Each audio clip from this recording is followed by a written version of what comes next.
Yes, sir. But he was off like a deer after the shot that killed poor William Kerwin was fired. Mr. Cunningham saw him from the bedroom window, and Mr. Alec Cunningham saw him from the back passage. It was 11:45 when the alarm broke out. Mr. Cunningham had just got into bed, and Mr. Alec was smoking a pipe in his dressing gown. They both heard William, the coachman, calling for help, and Mr. Alec ran down to see what was the matter. The back door was open, and as he came to the foot of the stairs he saw two men wrestling together outside. One of them fired a shot, the other dropped, and the murderer rushed across the garden and over the hedge. Mr. Cunningham, looking out of his bedroom, saw the fellow as he gained the road, but lost sight of him at once.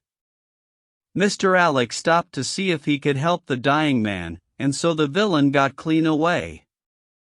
Beyond the fact that he was a middle-sized man and dressed in some dark stuff, we have no personal clue, but we are making energetic inquiries, and if he is a stranger we shall soon find him out. What was this William doing there? Did he say anything before he died? Not a word. He lives at the lodge with his mother, and as he was a very faithful fellow we imagine that he walked up to the house with the intention of seeing that all was right there. Of course this act in business has put everyone on their guard. The robber must have just burst open the door, the lock has been forced, when William came upon him. Did William say anything to his mother before going out? She is very old and deaf, and we can get no information from her. The shock has made her half-witted, but I understand that she was never very bright. There is one very important circumstance, however. Look at this. He took a small piece of torn paper from a notebook and spread it out upon his knee. This was found between the finger and thumb of the dead man. It appears to be a fragment torn from a larger sheet. You will observe that the hour mentioned upon it is the very time at which the poor fellow met his fate. You see that his murderer might have torn the rest of the sheet from him, or he might have taken this fragment from the murderer. It reads almost as though it were an appointment. Holmes took up the scrap of paper, a facsimile of which is here reproduced. At 11:45 learn what? May. Presuming that it is an appointment, continued the inspector, it is of course a conceivable theory that this William Kerwin, though he had the reputation of being an honest man, may have been in league with the thief. He may have met him there, may even have helped him to break in the door, and then they may have fallen out between themselves.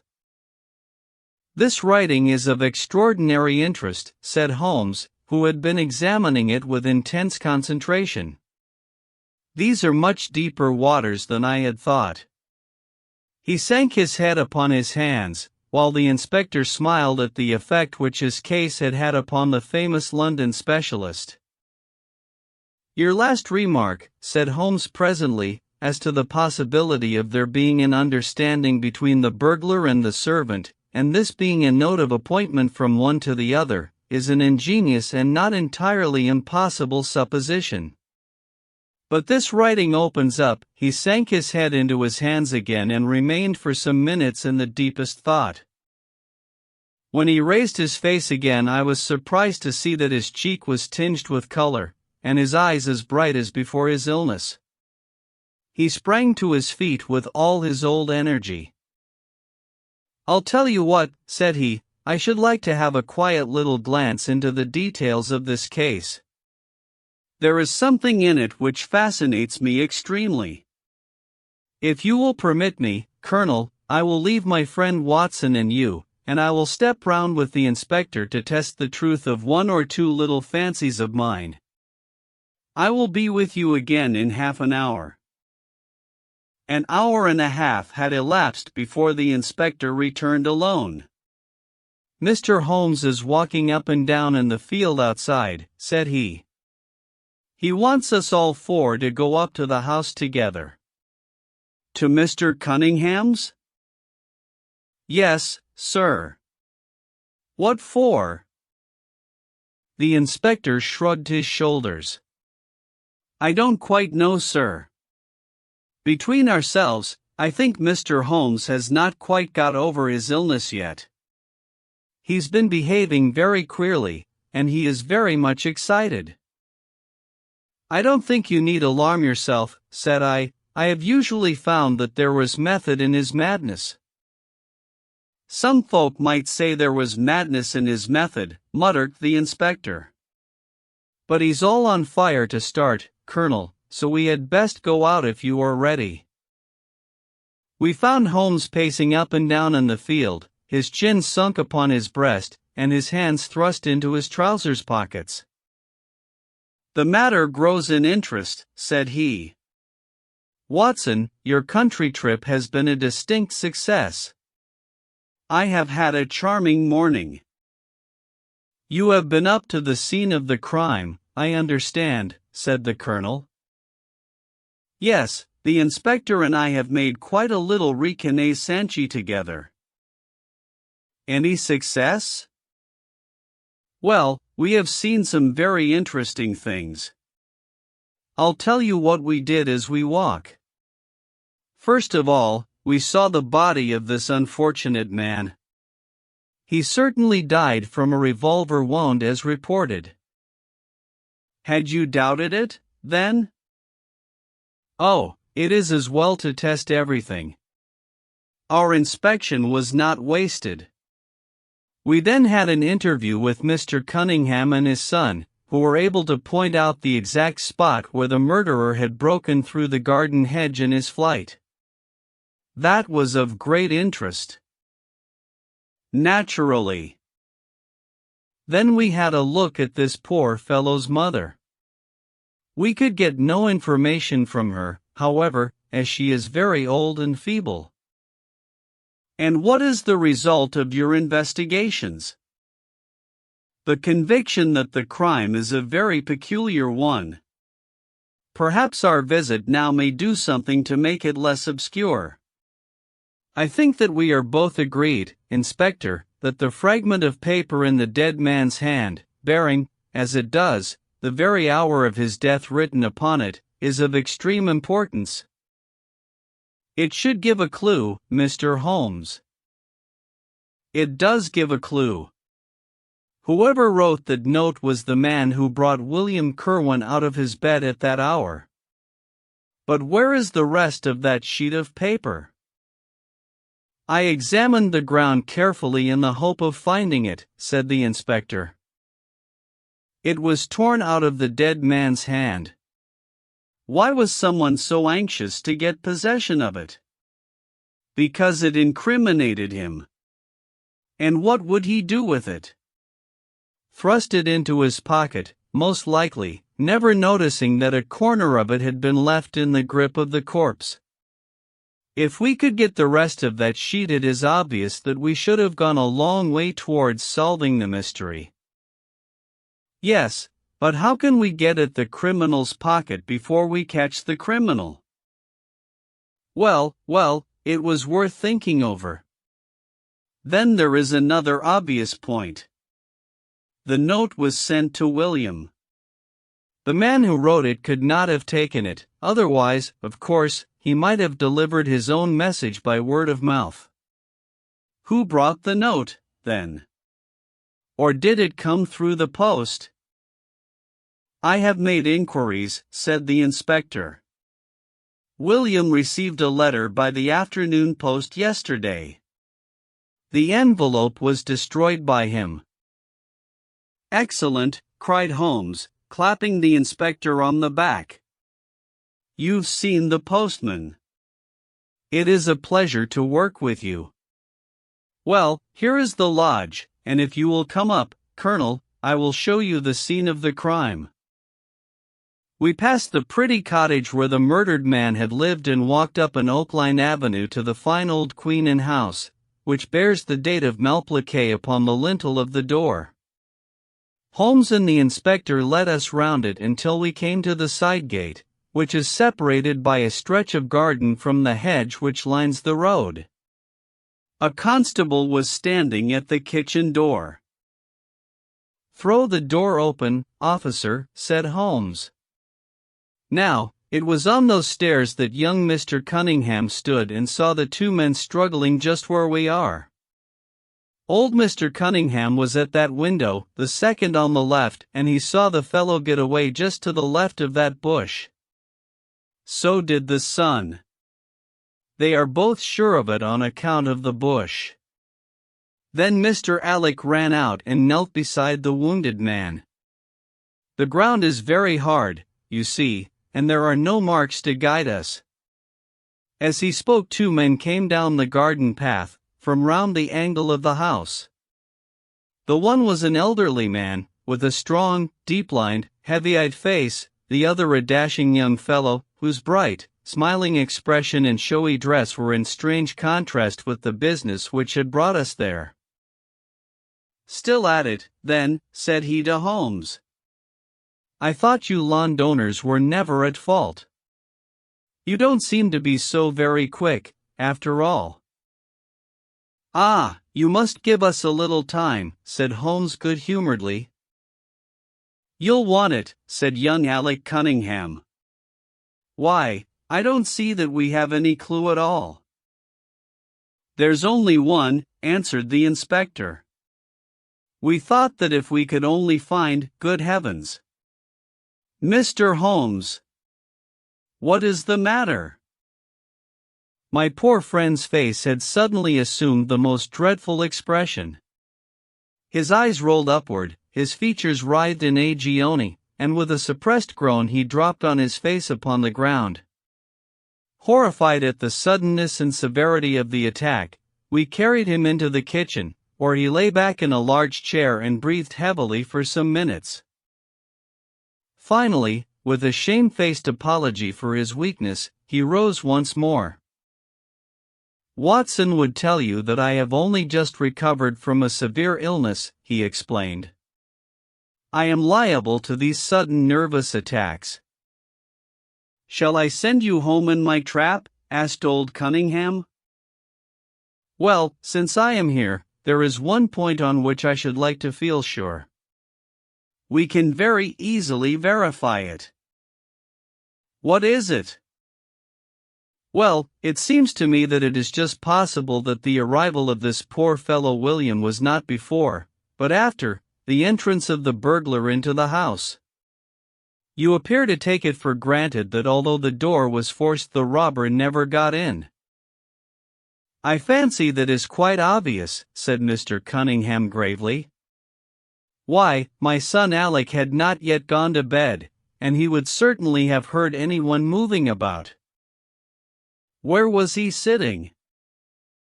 "I was smoking in my dressing room." "Which window was that?" "The last on the left, next my father's." "Both of your lamps were lit, of course?" "Undoubtedly." "There are some very singular points here," said Holmes, smiling. "Is it not extraordinary that a burglar, and a burglar who had some previous experience, should deliberately break into a house at a time when he could see from the lights that two of the family were still afoot? He must have been a cool hand." "Well, of course, if the case were not an odd one we should not have been driven to ask you for an explanation," said young Mr. Alec. "But as to your ideas that the man had robbed the house before William tackled him, I think it a most absurd notion. Wouldn't we have found the place disarranged and missed the things which he had taken?" "It depends on what the things were," said Holmes. "You must remember that we are dealing with a burglar who is a very peculiar fellow, and who appears to work on lines of his own. Look, for example, at the queer lot of things which he took from Acton's. What was it? A ball of string, a letter weight, and I don't know what other odds and ends." Well, we are quite in your hands, Mr. Holmes, said old Cunningham. Anything which you or the inspector may suggest will most certainly be done.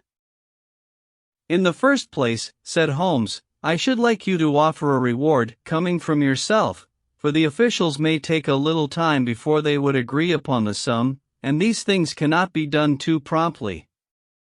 I have jotted down the form here, if you would not mind signing it. £50 was quite enough, I thought. I would willingly give 500, said the J.P., taking the slip of paper and the pencil which Holmes handed to him.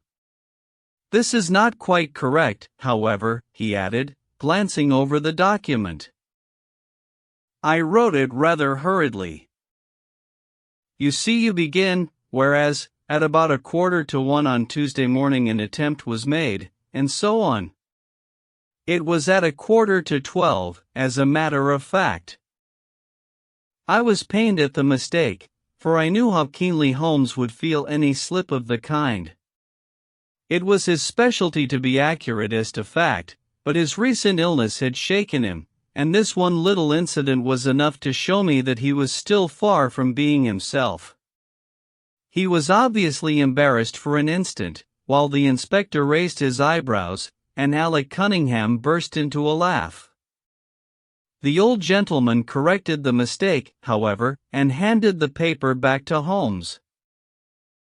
Get it printed as soon as possible, he said. I think your idea is an excellent one.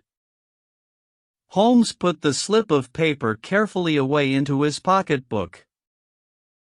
And now, said he, it really would be a good thing that we should all go over the house together and make certain that this rather erratic burglar did not, after all, carry anything away with him. Before entering, Holmes made an examination of the door which had been forced. It was evident that a chisel or strong knife had been thrust in, and the lock forced back with it. We could see the marks in the wood where it had been pushed in. You don't use bars, then? He asked. We have never found it necessary. You don't keep a dog? Yes, but he is chained on the other side of the house. When do the servants go to bed? About 10. I understand that William was usually in bed also at that hour? Yes. It is singular that on this particular night he should have been up. Now, I should be very glad if you would have the kindness to show us over the house, Mr. Cunningham. A stone-flagged passage, with the kitchens branching away from it, led by a wooden staircase directly to the first floor of the house. It came out upon the landing opposite to a second more ornamental stair which came up from the front hall. Out of this landing opened the drawing-room and several bedrooms, including those of Mr. Cunningham and his son. Holmes walked slowly, taking keen note of the architecture of the house. I could tell from his expression that he was on a hot scent, and yet I could not in the least imagine in what direction his inferences were leading him. My good sir, said Mr. Cunningham, with some impatience, this is surely very unnecessary. That is my room at the end of the stairs, and my son's is the one beyond it. I leave it to your judgment whether it was possible for the thief to have come up here without disturbing us. You must try round and get on a fresh scent, I fancy, said the son with a rather malicious smile. Still, I must ask you to humor me a little further. I should like, for example, to see how far the windows of the bedrooms command the front. This, I understand, is your son's room. He pushed open the door, and that, I presume, is the dressing room in which he sat smoking when the alarm was given. Where does the window of that look out to? He stepped across the bedroom, pushed open the door, and glanced round the other chamber. I hope that you are satisfied now, said Mr. Cunningham tartly. Thank you, I think I have seen all that I wished. Then if it is really necessary we can go into my room. if it is not too much trouble." The J.P. shrugged his shoulders and led the way into his own chamber, which was a plainly furnished and commonplace room. As we moved across it in the direction of the window, Holmes fell back until he and I were the last of the group. Near the foot of the bed stood a dish of oranges and a carafe of water. As we passed it, Holmes, to my unutterable astonishment, leaned over in front of me and deliberately knocked the whole thing over. The glass smashed into 1,000 pieces and the fruit rolled about into every corner of the room. "You've done it now, Watson," said he coolly. "A pretty mess you've made of the carpet." I stooped in some confusion and began to pick up the fruit, understanding for some reason my companion desired me to take the blame upon myself. The others did the same and set the table on its legs again. "Hullo," cried the inspector, "where's he got to?" Holmes had disappeared. "Wait here an instant," said young Alec Cunningham. "The fellow is off his head, in my opinion. Come with me, father, and see where he has got to." They rushed out of the room, leaving the inspector, the colonel, and me staring at each other. "'Pon my word, I am inclined to agree with Master Alec," said the official. "It may be the effect of this illness, but it seems to me that—" His words were cut short by a sudden scream of help. "Help! Murder!" With a thrill I recognized the voice as that of my friend. I rushed madly from the room onto the landing. The cries, which had sunk down into a hoarse, inarticulate shouting, came from the room which we had first visited. I dashed in, and on into the dressing room beyond. The two Cunninghams were bending over the prostrate figure of Sherlock Holmes, the younger clutching his throat with both hands, while the elder seemed to be twisting one of his wrists. In an instant the three of us had torn them away from him, and Holmes staggered to his feet, very pale and evidently greatly exhausted. "Arrest these men, Inspector," he gasped. "On what charge?" "That of murdering their coachman, William Kirwan." The inspector stared about him in bewilderment. "Oh, come now, mister." "Holmes," said he at last, "I'm sure you don't really mean to man, look at their faces," cried Holmes curtly. Never certainly have I seen a plainer confession of guilt upon human countenances. The older man seemed numbed and dazed, with a heavy, sullen expression upon his strongly marked face. The son, on the other hand, had dropped all that jaunty, dashing style which had characterized him, and the ferocity of a dangerous wild beast gleamed in his dark eyes and distorted his handsome features. The inspector said nothing, but, stepping to the door, he blew his whistle. Two of his constables came at the call. "I have no alternative, Mr. Cunningham," said he. "I trust that this may all prove to be an absurd mistake, but you can see that, would you?" "Drop it." He struck out with his hand, and a revolver which the younger man was in the act of cocking clattered down upon the floor. "Keep that," said Holmes, quietly putting his foot upon it, "you will find it useful at the trial." But this is what we really wanted. He held up a little crumpled piece of paper. "The remainder of the sheet," cried the inspector. "Precisely." "And where was it?" "Where I was sure it must be. I'll make the whole matter clear to you presently. I think, Colonel, that you and Watson might return now, and I will be with you again in an hour at the furthest. The inspector and I must have a word with the prisoners, but you will certainly see me back at luncheon time." Sherlock Holmes was as good as his word, for about 1 o'clock he rejoined us in the colonel's smoking room. He was accompanied by a little elderly gentleman, who was introduced to me as the Mr. Acton whose house had been the scene of the original burglary. I wished Mr. Acton to be present while I demonstrated this small matter to you, said Holmes, for it is natural that he should take a keen interest in the details. I am afraid, my dear Colonel, that you must regret the hour that you took in such a stormy petrel as I am. On the contrary, answered the Colonel warmly, I consider it the greatest privilege to have been permitted to study your methods of working. I confess that they quite surpass my expectations, and that I am utterly unable to account for your result. I have not yet seen the vestige of a clue. I am afraid that my explanation may disillusion you, but it has always been my habit to hide none of my methods, either from my friend Watson or from anyone who might take an intelligent interest in them. But, first, as I am rather shaken by the knocking about which I had in the dressing-room, I think that I shall help myself to a dash of your brandy, Colonel. My strength has been rather tried of late. I trust you had no more of those nervous attacks. Sherlock Holmes laughed heartily. We will come to that in its turn, said he. I will lay an account of the case before you in its due order, showing you the various points which guided me in my decision. Pray interrupt me if there is any inference which is not perfectly clear to you.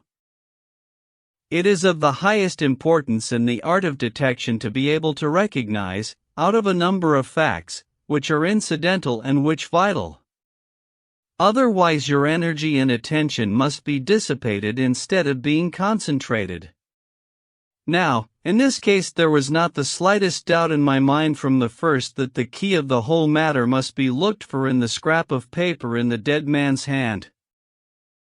Before going into this, I would draw your attention to the fact that, if Alec Cunningham's narrative was correct, and if the assailant, after shooting William Kerwin, had instantly fled, then it obviously could not be he who tore the paper from the dead man's hand. But if it was not he, it must have been Alec Cunningham himself, for by the time that the old man had descended several servants were upon the scene. The point is a simple one, but the inspector had overlooked it because he had started with the supposition that these county magnates had had nothing to do with the matter.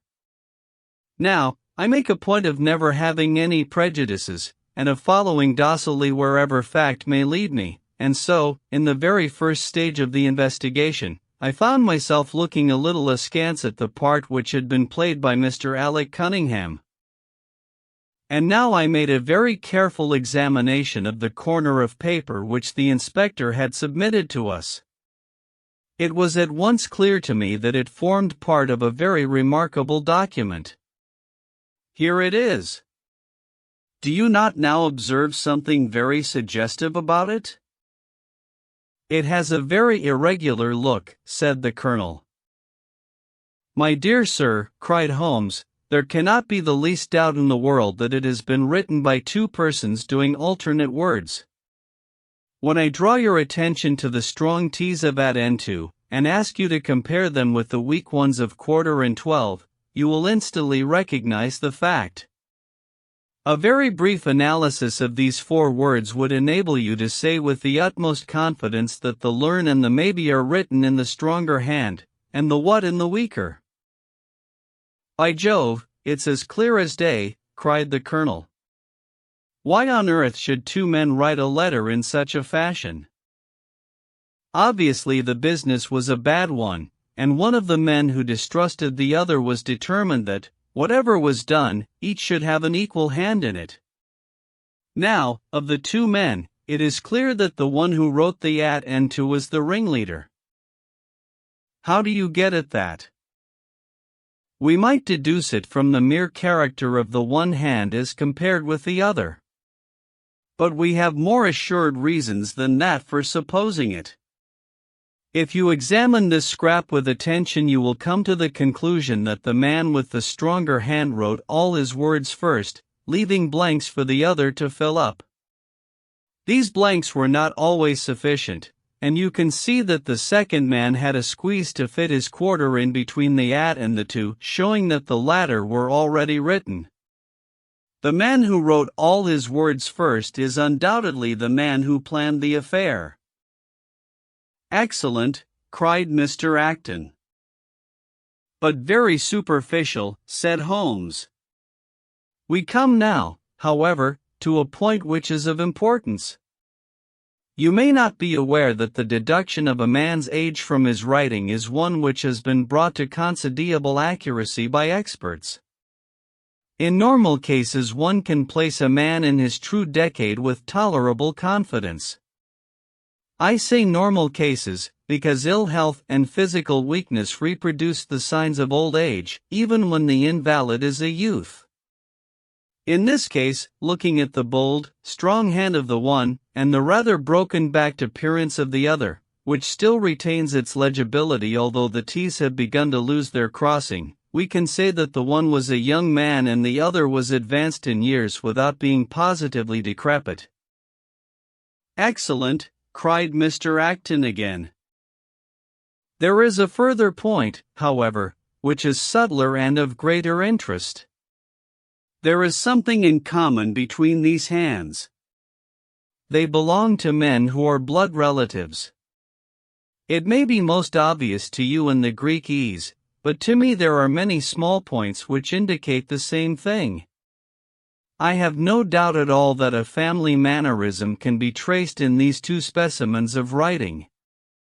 I am only, of course, giving you the leading results now of my examination of the paper. There were 23 other deductions which would be of more interest to experts than to you. They all tend to deepen the impression upon my mind that the Cunninghams, father and son, had written this letter. Having got so far, my next step was, of course, to examine into the details of the crime, and to see how far they would help us. I went up to the house with the inspector and saw all that was to be seen. The wound upon the dead man was, as I was able to determine with absolute confidence, fired from a revolver at the distance of something over 4 yards. There was no powder blackening on the clothes.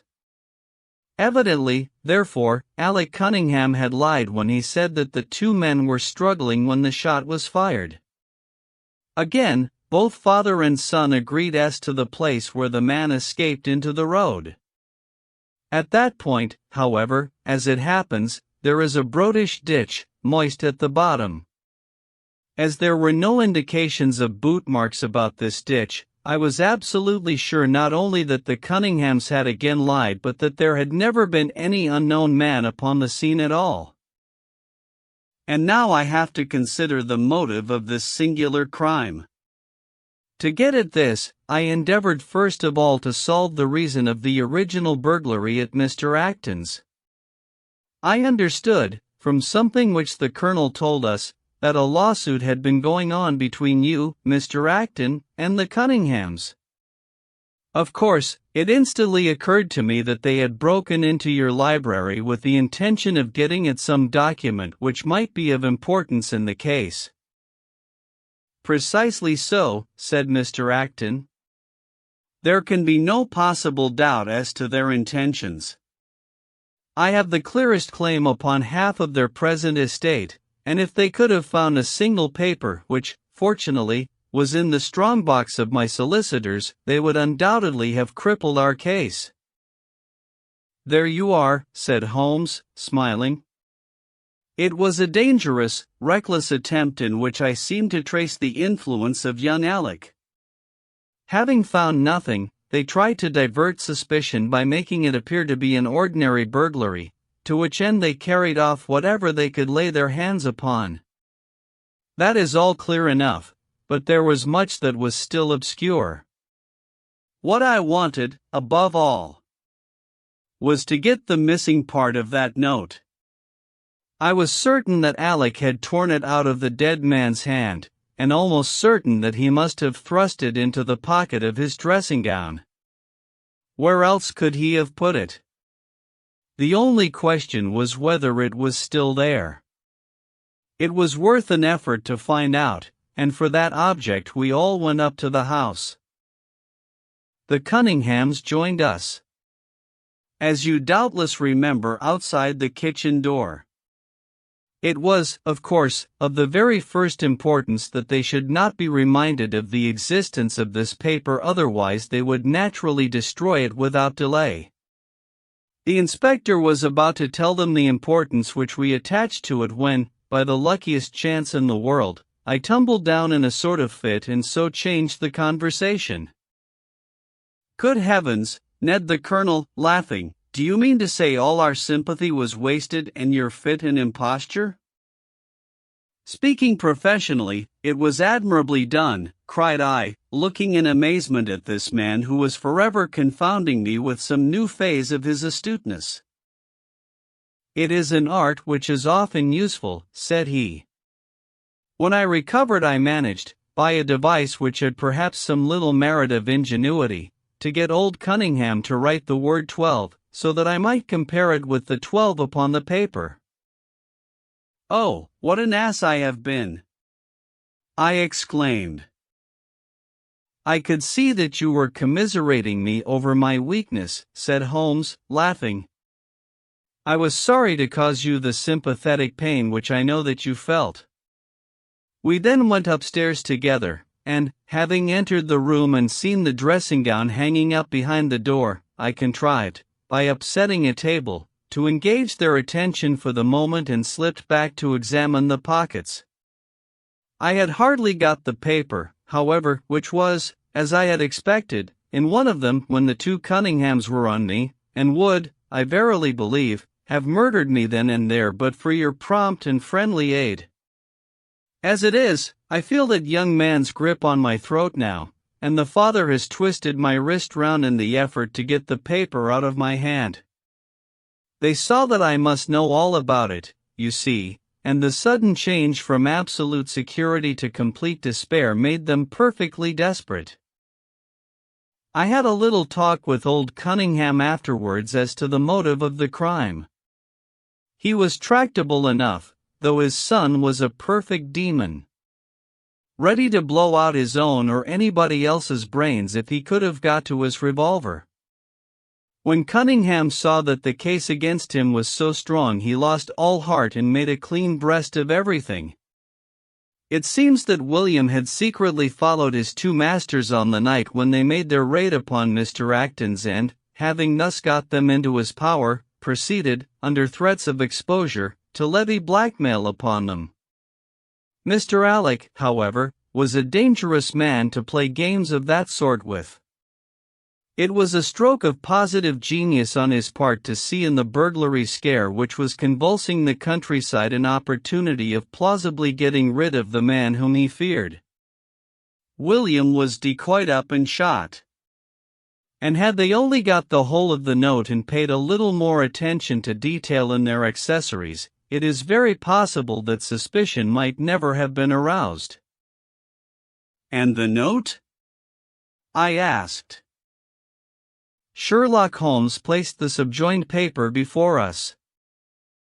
If you will only come around to the east gate, you will very much surprise you and be of the greatest service to you and also to Annie Morrison.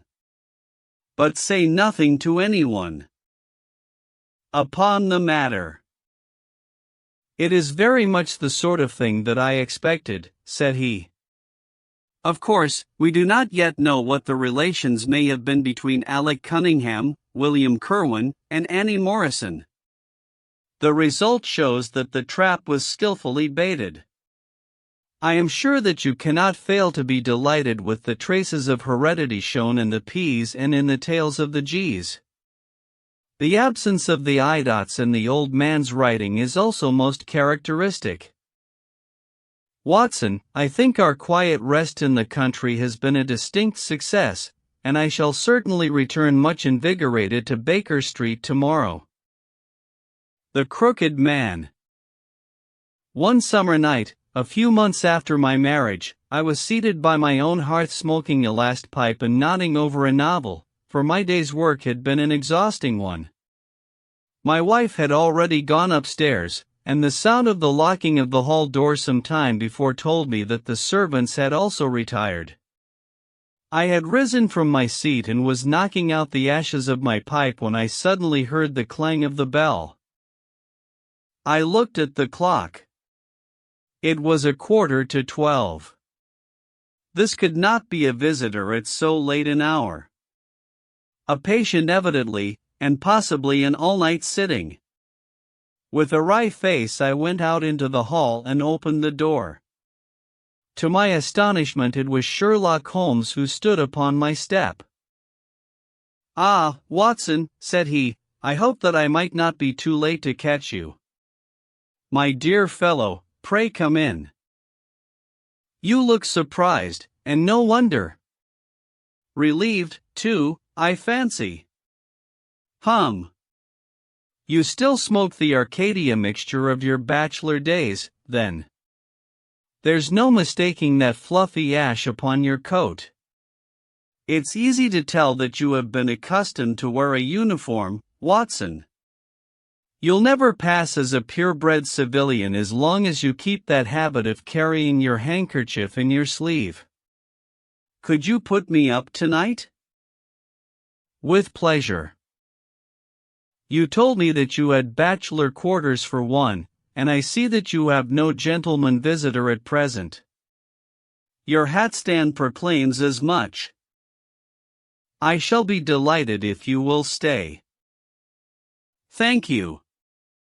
I'll fill the vacant peg then.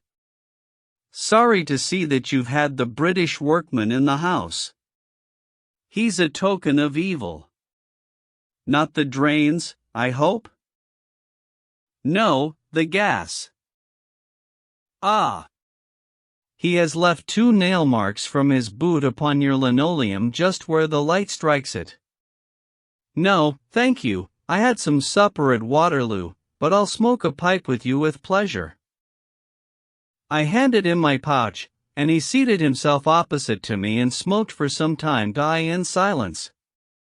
I was well aware that nothing but business of importance would have brought him to me at such an hour, so I waited patiently until he should come round to it. "I see that you are professionally rather busy just now," said he, glancing very keenly across at me. "Yes, I've had a busy day," I answered. "It may seem very foolish in your eyes," I added, "but really I don't know how you deduced it." Holmes chuckled to himself. "I have the advantage of knowing your habits, my dear Watson," said he. "When your round is a short one you walk, and when it is a long one you use a hansom. As I perceive that your boots, although used, are by no means dirty, I cannot doubt that you are at present busy enough to justify the hansom." "Excellent!" I cried. "Elementary," said he. It is one of those instances where the reasoner can produce an effect which seems remarkable to his neighbor, because the latter has missed the one little point which is the basis of the deduction.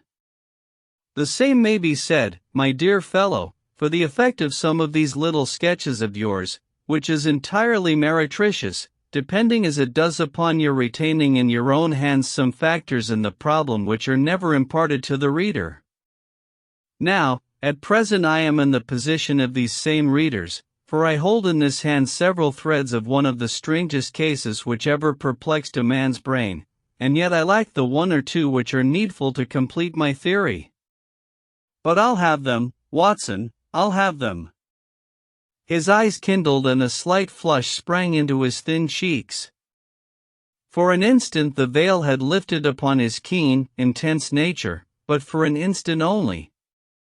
When I glanced again his face had resumed that red Indian composure which had made so many regard him as a machine rather than a man. "The problem presents features of interest," said he. "I may even say exceptional features of interest. I have already looked into the matter, and have come, as I think, within sight of my solution. If you could accompany me in that last step you might be of considerable service to me." I should be delighted. Could you go as far as Aldershot tomorrow? I have no doubt Jackson would take my practice. Very good. I want to start by the 11:10 from Waterloo. That would give me time. Then, if you are not too sleepy, I will give you a sketch of what has happened, and of what remains to be done. I was sleepy before you came. I am quite wakeful now. I will compress the story as far as may be done without omitting anything vital to the case.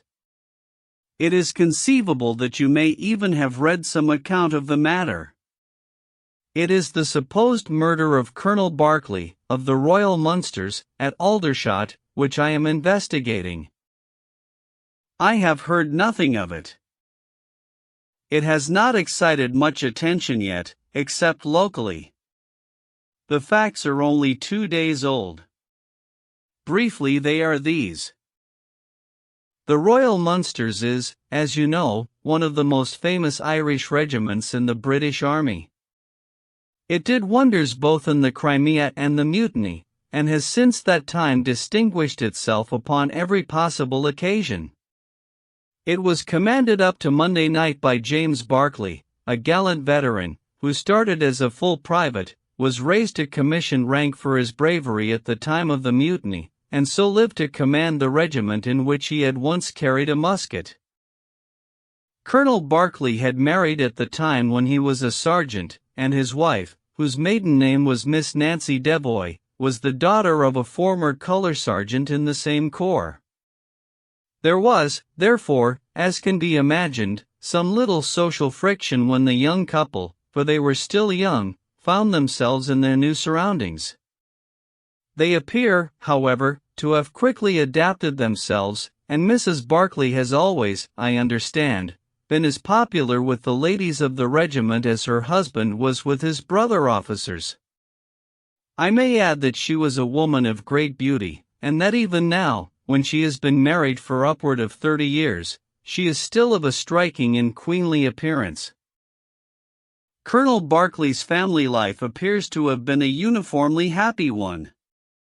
Major Murphy, to whom I owe most of my facts, assures me that he has never heard of any misunderstanding between the pair. On the whole, he thinks that Berkeley's devotion to his wife was greater than his wife's to Berkeley. He was acutely uneasy if he were absent from her for a day. She, on the other hand, though devoted and faithful, was less obtrusively affectionate. But they were regarded in the regiment as the very model of a middle-aged couple. There was absolutely nothing in their mutual relations to prepare people for the tragedy which was to follow. Colonel Berkeley himself seems to have had some singular traits in his character. He was a dashing, jovial old soldier in his usual mood, but there were occasions on which he seemed to show himself capable of considerable violence and vindictiveness. This side of his nature, however, appears never to have been turned towards his wife. Another fact which had struck Major Murphy and 3 out of 5 of the other officers with whom I conversed was the singular sort of depression which came upon him at times.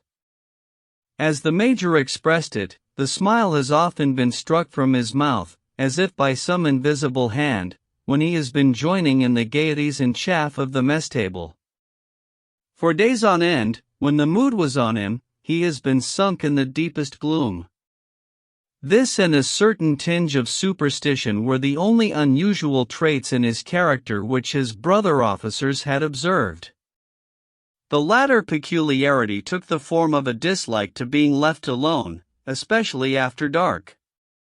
This puerile feature in a nature which was conspicuously manly had often given rise to comment and conjecture. The 1st Battalion of the Royal Munsters, which is the old 117th, has been stationed at Aldershot for some years. The married officers live out of barracks, and the colonel has during all this time occupied a villa called Lachine, about half a mile from the North Camp. The house stands in its own grounds, but the west side of it is not more than 30 yards from the highroad. A coachman and 2 maids formed the staff of servants. These with their master and mistress were the sole occupants of Lachine, for the Barclays had no children, nor was it usual for them to have resident visitors. Now for the events at Lachine between 9 and 10 on the evening of last Monday. Mrs. Barclay was, it appears, a member of the Roman Catholic Church and had interested herself very much in the establishment of the Guild of St. George, which was formed in connection with the Watt Street Chapel for the purpose of supplying the poor with cast-off clothing. A meeting of the Guild had been held that evening at 8, and Mrs. Barclay had hurried over her dinner in order to be present at it. When leaving the house she was heard by the coachman to make some commonplace remark to her husband, and to assure him that she would be back before very long. She then called for Miss Morrison, a young lady who lives in the next villa, and the two went off together to their meeting. It lasted 40 minutes, and at 9:15 Mrs. Barclay returned home, having left Miss Morrison at her door as she passed. There is a room which is used as a morning room at Lachine. This faces the road and opens by a large glass folding door onto the lawn. The lawn is 30 yards across and is only divided from the highway by a low wall with an iron rail above it. It was into this room that Mrs. Barclay went upon her return.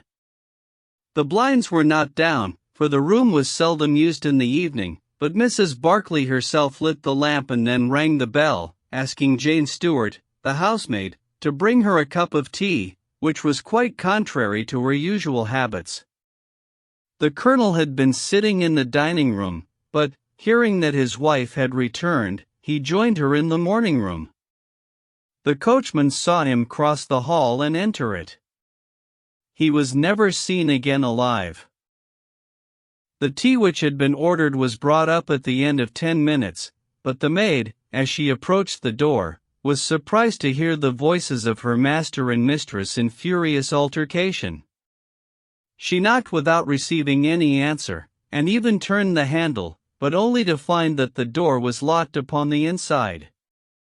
Naturally enough she ran down to tell the cook, and the 2 women with the coachman came up into the hall and listened to the dispute which was still raging. They all agreed that only 2 voices were to be heard, those of Barclay and of his wife. Barclay's remarks were subdued and abrupt so that none of them were audible to the listeners. The ladies, on the other hand, were most bitter, and when she raised her voice could be plainly heard. "You coward," she repeated over and over again.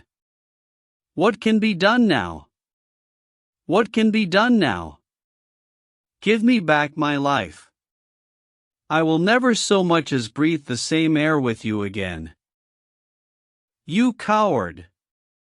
You coward!" Those were scraps of her conversation, ending in a sudden dreadful cry in the man's voice, with a crash, and a piercing scream from the woman. Convinced that some tragedy had occurred, the coachman rushed to the door and strove to force it, while scream after scream issued from within. He was unable, however, to make his way in, and the maids were too distracted with fear to be of any assistance to him. A sudden thought struck him, however, and he ran through the hall door and round to the lawn upon which the long French windows open. One side of the window was open, which I understand was quite usual in the summer time, and he passed without difficulty into the room. His mistress had ceased to scream and was stretched insensible upon a couch, while with his feet tilted over the side of an armchair, and his head upon the ground near the corner of the fender, was eyeing the unfortunate soldier stone dead in a pool of his own blood. Naturally, the coachman's first thought, on finding that he could do nothing for his master, was to open the door. But here an unexpected and singular difficulty presented itself. The key was not in the inner side of the door, nor could he find it anywhere in the room. He went out again, therefore, through the window, and, having obtained the help of a policeman and of a medical man, he returned. The lady, against whom naturally the strongest suspicion rested, was removed to her room, still in a state of insensibility. The Colonel's body was then placed upon the sofa and a careful examination made of the scene of the tragedy. The injury from which the unfortunate veteran was suffering was found to be a jagged cut some 2 inches long at the back part of his head, which had evidently been caused by a violent blow from a blunt weapon. Nor was it difficult to guess what that weapon may have been. Upon the floor, close to the body, was lying a singular club of hard-carved wood with a bone handle. The Colonel possessed a varied collection of weapons brought from the different countries in which he had fought, and it is conjectured by the police that this club was among his trophies. The servants deny having seen it before, but among the numerous curiosities in the house it is possible that it may have been overlooked. Nothing else of importance was discovered in the room by the police, save the inexplicable fact that neither upon Mrs. Barclay's person nor upon that of the victim nor in any part of the room was the missing key to be found. The door had eventually to be opened by a locksmith from Aldershot. That was the state of things, Watson, when upon the Tuesday morning I, at the request of Major Murphy, went down to Aldershot to supplement the efforts of the police. I think that you will acknowledge that the problem was already one of interest, but my observations soon made me realize that it was in truth much more extraordinary than would at first sight appear. Before examining the room I cross-questioned the servants, but only succeeded in eliciting the facts which I have already stated. One other detail of interest was remembered by Jane Stewart, the housemaid. You will remember that on hearing the sound of the quarrel she descended and returned with the other servants. On that first occasion, when she was alone, she says that the voices of her master and mistress were sunk so low that she could hardly hear anything, and judged by their tones rather than their words that they had fallen out. On my pressing her, however, she remembered that she heard the word David uttered twice by the lady. The point is of the utmost importance as guiding us towards the reason of the sudden quarrel. The Colonel's name, you remember, was James. There was one thing in the case which had made the deepest impression both upon the servants and the police. This was the contortion of the Colonel's face. It had set, according to their account, into the most dreadful expression of fear and horror which a human countenance is capable of assuming. More than one person fainted at the mere sight of him, so terrible was the effect. It was quite certain that he had foreseen his fate, and that it had caused him the utmost horror. This, of course, fitted in well enough with the police theory, if the Colonel could have seen his wife making a murderous attack upon him. Nor was the fact of the wound being on the back of his head a fatal objection to this, as he might have turned to avoid the blow. No information could be got from the lady herself, who was temporarily insane from an acute attack of brain fever. From the police I learned that Miss Morrison, who you remember went out that evening with Mrs. Barclay, denied having any knowledge of what it was which had caused the ill humor in which her companion had returned. Having gathered these facts, Watson, I smoked several pipes over them, trying to separate those which were crucial from others which were merely incidental. There could be no question that the most distinctive and suggestive point in the case was the singular disappearance of the door key. A most careful search had failed to discover it in the room. Therefore it must have been taken from it. But neither the Colonel nor the Colonel's wife could have taken it. That was perfectly clear.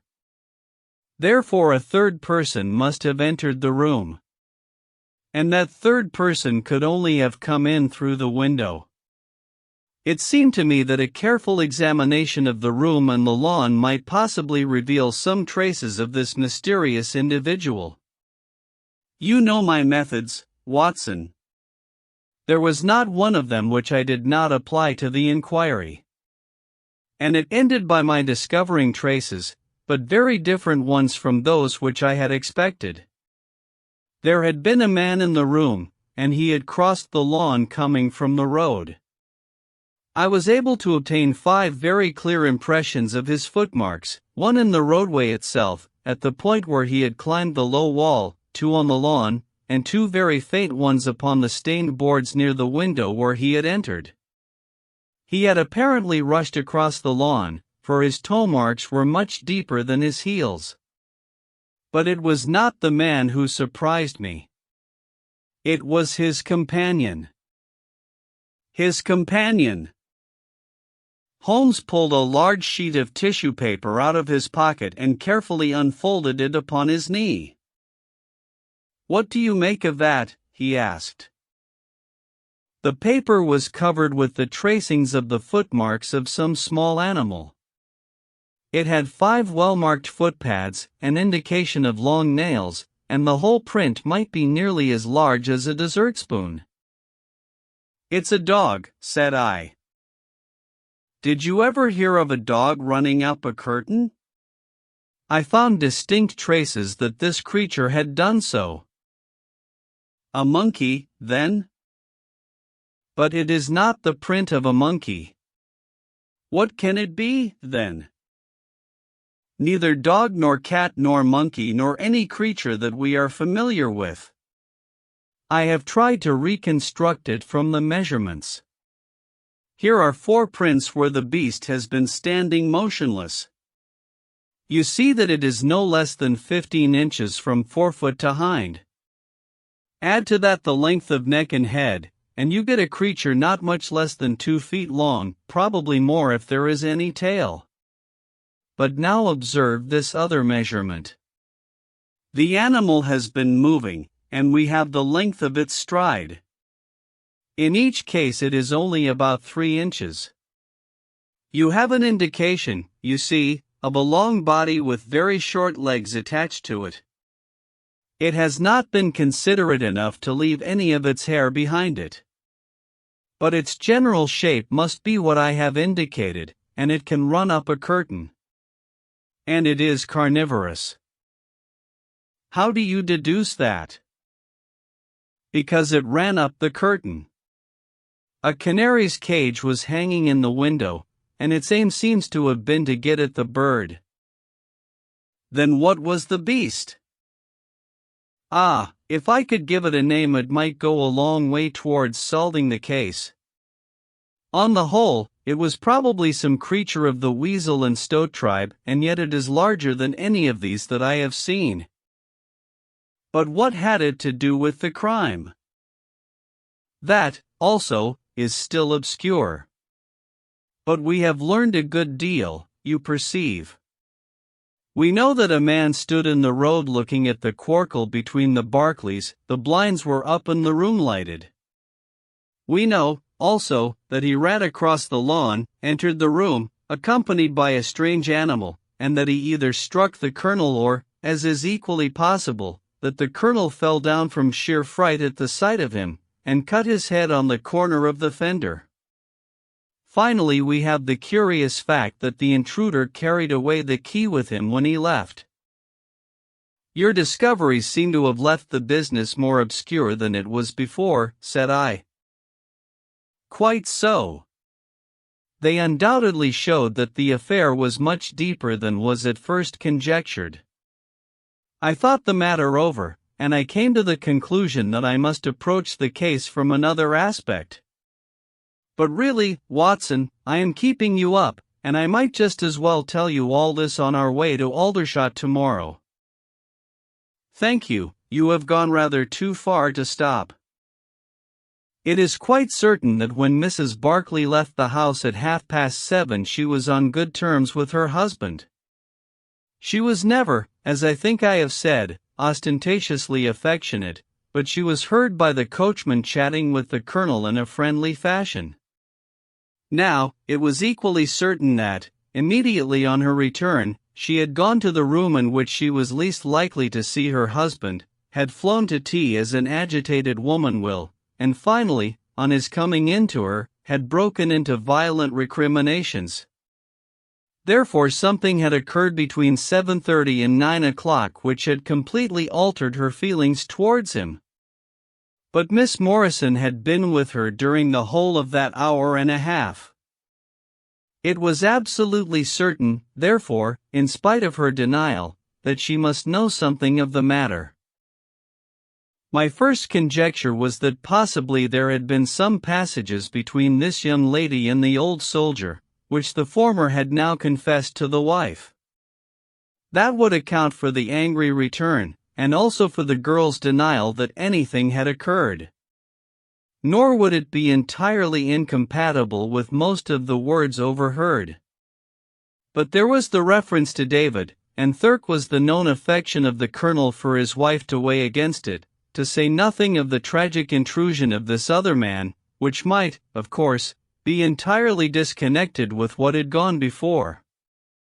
It was not easy to pick one's steps, but, on the whole, I was inclined to dismiss the idea that there had been anything between the colonel and Miss Morrison, but more than ever convinced that the young lady held the clue as to what it was which had turned Mrs. Barclay to hatred of her husband. I took the obvious course, therefore, of calling upon Miss M., of explaining to her that I was perfectly certain that she held the facts in her possession, and of assuring her that her friend, Mrs. Barclay, might find herself in the dock upon a capital charge unless the matter were cleared up. Miss Morrison is a little ethereal slip of a girl, with timid eyes and blonde hair, but I found her by no means wanting in shrewdness and common sense. She sat thinking for some time after I had spoken, and then, turning to me with a brisk air of resolution, she broke into a remarkable statement which I will condense for your benefit.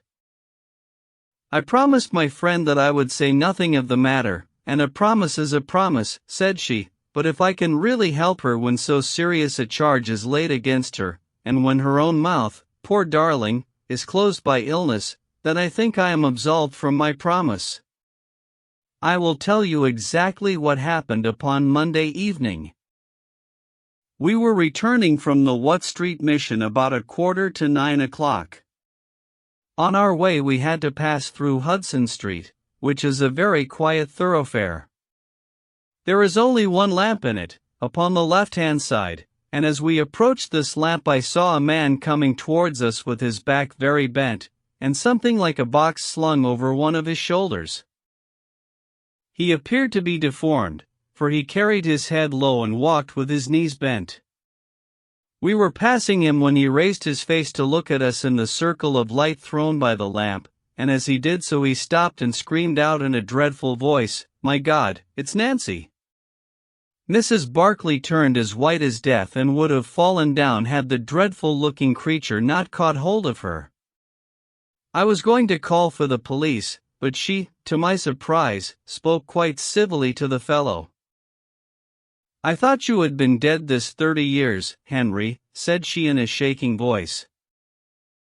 "So I have," said he, and it was awful to hear the tones that he said it in. He had a very dark, fearsome face, and a gleam in his eyes that comes back to me in my dreams.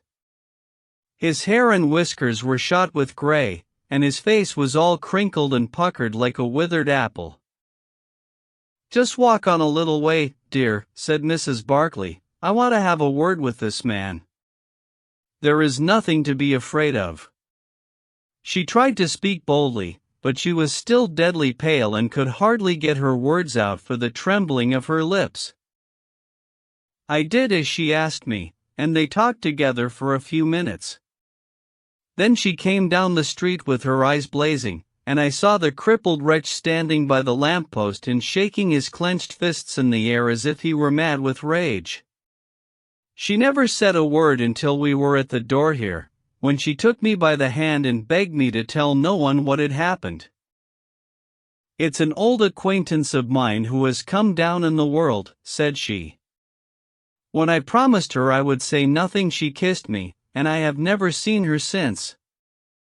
I have told you now the whole truth, and if I withheld it from the police it is because I did not realize then the danger in which my dear friend stood.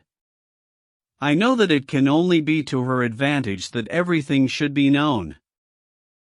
There was her statement, Watson, and to me, as you can imagine, it was like a light on a dark night.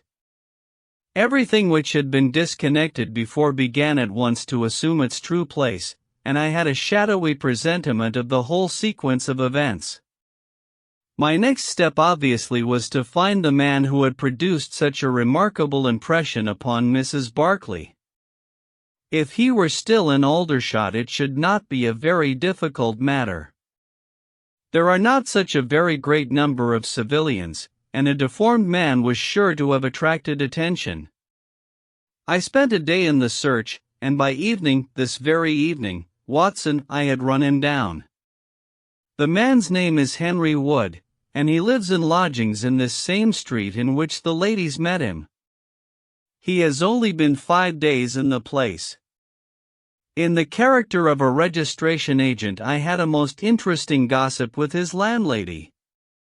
The man is by trade a conjurer and performer, going round the canteens after nightfall, and giving a little entertainment at each. He carries some creature about with him in that box, about which the landlady seemed to be in considerable trepidation, for she had never seen an animal like it. He uses it in some of his tricks according to her account. So much the woman was able to tell me, and also that it was a wonder the man lived, seeing how twisted he was, and that he spoke in a strange tongue sometimes, and that for the last 2 nights she had heard him groaning and weeping in his bedroom. He was all right, as far as money went, but in his deposit he had given her what looked like a bad florin. She showed it to me, Watson, and it was an Indian rupee. So now, my dear fellow, you see exactly how we stand and why it is I want you. It is perfectly plain that after the ladies parted from this man he followed them at a distance, that he saw the quarrel between husband and wife through the window, that he rushed in, and that the creature which he carried in his box got loose. That is all very certain. But he is the only person in this world who can tell us exactly what happened in that room. And you intend to ask him?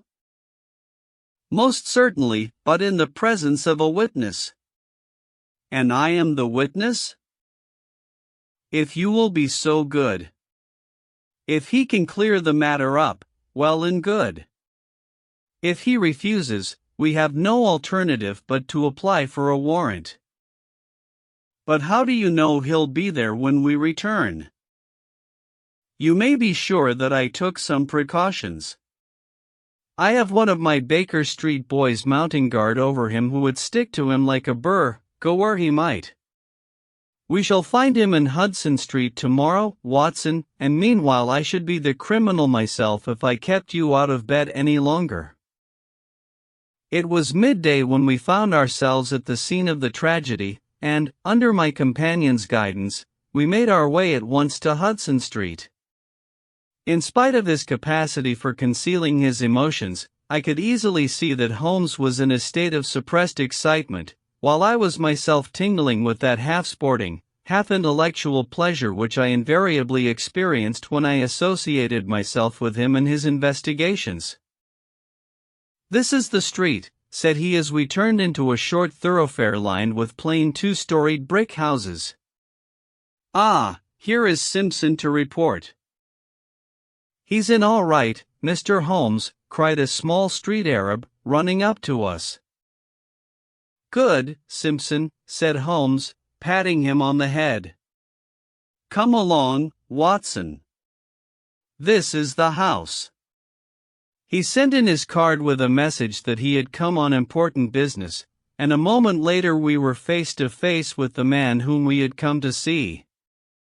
In spite of the warm weather he was crouching over a fire, and the little room was like an oven.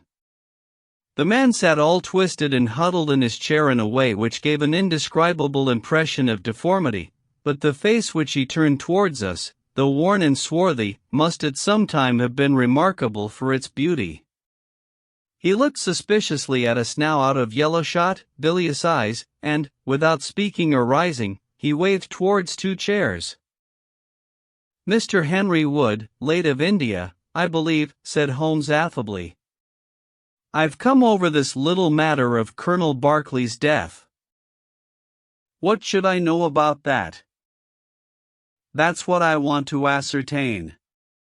You know, I suppose, that unless the matter is cleared up, Mrs. Berkeley, who is an old friend of yours, will in all probability be tried for murder. The man gave a violent start. I don't know who you are, he cried, nor how you come to know what you do know, but will you swear that this is true that you tell me? Why, they are only waiting for her to come to her senses to arrest her. My God! Are you in the police yourself? No. What business is it of yours, then? It's every man's business to see justice done. You can take my word that she is innocent. Then you are guilty. No, I am not. Who killed Colonel James Berkeley, then?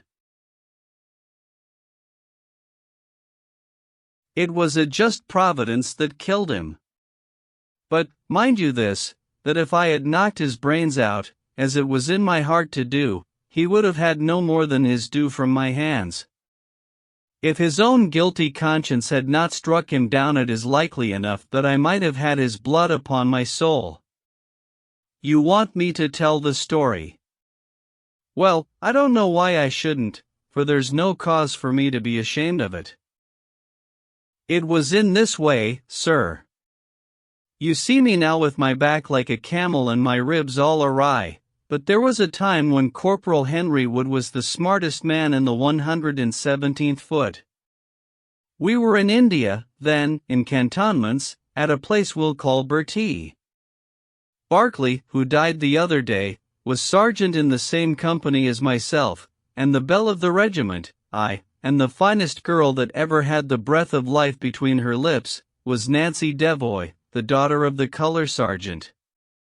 There were two men that loved her, and one that she loved, and you'll smile when you look at this poor thing huddled before the fire and hear me say that it was for my good looks that she loved me. Well, though I had her heart, her father was set upon her marrying Berkeley. I was a harum-scarum, reckless lad, and he had had an education and was already marked for the sword belt. But the girl held true to me, and it seemed that I would have had her when the mutiny broke out, and all hell was loose in the country. We were shut up in Bertie, the regiment of us with half a battery of artillery, a company of Sikhs, and a lot of civilians and womenfolk. There were 10,000 rebels round us, and they were as keen as a set of terriers round a rat cage. About the second week of it our water gave out, and it was a question whether we could communicate with General Neill's column, which was moving up country. It was our only chance, for we could not hope to fight our way out with all the women and children, so I volunteered to go out and to warn General Neill of our danger. My offer was accepted, and I talked it over with Sergeant Berkeley, who was supposed to know the ground better than any other man, and who drew up a route by which I might get through the rebel lines. At 10 o'clock the same night I started off upon my journey. There were 1,000 lives to save, but it was of only one that I was thinking when I dropped over the wall that night. My way ran down a dried-up watercourse, which we hoped would screen me from the enemy's sentries, but as I crept round the corner of it I walked right into 6 of them, who were crouching down in the dark waiting for me. In an instant I was stunned with a blow and bound hand and foot. But the real blow was to my heart and not to my head, for as I came to and listened to as much as I could understand of their talk, I heard enough to tell me that my comrade, the very man who had arranged the way I was to take, had betrayed me by means of a native servant into the hands of the enemy. Well, there's no need for me to dwell on that part of it. You know now what James Berkeley was capable of. Bertie was relieved by Neill next day, but the rebels took me away with them in their retreat, and it was many a long year before ever I saw a white face again. I was tortured and tried to get away, and was captured and tortured again. You can see for yourselves the state in which I was left.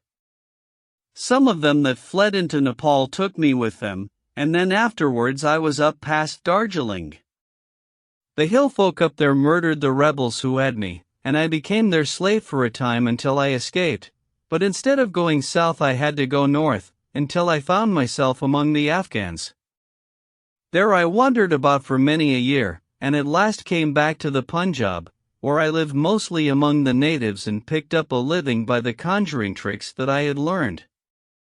What use was it for me, a wretched cripple, to go back to England or to make myself known to my old comrades? Even my wish for revenge would not make me do that. I had rather that Nancy and my old pals should think of Harrywood as having died with a straight back, than see him living and crawling with a stick like a chimpanzee. They never doubted that I was dead, and I meant that they never should. I heard that Barclay had married Nancy, and that he was rising rapidly in the regiment, but even that did not make me speak. But when one gets old one has a longing for home. For years I've been dreaming of the bright green fields and the hedges of England. At last I determined to see them before I died. I saved enough to bring me across, and then I came here where the soldiers are, for I know their ways and how to amuse them and so earn enough to keep me. Your narrative is most interesting, said Sherlock Holmes. I have already heard of your meeting with Mrs. Barclay, and your mutual recognition. You then, as I understand, followed her home and saw through the window an altercation between her husband and her, in which she doubtless cast his conduct to you in his teeth. Your own feelings overcame you, and you ran across the lawn and broke in upon them. I did, sir, and at the sight of me he looked as I have never seen a man look before, and over he went with his head on the fender. But he was dead before he fell. I read death on his face as plain as I can read that text over the fire.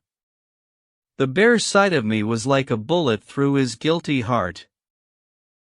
And then? Then Nancy fainted, and I caught up the key of the door from her hand, intending to unlock it and get help. But as I was doing it, it seemed to me better to leave it alone and get away, for the thing might look black against me, and anyway my secret would be out if I were taken. In my haste I thrust the key into my pocket, and dropped my stick while I was chasing Teddy, who had run up the curtain. When I got him into his box, from which he had slipped, I was off as fast as I could run. Who's Teddy? Asked Holmes. The man leaned over and pulled up the front of a kind of hutch in the corner. In an instant out there slipped a beautiful reddish-brown creature, thin and lithe, with the legs of a stoat, a long, thin nose, and a pair of the finest red eyes that ever I saw in an animal's head. It's a mongoose, I cried. Well, some call them that, and some call them ichneumon, said the man.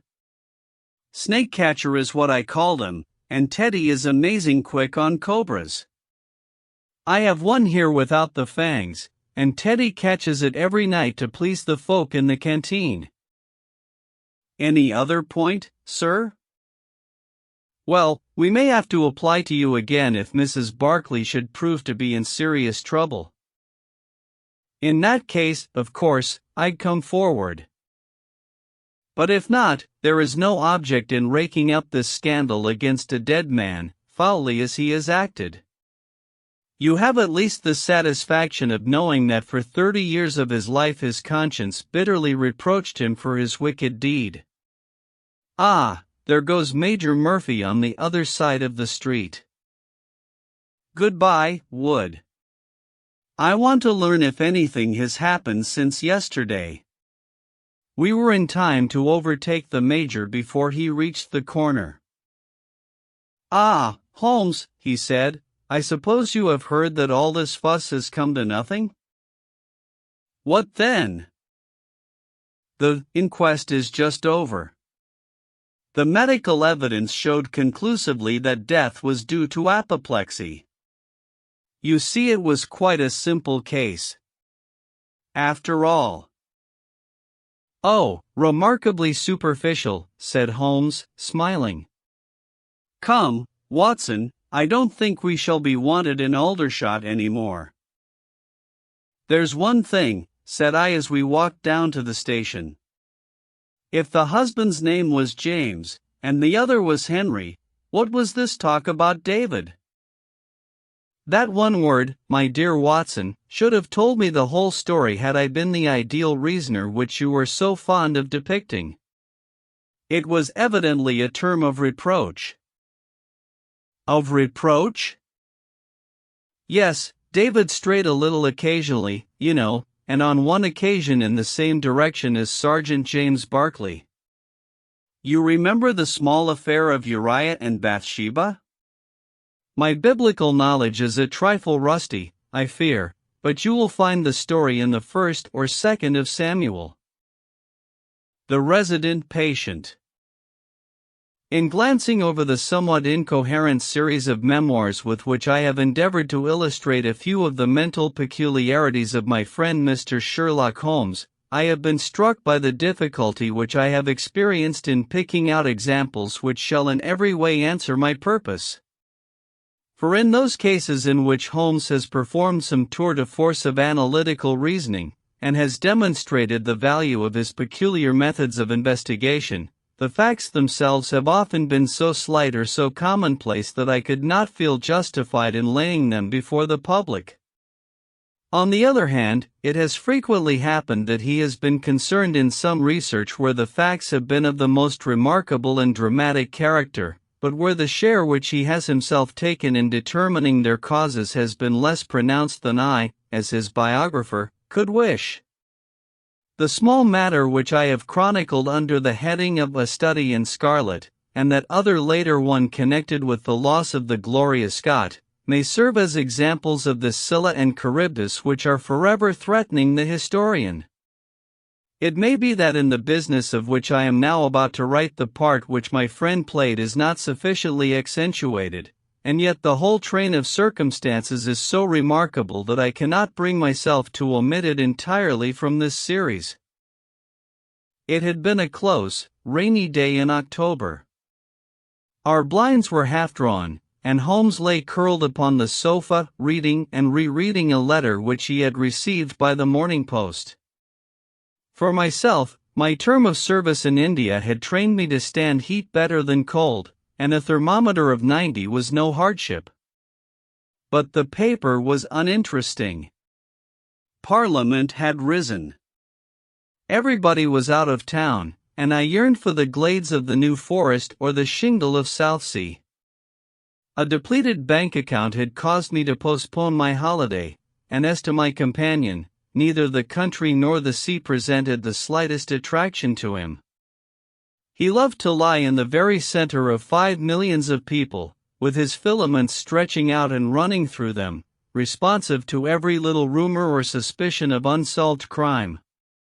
Appreciation of nature found no place among his many gifts, and his only change was when he turned his mind from the evildoer of the town to track down his brother of the country. Finding that Holmes was too absorbed for conversation, I had tossed aside the barren paper, and, leaning back in my chair, I fell into a brown study. Suddenly my companion's voice broke in upon my thoughts. "You are right, Watson," said he.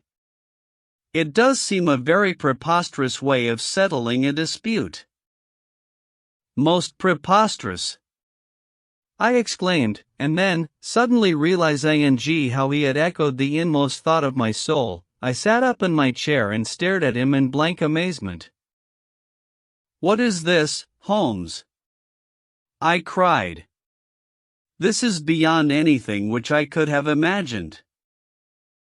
He laughed heartily at my perplexity. "You remember," said he, "that some little time ago, when I read you the passage in one of Poe's sketches, in which a close reasoner follows the unspoken thoughts of his companion, you were inclined to treat the matter as a mere tour de force of the author. On my remarking that I was constantly in the habit of doing the same thing, you expressed incredulity." "Oh, no. Perhaps not with your tongue, my dear Watson, but certainly with your eyebrows. So when I saw you throw down your paper and enter upon a train of thought, I was very happy to have the opportunity of reading it off, and eventually of breaking into it, as a proof that I had been in rapport with you. But I was still far from satisfied. In the example which you read to me, said I, the reasoner drew his conclusions from the actions of the man whom he observed. If I remember right, he stumbled over a heap of stones, looked up at the stars, and so on. But I have been seated quietly in my chair, and what clues can I have given you? You do yourself an injustice. The features are given to man as the means by which he shall express his emotions, and yours are faithful servants. Do you mean to say that you read my train of thoughts from my features? Your features, and especially your eyes. Perhaps you cannot yourself recall how your reverie commenced? No, I cannot. Then I will tell you. After throwing down your paper, which was the action which drew my attention to you, you sat for half a minute with a vacant expression. Then your eyes fixed themselves upon your newly framed picture of General Gordon, and I saw by the alteration in your face that a train of thought had been started. But it did not lead very far. Your eyes turned across to the unframed portrait of Henry Ward Beecher, which stands upon the top of your books. You then glanced up at the wall, and of course your meaning was obvious. You were thinking that if the portrait were framed it would just cover that bare space and correspond with Gordon's picture over there. You have followed me wonderfully, I exclaimed. So far I could hardly have gone astray. But now your thoughts went back to Beecher, and you looked hard across as if you were studying the character in his features. Then your eyes ceased to pucker, but you continued to look across, and your face was thoughtful. You were recalling the incidents of Beecher's career. I was well aware that you could not do this without thinking of the mission which he undertook on behalf of the North at the time of the Civil War, for I remember you expressing your passionate indignation at the way in which he was received by the more turbulent of our people. You felt so strongly about it that I knew you could not think of Beecher without thinking of that also. When a moment later I saw your eyes wander away from the picture, I suspected that your mind had now turned to the Civil War, and when I observed that your lips set, your eyes sparkled, and your hands clenched, I was positive that you were indeed thinking of the gallantry which was shown by both sides in that desperate struggle. But then, again, your face grew sadder, you shook your head. You were dwelling upon the sadness and horror and useless waste of life. Your hand stole towards your own old wound, and a smile quivered on your lips, which showed me that the ridiculous side of this method of settling international questions had forced itself upon your mind. At this point I agreed with you that it was preposterous, and was glad to find that all my deductions had been correct. Absolutely, said I, and now that you have explained it, I confess that I am as amazed as before. It was very superficial, my dear Watson, I assure you. I should not have intruded it upon your attention had you not shown some incredulity the other day. But the evening has brought a breeze with it. What do you say to a ramble through London? I was weary of our little sitting room and gladly acquiesced. For 3 hours we strolled about together, watching the ever-changing kaleidoscope of life as it ebbs and flows through Fleet Street and the Strand. His characteristic talk, with its keen observance of detail and subtle power of inference, held me amused and enthralled. It was 10 o'clock before we reached Baker Street again. A brougham was waiting at our door. A doctor's general practitioner, I perceive, said Holmes. Not been long in practice, but has a good deal to do. Come to consult us, I fancy. Lucky we came back. I was sufficiently conversant with Holmes's methods to be able to follow his reasoning, and to see that the nature and state of the various medical instruments in the wicker basket which hung in the lamplight inside the brougham had given him the data for his swift deduction. The light in our window above showed that this late visit was indeed intended for us. With some curiosity as to what could have sent a brother medico to us at such an hour, I followed Holmes into our sanctum. A pale, taper-faced man with sandy whiskers rose up from a chair by the fire as we entered. His age may not have been more than 3 or 34, but his haggard expression and unhealthy hue told of a life which had sapped his strength and robbed him of his youth. His manner was nervous and shy, like that of a sensitive gentleman, and the thin white hand which he laid on the mantelpiece as he rose was that of an artist rather than of a surgeon. His dress was quiet and somber, a black frock coat, dark trousers, and a touch of color about his necktie. "Good evening, Doctor," said Holmes cheerily. "I am glad to see that you have only been waiting a very few minutes." "You spoke to my coachman, then?" "No, it was the candle on the side table that told me." "Pray resume your seat and let me know how I can serve you." "My name is Dr. Percy Trevelyan," said our visitor, "and I live at 403, Brook Street." "Are you not the author of a monograph upon obscure nervous lesions?" I asked. His pale cheeks flushed with pleasure at hearing that his work was known to me. "I so seldom hear of the work that I thought it was quite dead," said he. "My publishers gave me a most discouraging account of its sale." "You are yourself, I presume, a medical man?" "A retired army surgeon." "My own hobby has always been nervous disease. I should wish to make it an absolute specialty, but of course a man must take what he can get at first. This, however, is beside the question, Mr. Sherlock Holmes, and I quite appreciate how valuable your time is. The fact is that a very singular train of events has occurred recently at my house in Brook Street, and tonight they came to such a head that I felt it was quite impossible for me to wait another hour before asking for your advice and assistance." Sherlock Holmes sat down and lit his pipe. "You are very welcome to both," said he. "Pray let me have a detailed account of what the circumstances are which have disturbed you." "One or two of them are so trivial," said Dr. Trevelyan, "that really I am almost ashamed to mention them. But the matter is so inexplicable, and the recent turn which it has taken is so elaborate, that I shall lay it all before you, and you shall judge what is essential and what is not. I am compelled, to begin with, to say something of my own college career. I am a London University man, you know, and I am sure that you will not think that I am unduly singing my own praises if I say that my student career was considered by my professors to be a very promising one. After I had graduated, I continued to devote myself to research, occupying a minor position in King's College Hospital, and I was fortunate enough to excite considerable interest by my research into the pathology of catalepsy, and finally to win the Bruce Pinkerton Prize and Medal by the monograph on nervous lesions to which your friend has just alluded. I should not go too far if I were to say that there was a general impression at that time that a distinguished career lay before me. But the one great stumbling block lay in my want of capital.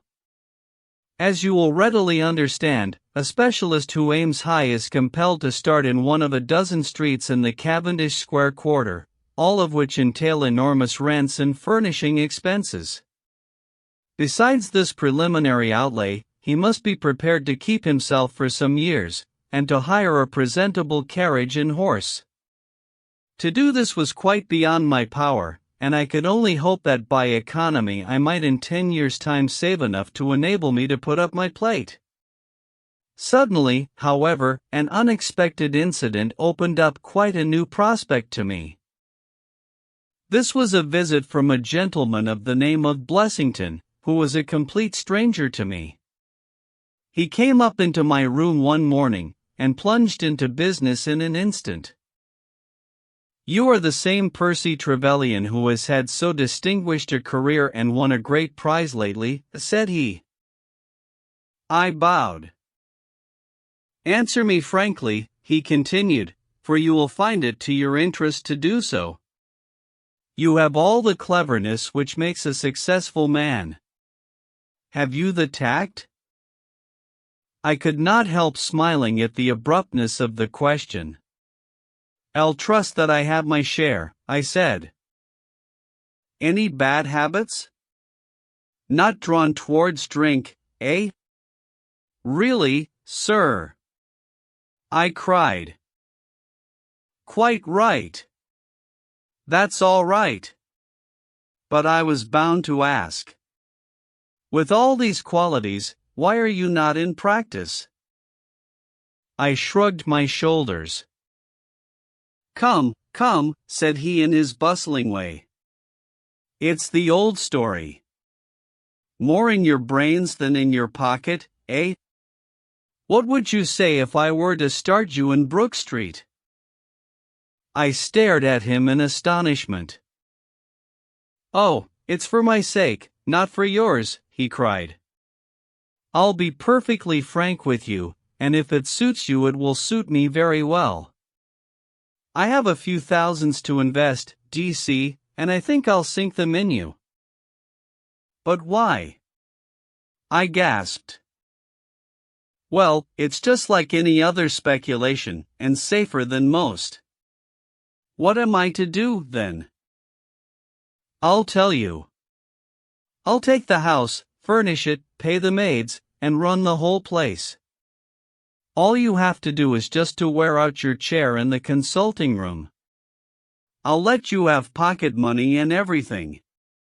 Then you hand over to me 3/4 of what you earn, and you keep the other quarter for yourself." This was the strange proposal, Mr. Holmes, with which the man Blessington approached me. I won't weary you with the account of how we bargained and negotiated. It ended in my moving into the house next Lady Day, and starting in practice on very much the same conditions as he had suggested. He came himself to live with me in the character of a resident patient. His heart was weak, it appears, and he needed constant medical supervision. He turned the 2 best rooms of the first floor into a sitting room and bedroom for himself. He was a man of singular habits, shunning company, and very seldom going out. His life was irregular, but in one respect he was regularity itself. Every evening, at the same hour, he walked into the consulting room, examined the books, put down 5 and 3 pence for every guinea that I had earned, and carried the rest off to the strong box in his own room. I may say with confidence that he never had occasion to regret his speculation. From the first it was a success. A few good cases and the reputation which I had won in the hospital brought me rapidly to the front, and during the last few years I have made him a rich man. So much, Mr. Holmes, for my past history and my relations with Mr. Blessington. It only remains for me now to tell you what has occurred to bring me here tonight. Some weeks ago Mr. Blessington came down to me in, as it seemed to me, a state of considerable agitation. He spoke of some burglary which, he said, had been committed in the West End, and he appeared, I remember, to be quite unnecessarily excited about it, declaring that a day should not pass before we should add stronger bolts to our windows and doors.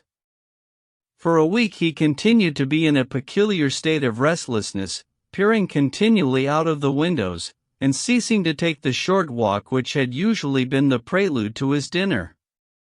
From his manner it struck me that he was in mortal dread of something or somebody, but when I questioned him upon the point he became so offensive that I was compelled to drop the subject.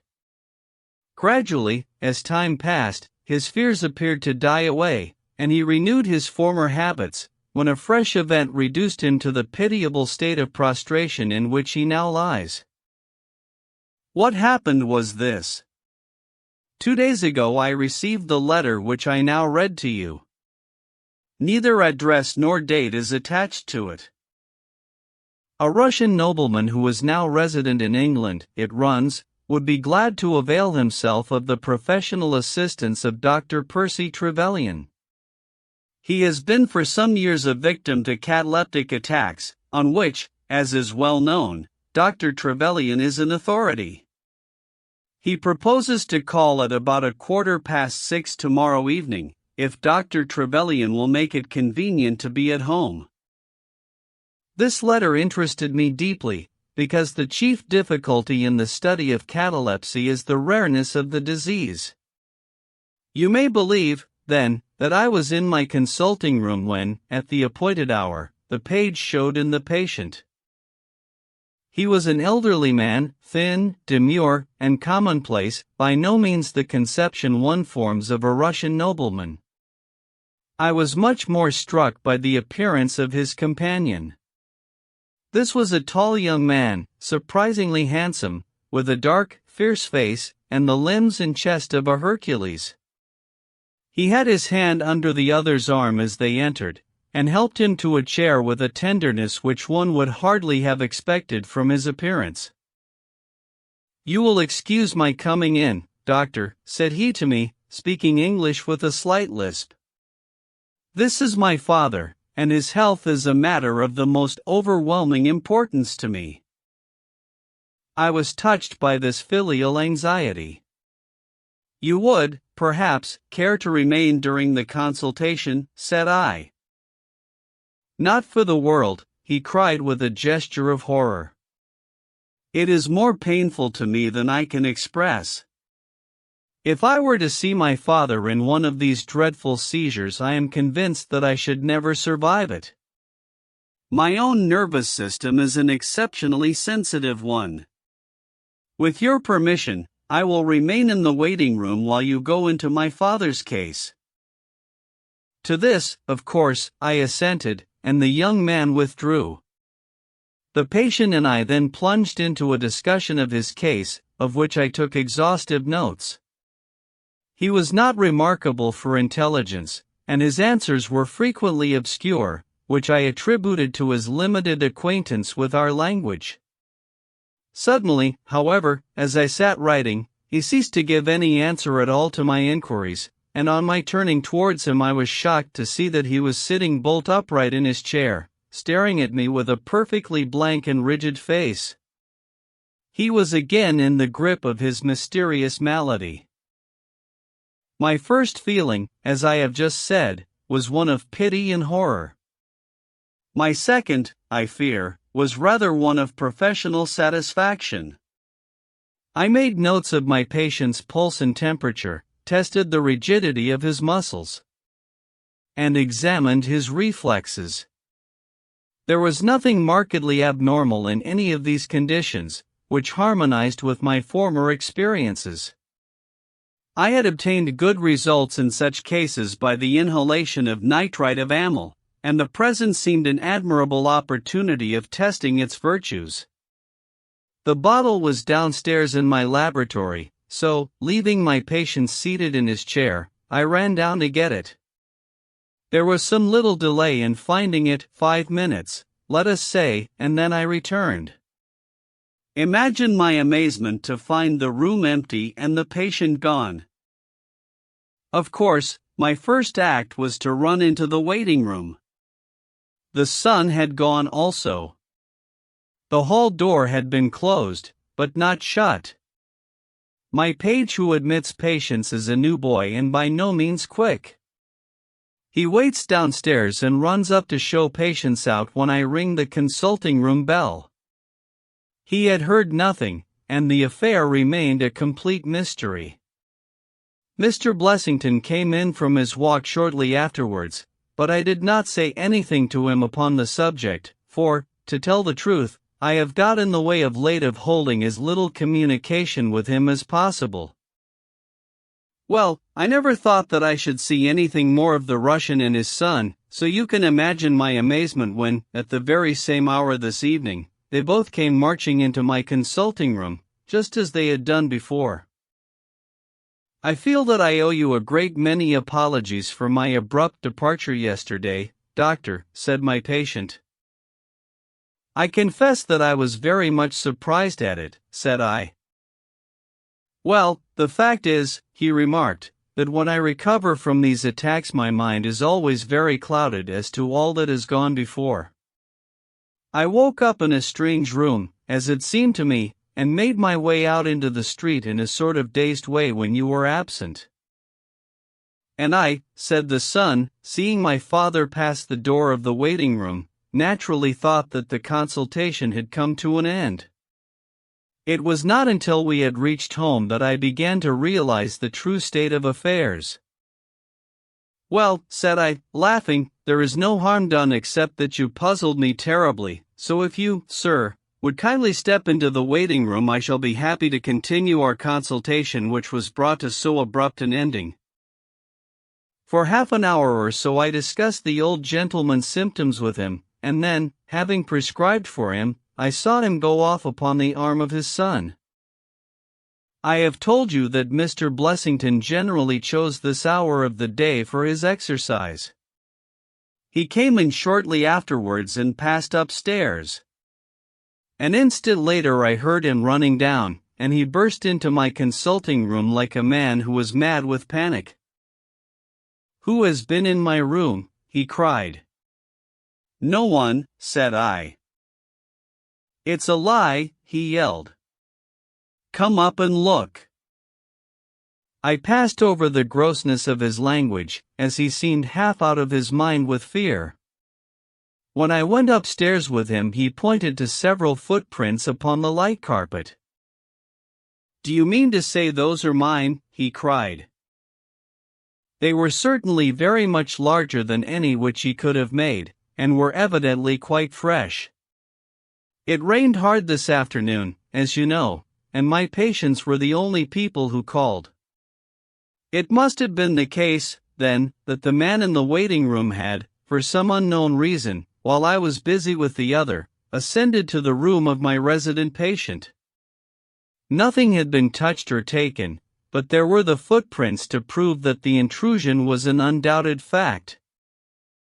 Mr. Blessington seemed more excited over the matter than I should have thought possible, though of course it was enough to disturb anybody's peace of mind. He actually sat crying in an armchair, and I could hardly get him to speak coherently. It was his suggestion that I should come round to you, and of course I at once saw the propriety of it, for certainly the incident is a very singular one, though he appears to completely overrate its importance. If you would only come back with me in my brougham, you would at least be able to soothe him, though I can hardly hope that you will be able to explain this remarkable occurrence. Sherlock Holmes had listened to this long narrative with an intentness which showed me that his interest was keenly aroused. His face was as impassive as ever, but his lids had drooped more heavily over his eyes, and his smoke had curled up more thickly from his pipe to emphasize each curious episode in the doctor's tale. As our visitor concluded, Holmes sprang up without a word, handed me my hat, picked his own from the table, and followed Dr. Trevelyan to the door. Within a quarter of an hour we had been dropped at the door of the physician's residence in Brook Street, one of those somber, flat-faced houses which one associates with a West End practice. A small page admitted us, and we began at once to ascend the broad, well-carpeted stair. But a singular interruption brought us to a standstill. The light at the top was suddenly whisked out, and from the darkness came a reedy, quavering voice. "I have a pistol," it cried. "I give you my word that I'll fire if you come any nearer." "This really grows outrageous, Mr. Blessington," cried Dr. Trevelyan. "Oh, then it is you, doctor," said the voice with a great heave of relief. "But those other gentlemen. Are they what they pretend to be? We were conscious of a long scrutiny out of the darkness. Yes, it's all right, said the voice at last. You can come up, and I am sorry if my precautions have annoyed you. He relit the stair gas as he spoke, and we saw before us a singular-looking man, whose appearance, as well as his voice, testified to his jangled nerves.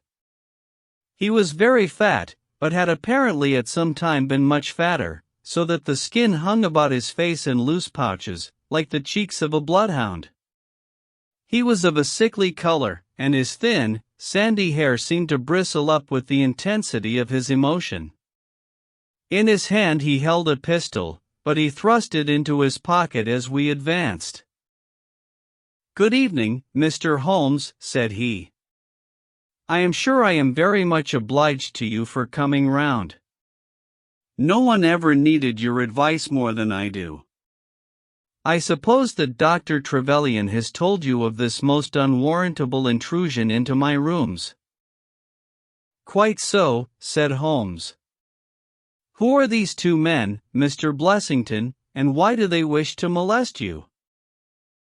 Well, said the resident patient in a nervous fashion, "of course it is hard to say that.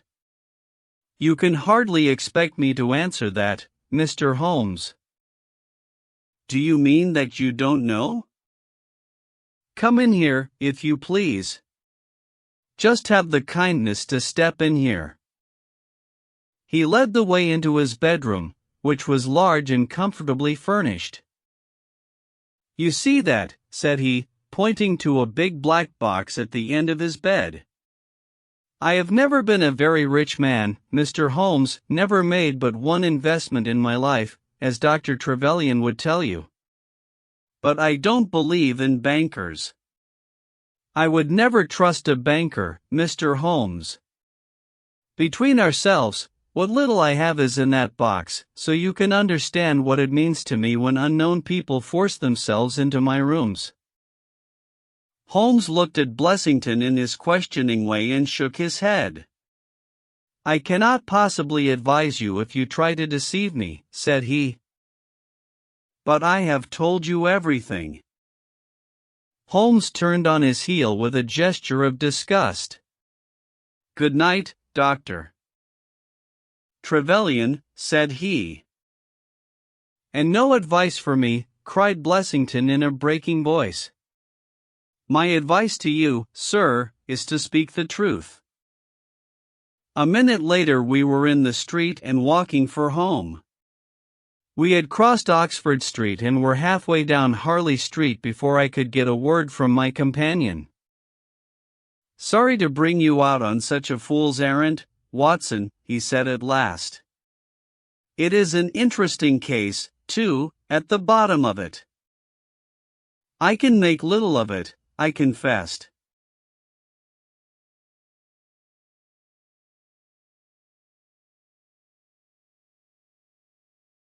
Well, it is quite evident that there are two men more perhaps, but at least two who are determined for some reason to get at this fellow Blessington. I have no doubt in my mind that both on the first and on the second occasion that young man penetrated to Blessington's room, while his confederate, by an ingenious device, kept the doctor from interfering. And the catalepsy?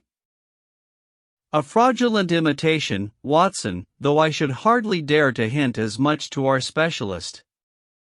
It is a very easy complaint to imitate. I have done it myself. And then? By the purest chance Blessington was out on each occasion. Their reason for choosing so unusual an hour for a consultation was obviously to ensure that there should be no other patient in the waiting room. It just happened, however, that this hour coincided with Blessington's constitutional, which seems to show that they were not very well acquainted with his daily routine. Of course, if they had been merely after plunder they would at least have made some attempt to search for it. Besides, I can read in a man's eye when it is his own skin that he is frightened for. It is inconceivable that this fellow could have made two such vindictive enemies as these appear to be without knowing of it.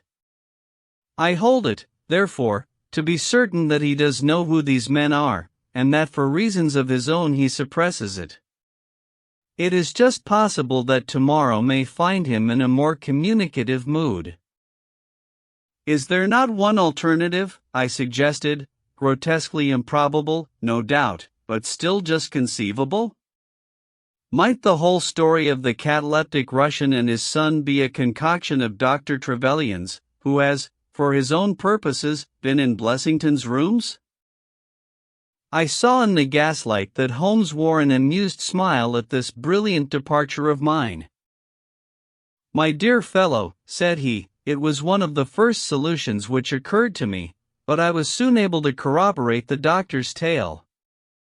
This young man has left prints upon the stair carpet which made it quite superfluous for me to ask to see those which he had made in the room.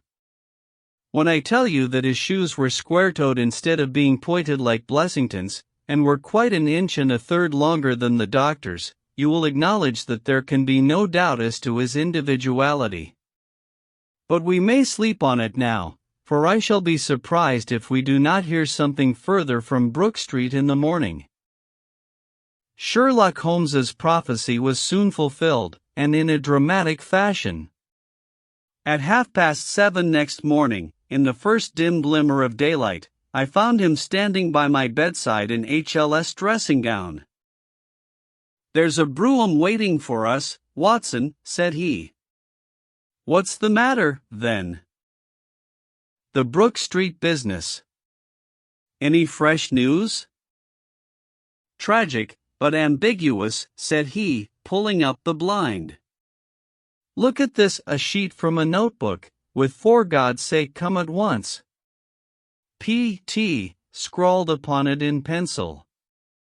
Our friend, the doctor, was hard put to it when he wrote this. Come along, my dear fellow, for it's an urgent call."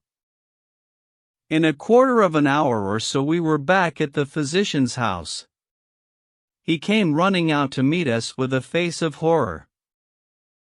"Oh, such a business," he cried with his hands to his temples. "What then?" "Blessington has committed suicide." Holmes whistled. "Yes, he hanged himself during the night." We had entered, and the doctor had preceded us into what was evidently his waiting room. "I really hardly know what I am doing," he cried. "The police are already upstairs. It has shaken me most dreadfully." "When did you find it out?" "He has a cup of tea taken in to him early every morning. When the maid entered, about 7, there the unfortunate fellow was hanging in the middle of the room. He had tied his cord to the hook on which the heavy lamp used to hang, and he had jumped off from the top of the very box that he showed us yesterday." Holmes stood for a moment in deep thought. "With your permission," said he at last, "I should like to go upstairs and look into the matter." We both ascended, followed by the doctor. It was a dreadful sight which met us as we entered the bedroom door. I have spoken of the impression of flabbiness which this man Blessington conveyed. As he dangled from the hook it was exaggerated and intensified until he was scarce human in his appearance. The neck was drawn out like a plucked chicken's, making the rest of him seem the more obese and unnatural by the contrast. He was clad only in his long nightdress, and his swollen ankles and ungainly feet protruded starkly from beneath it. Beside him stood a smart-looking police inspector, who was taking notes in a pocketbook. "Ah, Mr. Holmes," said he heartily as my friend entered, "I am delighted to see you." "Good morning, Lanner," answered Holmes. "You won't think me an intruder, I am sure. Have you heard of the events which led up to this affair?" "Yes, I heard something of them." "Have you formed any opinion?" "As far as I can see, The man has been driven out of his senses by fright. The bed has been well slept in, you see. There's his impression, deep enough. It's about 5 in the morning, you know, that suicides are most common. That would be about his time for hanging himself. It seems to have been a very deliberate affair. I should say that he has been dead about 3 hours, judging by the rigidity of the muscles, said I. Noticed anything peculiar about the room? Asked Holmes. Found a screwdriver and some screws on the washhand stand. Seems to have smoked heavily during the night, too. Here are 4 cigar ends that I picked out of the fireplace. Said Holmes, have you got his cigar holder? No, I have seen none. His cigar case, then? Yes, it was in his coat pocket. Holmes opened it and smelled the single cigar which it contained. Oh, this is a Havana, and these others are cigars of the peculiar sort which are imported by the Dutch from their East Indian colonies. They are usually wrapped in straw, you know, and are thinner for their length than any other brand. He picked up the 4 ends and examined them with his pocket lens. 2 of these have been smoked from a holder and 2 without, said he. 2 have been cut by a not very sharp knife, and 2 have had the ends bitten off by a set of excellent teeth. This is no suicide, Mr. Lanner. It is a very deeply planned and cold-blooded murder. Impossible, cried the inspector. And why? Why should anyone murder a man in so clumsy a fashion as by hanging him? That is what we have to find out. How could they get in? Through the front door. It was barred in the morning. Then it was barred after them. How do you know? I saw their traces. Excuse me a moment, and I may be able to give you some further information about it. He went over to the door, and turning the lock he examined it in his methodical way. Then he took out the key, which was on the inside, and inspected that also. The bed, the carpet, the chairs, the mantelpiece, the dead body, and the rope were each in turn examined, until at last he professed himself satisfied, and with my aid and that of the inspector cut down the wretched object and laid it reverently under a sheet. How about this rope? He asked. It is cut off this, said Dr. Trevelyan, drawing a large coil from under the bed. He was morbidly nervous of fire, and always kept this beside him, so that he might escape by the window in case the stairs were burning. That must have saved them trouble, said Holmes thoughtfully. Yes, the actual facts are very plain, and I shall be surprised if by the afternoon I cannot give you the reasons for them as well. I will take this photograph of Blessington, which I see upon the mantelpiece, as it may help me in my inquiries. But you have told us nothing, cried the doctor. Oh, there can be no doubt as to the sequence of events, said Holmes. There were 3 of them in it, the young man, the old man, and a third, to whose identity I have no clue. The first 2, I need hardly remark, are the same who masqueraded as the Russian Count and his son, so we can give a very full description of them. They were admitted by a confederate inside the house. If I might offer you a word of advice, Inspector, it would be to arrest the page, who, as I understand, has only recently come into your service, Doctor. The young imp cannot be found, said Dr. Trevelyan. The maid and the cook have just been searching for him. Holmes shrugged his shoulders. He has played a not unimportant part in this drama, said he. The 3 men having ascended the stairs, which they did on tiptoe, the elder man first, the younger man second, and the unknown man in the rear. "My dear Holmes," I ejaculated. Oh, there could be no question as to the superimposing of the footmarks. I had the advantage of learning which was which last night. They ascended, then, to Mr. Blessington's room, the door of which they found to be locked. With the help of a wire, however, they forced round the key. Even without the lens you will perceive, by the scratches on this ward, where the pressure was applied.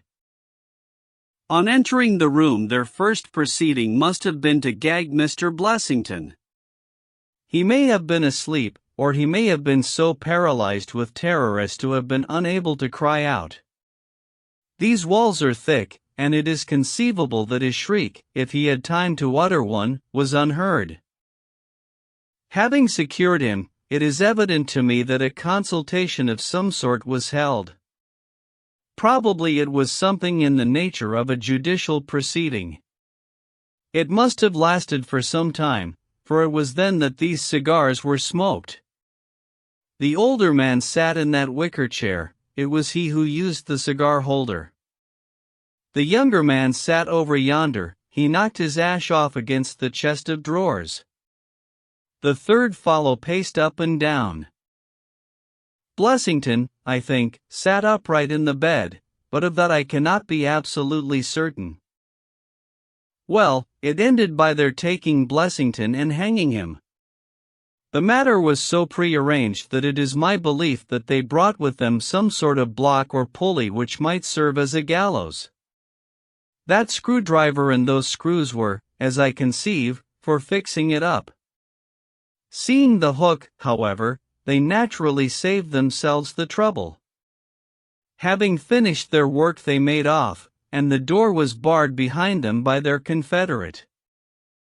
We had all listened with the deepest interest to this sketch of the night's doings, which Holmes had deduced from signs so subtle and minute that, even when he had pointed them out to us, we could scarcely follow him in his reasonings. The inspector hurried away on THC instant to make inquiries about the page, while Holmes and I returned to Baker Street for breakfast. "I'll be back by 3, said he when we had finished our meal. "Both the inspector and the doctor will meet me here at that hour, and I hope by that time to have cleared up any little obscurity which the case may still present." Our visitors arrived at the appointed time, but it was 3:15 before my friend put in an appearance. From his expression as he entered, however, I could see that all had gone well with him. "Any news, Inspector?" "We have got the boy, sir." "Excellent, and I have got the men." "You have got them," we cried, all three. "Well, at least I have got their identity. This so-called Blessington is, as I expected, well known at headquarters, and so are his assailants. Their names are Biddle, Hayward, and Moffat." "The Worthington Bank gang," cried the inspector. "Precisely," said Holmes. "Then Blessington must have been Sutton." "Exactly," said Holmes. "Why, that makes it as clear as crystal," said the inspector. But Trevelyan and I looked at each other in bewilderment. "You must surely remember the great Worthington Bank business," said Holmes. 5 men were in it, these 4 and a 5th called Cartwright. Tobin, the caretaker, was murdered, and the thieves got away with £7,000. This was in 1875.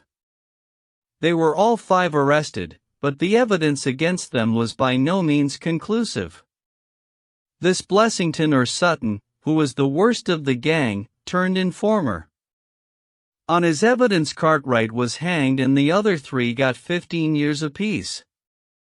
When they got out the other day, which was some years before their full term, they set themselves, as you perceive, to hunt down the traitor and to avenge the death of their comrade upon him. Twice they tried to get at him and failed, a third time, you see, it came off. Is there anything further which I can explain, Dr. Trevelyan? I think you have made it all remarkably clear, said the doctor. No doubt the day on which he was so perturbed was the day when he had seen of their release in the newspapers.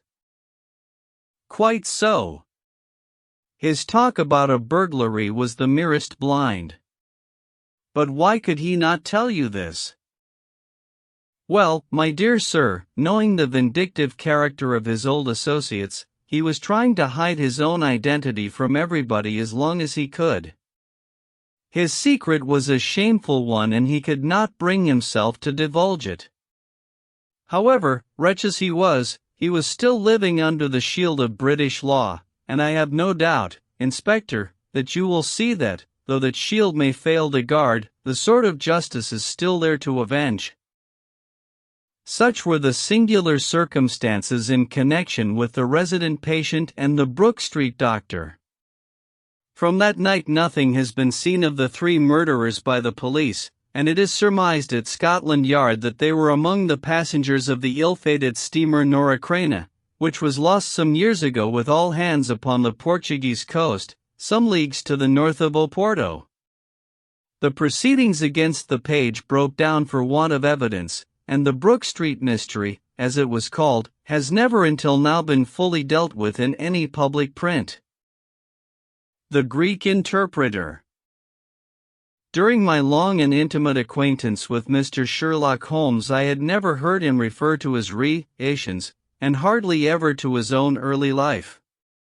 This reticence upon his part had increased the somewhat inhuman effect which he produced upon me, until sometimes I found myself regarding him as an isolated phenomenon, a brain without a heart, as deficient in human sympathy as he was preeminent in intelligence.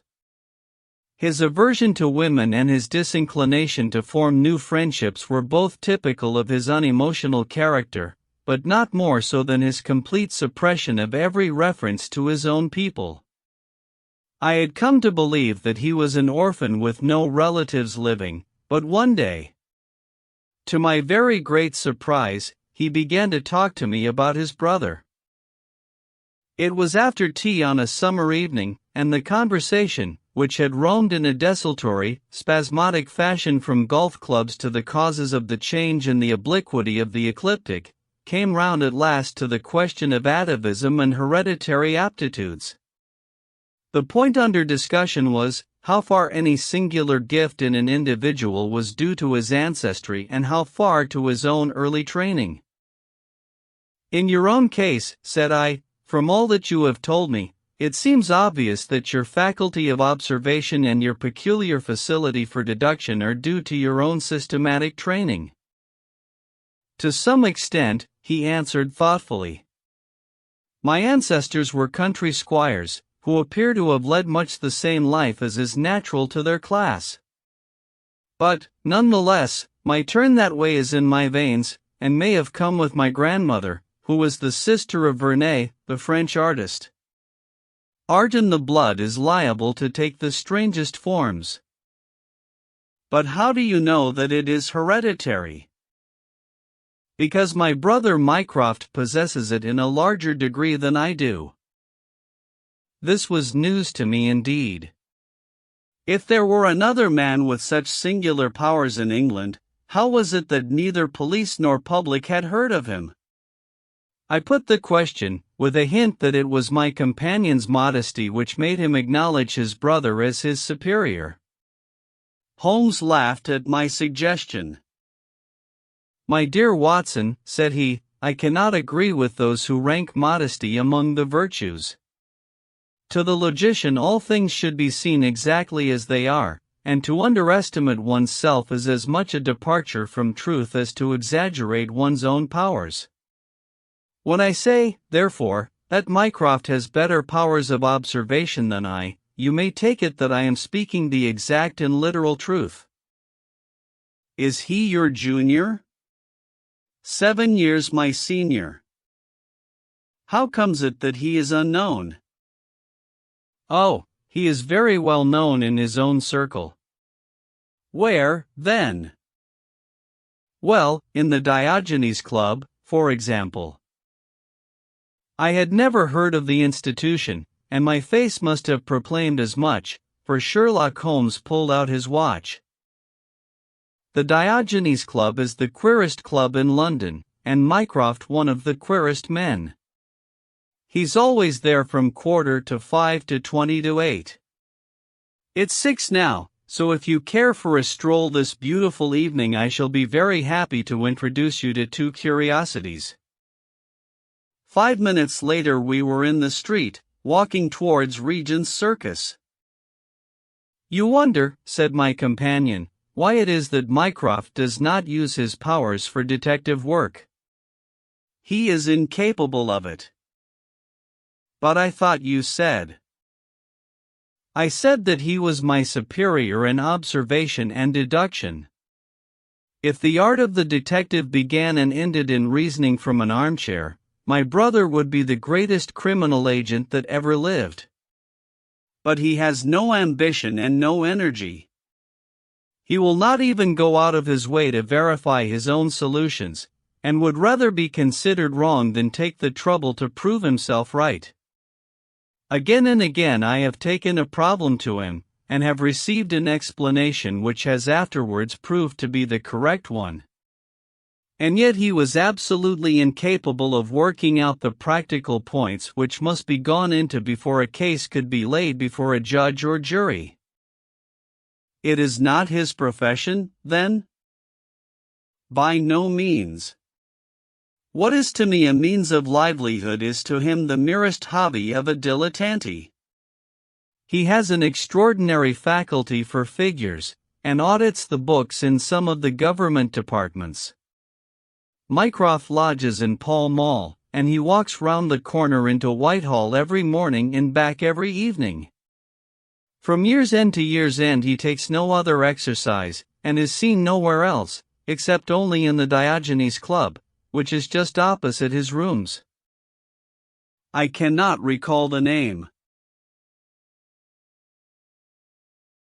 Very likely not. There are many men in London, you know, who, some from shyness, some from misanthropy, have no wish for the company of their fellows. Yet they are not averse to comfortable chairs and the latest periodicals. It is for the convenience of these that the Diogenes Club was started, and it now contains the most unsociable and unclubable men in town. No member is permitted to take the least notice of any other one. Save in the strangers' room, no talking is, under any circumstances, allowed. And 3 offenses, if brought to the notice of the committee, render the talker liable to expulsion. My brother was one of the founders, and I have myself found it a very soothing atmosphere. We had reached Pall Mall as we talked, and were walking down it from the St. James's End. Sherlock Holmes stopped at a door some little distance from the Carlton, and, cautioning me not to speak, he led the way into the hall. Through the glass paneling I caught a glimpse of a large and luxurious room, in which a considerable number of men were sitting about and reading papers, each in his own little nook. Holmes showed me into a small chamber which looked out into Pall Mall, and then, leaving me for a minute, he came back with a companion whom I knew could only be his brother. Mycroft Holmes was a much larger and stouter man than Sherlock. His body was absolutely corpulent, but his face, though massive, had preserved something of the sharpness of expression which was so remarkable in that of his brother.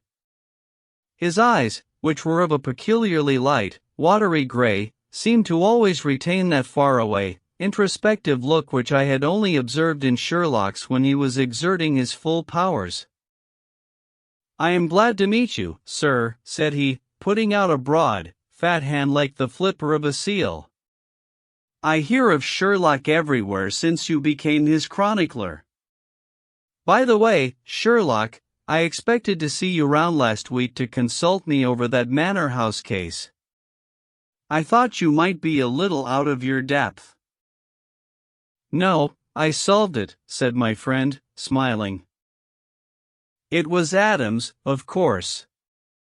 Yes, it was Adams. I was sure of it from the first. The two sat down together in the bow window of the club. To anyone who wishes to study mankind, this is the spot, said Mycroft. Look at the magnificent types. Look at these two men who are coming towards us, for example. The billiard marker and the other? Precisely. What do you make of the other? The two men had stopped opposite the window. Some chalk marks over the waistcoat pocket were the only signs of billiards which I could see in one of them. The other was a very small, dark fellow, with his hat pushed back and several packages under his arm. An old soldier, I perceive, said Sherlock. And very recently discharged, remarked the brother. Served in India, I see. And a non-commissioned officer. Royal Artillery, I fancy, said Sherlock. And a widower. But with a child. Children, my dear boy, children. Come, said I, laughing, this is a little too much. Surely, answered Holmes, it is not hard to say that a man with that bearing, expression of authority, and sun-baked skin, is a soldier, is more than a private, and is not long from India. That he has not left the service long is shown by his still wearing his ammunition boots, as they are called, observed Mycroft. He had not the cavalry stride, yet he wore his hat on one side, as is shown by the lighter skin on that side of his brow. His weight is against his being a sapper. He is in the artillery. Then, of course, his complete mourning shows that he has lost someone very dear. The fact that he is doing his own shopping looks as though it were his wife. He has been buying things for children, you perceive. There is a rattle, which shows that one of them is very young. The wife probably died in childbed. The fact that he has a picture book under his arm shows that there is another child to be thought of. I began to understand what my friend meant when he said that his brother possessed even keener faculties than he did himself. He glanced across at me and smiled. Mycroft took snuff from a tortoiseshell box and brushed away the wandering grains from his coat front with a large, red silk handkerchief. By the way, Sherlock, said he, I have had something quite after your own heart, a most singular problem, submitted to my judgment. I really had not the energy to follow it up save in a very incomplete fashion, but it gave me a basis for some pleasing speculations. If you would care to hear the facts. My dear Mycroft, I should be delighted. The brother scribbled a note upon a leaf of his pocket-book, and, ringing the bell, he handed it to the waiter. I have asked Mr. Melas to step across, said he. He lodges on the floor above me, and I have some slight acquaintance with him, which led him to come to me in his perplexity. Mr. Melas is a Greek by extraction, as I understand, and he is a remarkable linguist. He earns his living partly as interpreter in the law courts and partly by acting as guide to any wealthy Orientals who may visit the Northumberland Avenue hotels. I think I will leave him to tell his very remarkable experience in his own fashion. A few minutes later we were joined by a short, stout man whose olive face and coal-black hair proclaimed his southern origin, though his speech was that of an educated Englishman. He shook hands eagerly with Sherlock Holmes, and his dark eyes sparkled with pleasure when he understood that the specialist was anxious to hear his story. I do not believe that the police credit me, on my word, I do not, said he in a wailing voice. Just because they have never heard of it before, they think that such a thing cannot be. But I know that I shall never be easy in my mind until I know what has become of my poor man with the sticking plaster upon his face." "I am all attention," said Sherlock Holmes. "This is Wednesday evening," said Mr. Melas. "Well, then, it was Monday night only 2 days ago, you understand, that all this happened. I am an interpreter, as perhaps my neighbor there has told you. I interpret all languages, or nearly all, but as I am a Greek by birth and with a Grecian name, it is with that particular tongue that I am principally associated. For many years I have been the chief Greek interpreter in London, and my name is very well known in the hotels. It happens not unfrequently that I am sent for at strange hours by foreigners who get into difficulties, or by travelers who arrive late and wish my services. I was not surprised, therefore, on Monday night when a Mr. Latimer, a very fashionably dressed young man, came up to my rooms and asked me to accompany him in a cab which was waiting at the door. A Greek friend had come to see him upon business, he said, and as he could speak nothing but his own tongue, the services of an interpreter were indispensable. He gave me to understand that his house was some little distance off, in Kensington, and he seemed to be in a great hurry, bustling me rapidly into the cab when we had descended to the street. I say into the cab, but I soon became doubtful as to whether TT was not a carriage in which I found myself. It was certainly more roomy than the ordinary four-wheeled disgrace to London, and the fittings, though frayed, were of rich quality. Mr. Latimer seated himself opposite to me and we started off through Charing Cross and up the Shaftesbury Avenue. We had come out upon Oxford Street and I had ventured some remark as to this being a roundabout way to Kensington, when my words were arrested by the extraordinary conduct of my companion. He began by drawing a most formidable-looking bludgeon loaded with lead from his pocket, and switching it backward and forward several times, as if to test its weight and strength. Then he placed it without a word upon the seat beside him. Having done this, he drew up the windows on each side, and I found to my astonishment that they were covered with paper so as to prevent my seeing through them. "I am sorry to cut off your view, Mr. Melas," said he. "The fact is that I have no intention that you should see what the places to which we are driving. It might possibly be inconvenient to me if you could find your way there again." As you can imagine, I was utterly taken aback by such an address. My companion was a powerful, broad-shouldered young fellow, and, apart from the weapon, I should not have had the slightest chance in a struggle with him. "This is very extraordinary conduct, Mr. Latimer," I stammered. "You must be aware that what you are doing is quite illegal." "It is somewhat of a liberty, no doubt," said he, "but we'll make it up to you. I must warn you, however, Mr. Melas, that if at any time tonight you attempt to raise an alarm or do anything which is against my interest, you will find it a very serious thing. I beg you to remember that no one knows where you are, and that, whether you are in this carriage or in my house, you are equally in my power." His words were quiet, but he had a rasping way of saying them, which was very menacing.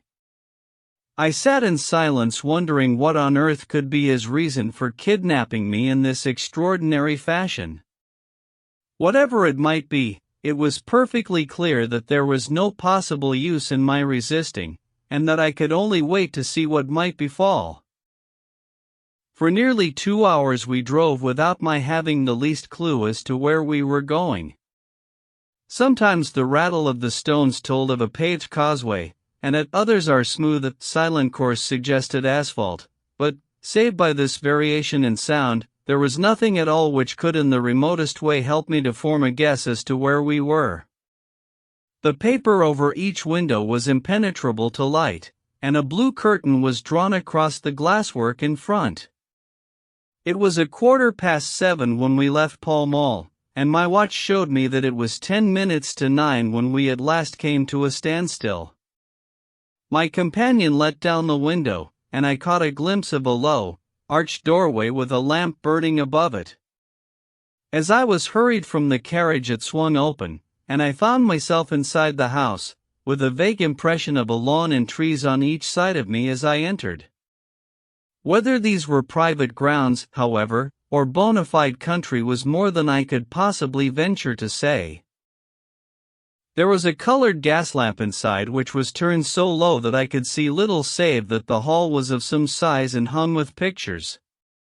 In the dim light I could make out that the person who had opened the door was a small, mean-looking, middle-aged man with rounded shoulders. As he turned towards us, the glint of the light showed me that he was wearing glasses. "Is this Mr. Melas, Harold?" said he. "Yes." "Well done, well done. No ill will, Mr. Melas, I hope, but we could not get on without you. If you deal fair with us you'll not regret it, but if you try any tricks, God help you." He spoke in a nervous, jerky fashion, and with little giggling laughs in between, but somehow he impressed me with fear more than the other. "What do you want with me?" I asked. "Only to ask a few questions of a Greek gentleman who is visiting us, and to let us have the answers. But say no more than you are told to say, or—" Here came the nervous giggle again. "You had better never have been born." As he spoke he opened a door and showed the way into a room which appeared to be very richly furnished, but again the only light was afforded by a single lamp half turned down. The chamber was certainly large, and the way in which my feet sank into the carpet as I stepped across it told me of its richness. I caught glimpses of velvet chairs, a high white marble mantelpiece, and what seemed to be a suit of Japanese armor at one side of it. There was a chair just under the lamp, and the elderly man motioned that I should sit in it. The younger had left us, but he suddenly returned through another door, leading with him a gentleman clad in some sort of loose dressing gown who moved slowly towards us. As he came into the circle of dim light which enabled me to see him more clearly, I was thrilled with horror at his appearance. He was deadly pale and terribly emaciated, with the protruding, brilliant eyes of a man whose spirit was greater than his strength. But what shocked me more than any signs of physical weakness was that his face was grotesquely crisscrossed with sticking plaster, and that one large pat of it was fastened over his mouth. "Have you the slate, Harold?" cried the older man, as this strange being fell rather than sat down into a chair. "Are his hands loose? Now, then, give him the pencil. You're to ask the questions, Mr. Melas, and he will write the answers. Ask him first of all whether he is prepared to sign the papers." The man's eyes flashed fire. "Never," he wrote in Greek upon the slate. "On no conditions?" I asked at the bidding of our tyrant. "Only if I see her married in my presence by a Greek priest whom I know." The man giggled in his venomous way. "You know what awaits you, then?" "I care nothing for myself." These are samples of the questions and answers which made up our strange half-spoken, half-written conversation. Again and again I had to ask him whether he would give in and sign the documents. Again and again I had the same indignant reply. But soon a happy thought came to me. I took to adding on little sentences of my own to each question, innocent ones at first, to test whether either of our companions knew anything of the matter, and then, as I found that they showed no sign, I played a more dangerous game. Our conversation ran something like this. "You can do no good by this obstinacy. Who are you?" "I care not. I am a stranger in London."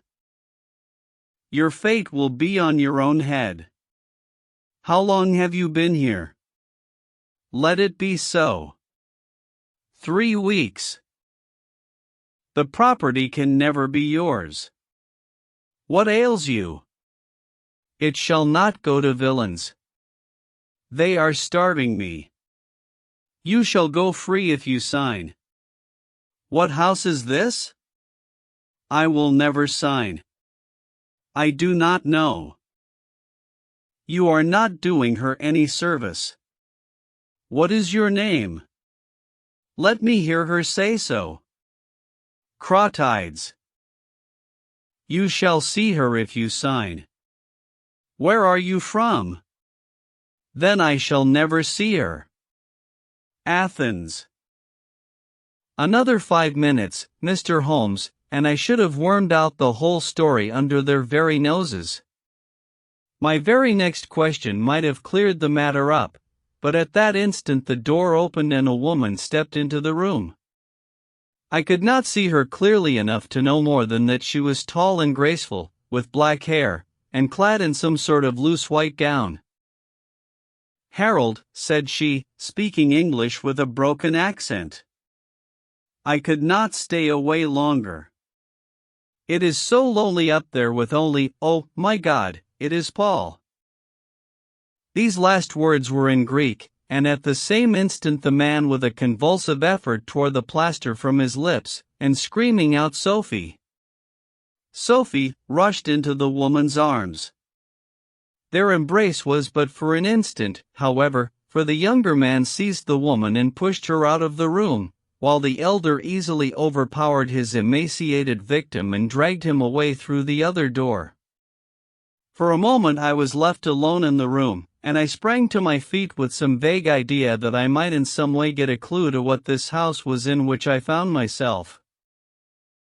Fortunately, however, I took no steps, for looking up I saw that the older man was standing in the doorway, with his eyes fixed upon me. "That will do, Mr. Melas," said he. "You perceive that we have taken you into our confidence over some very private business. We should not have troubled you, only that our friend who speaks Greek and who began these negotiations has been forced to return to the East. It was quite necessary for us to find someone to take his place, and we were fortunate in hearing of your powers." I bowed. "There are 5 sovereigns here," said he, walking up to me, "which will, I hope, be a sufficient fee. But remember," he added, tapping me lightly on the chest and giggling, "if you speak to a human soul about this, one human soul, mind, well, may God have mercy upon your soul." I cannot tell you the loathing and horror with which this insignificant-looking man inspired me. I could see him better now as the lamplight shone upon him. His features were peaky and sallow, and his little pointed beard was thready and ill-nourished. He pushed his face forward as he spoke, and his lips and eyelids were continually twitching like a man with St. Vitus's dance. I could not help thinking that his strange, catchy little laugh was also a symptom of some nervous malady. The terror of his face lay in his eyes, however, steel gray, and glistening coldly with a malignant, inexorable cruelty in their depths. "We shall know if you speak of this," said he. "We have our own means of information. Now you will find the carriage waiting, and my friend will see you on your way." I was hurried through the hall and into the vehicle, again obtaining that momentary glimpse of trees and a garden. Mr. Latimer followed closely at my heels and took his place opposite to me without a word. In silence we again drove for an interminable distance with the windows raised, until at last, just after midnight, the carriage pulled up. "You will get down here, Mr. Melas," said my companion. "I am sorry to leave you so far from your house, but there is no alternative. Any attempt upon your part to follow the carriage can only end in injury to yourself." He opened the door as he spoke, and I had hardly time to spring out when the coachman lashed the horse and the carriage rattled away. I looked around me in astonishment. I was on some sort of a heathy common mottled over with dark clumps of furze bushes. Far away stretched a line of houses, with a light here and there in the upper windows. On the other side I saw the red signal lamps of a railway. The carriage which had brought me was already out of sight. I stood gazing round and wondering where on earth I might be, when I saw someone coming towards me in the darkness. As he came up to me, I made out that he was a railway porter. "Can you tell me what place this is?" I asked. "Wandsworth Common," said he. "Can I get a train into town?" "If you walk on a mile or so to Clapham Junction," said he, "you'll just be in time for the last to Victoria." So that was the end of my adventure, Mr. Holmes. I do not know where I was, nor whom I spoke with, nor anything save what I have told you. But I know that there is foul play going on, and I want to help that unhappy man if I can. I told the whole story to Mr. Mycroft Holmes next morning, and subsequently to the police. We all sat in silence for some little time after listening to this extraordinary narrative. Then Sherlock looked across at his brother. "Any steps?" he asked. Mycroft picked up the Daily News, which was lying on the side table. "Anybody supplying any information as to the whereabouts of a Greek gentleman named Paul Crotides, from Athens, who is unable to speak English, will be rewarded. A similar reward paid to anyone giving information about a Greek lady whose first name is Sophie. X 2473. That was in all the dailies. No answer. How about the Greek legation? I have inquired. They know nothing.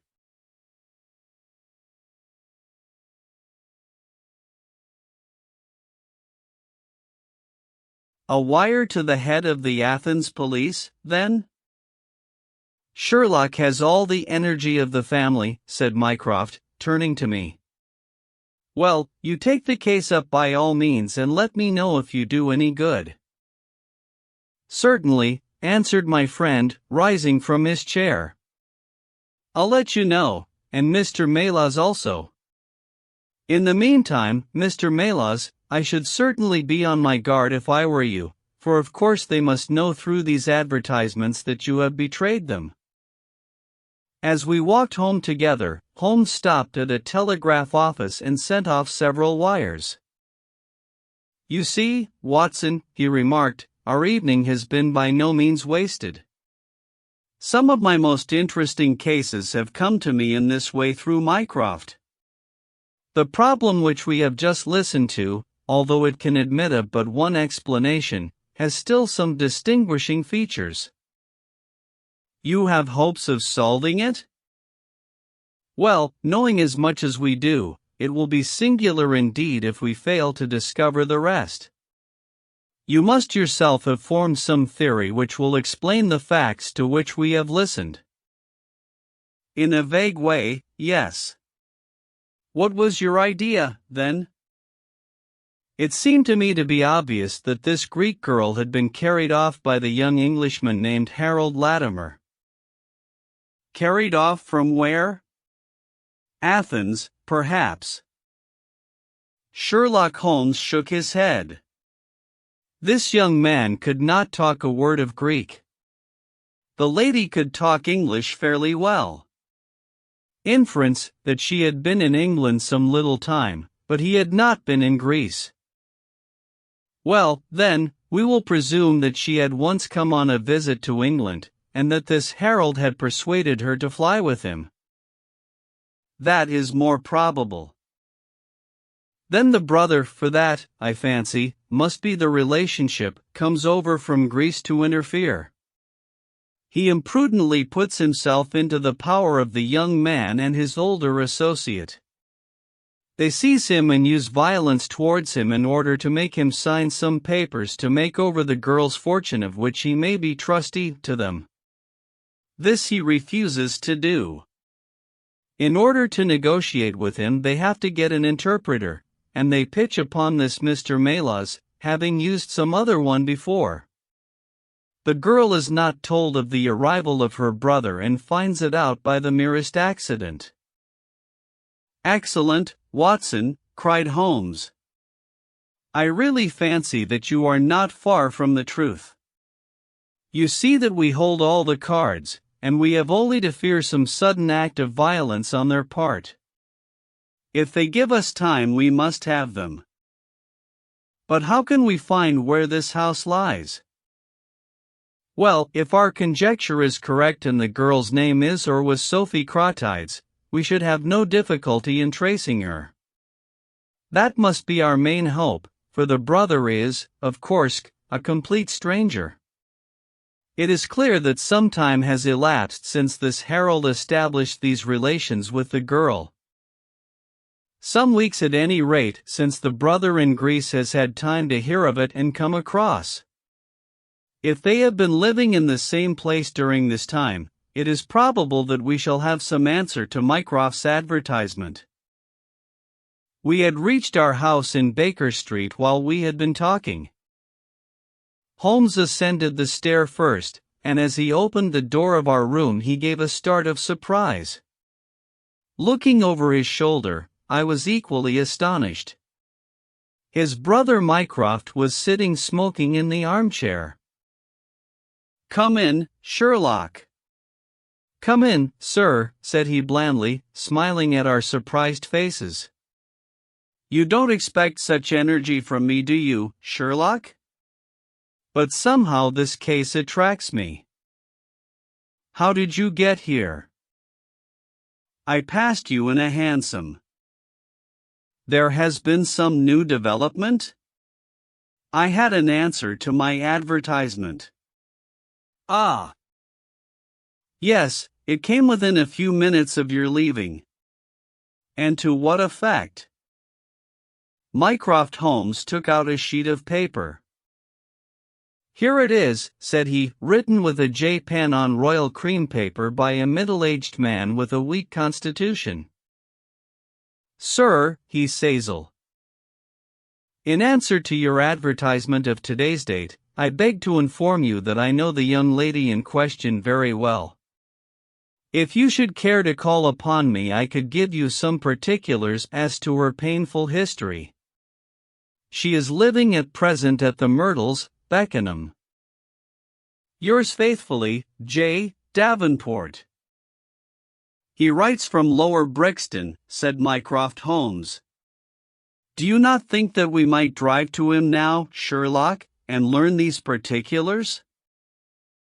"My dear Mycroft, the brother's life is more valuable than the sister's story.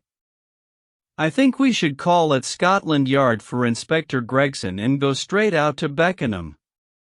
We know that a man is being done to death, and every hour may be vital." "Better pick up Mr. Melas on our way," I suggested. "We may need an interpreter." "Excellent," said Sherlock Holmes. "Send the boy for a four-wheeler, and we shall be off at once." He opened the table drawer as he spoke, and I noticed that he slipped his revolver into his pocket. "Yes," said he in answer to my glance, "I should say, from what we have heard, that we are dealing with a particularly dangerous gang." It was almost dark before we found ourselves in Pall Mall, at the rooms of Mr. Melas. A gentleman had just called for him, and he was gone. "Can you tell me where?" asked Mycroft Holmes.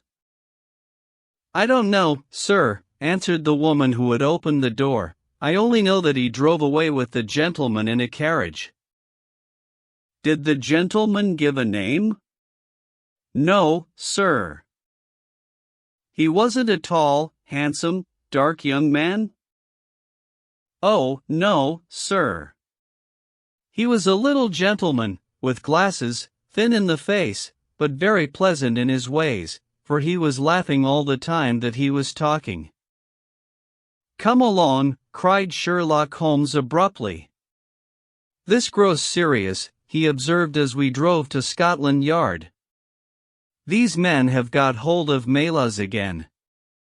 He is a man of no physical courage, as they are well aware from their experience the other night. This villain was able to terrorize him the instant that he got into his presence.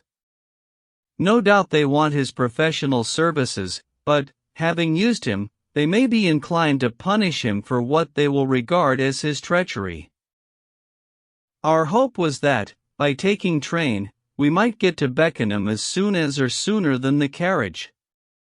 On reaching Scotland Yard, however, it was more than an hour before we could get Inspector Gregson and comply with the legal formalities which would enable us to enter the house.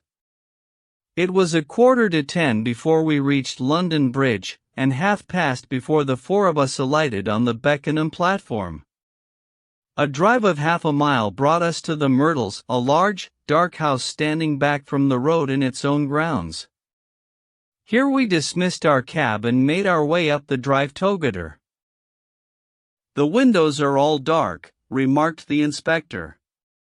"The house seems deserted." "Our birds are flown and the nest empty," said Holmes. "Why do you say so?"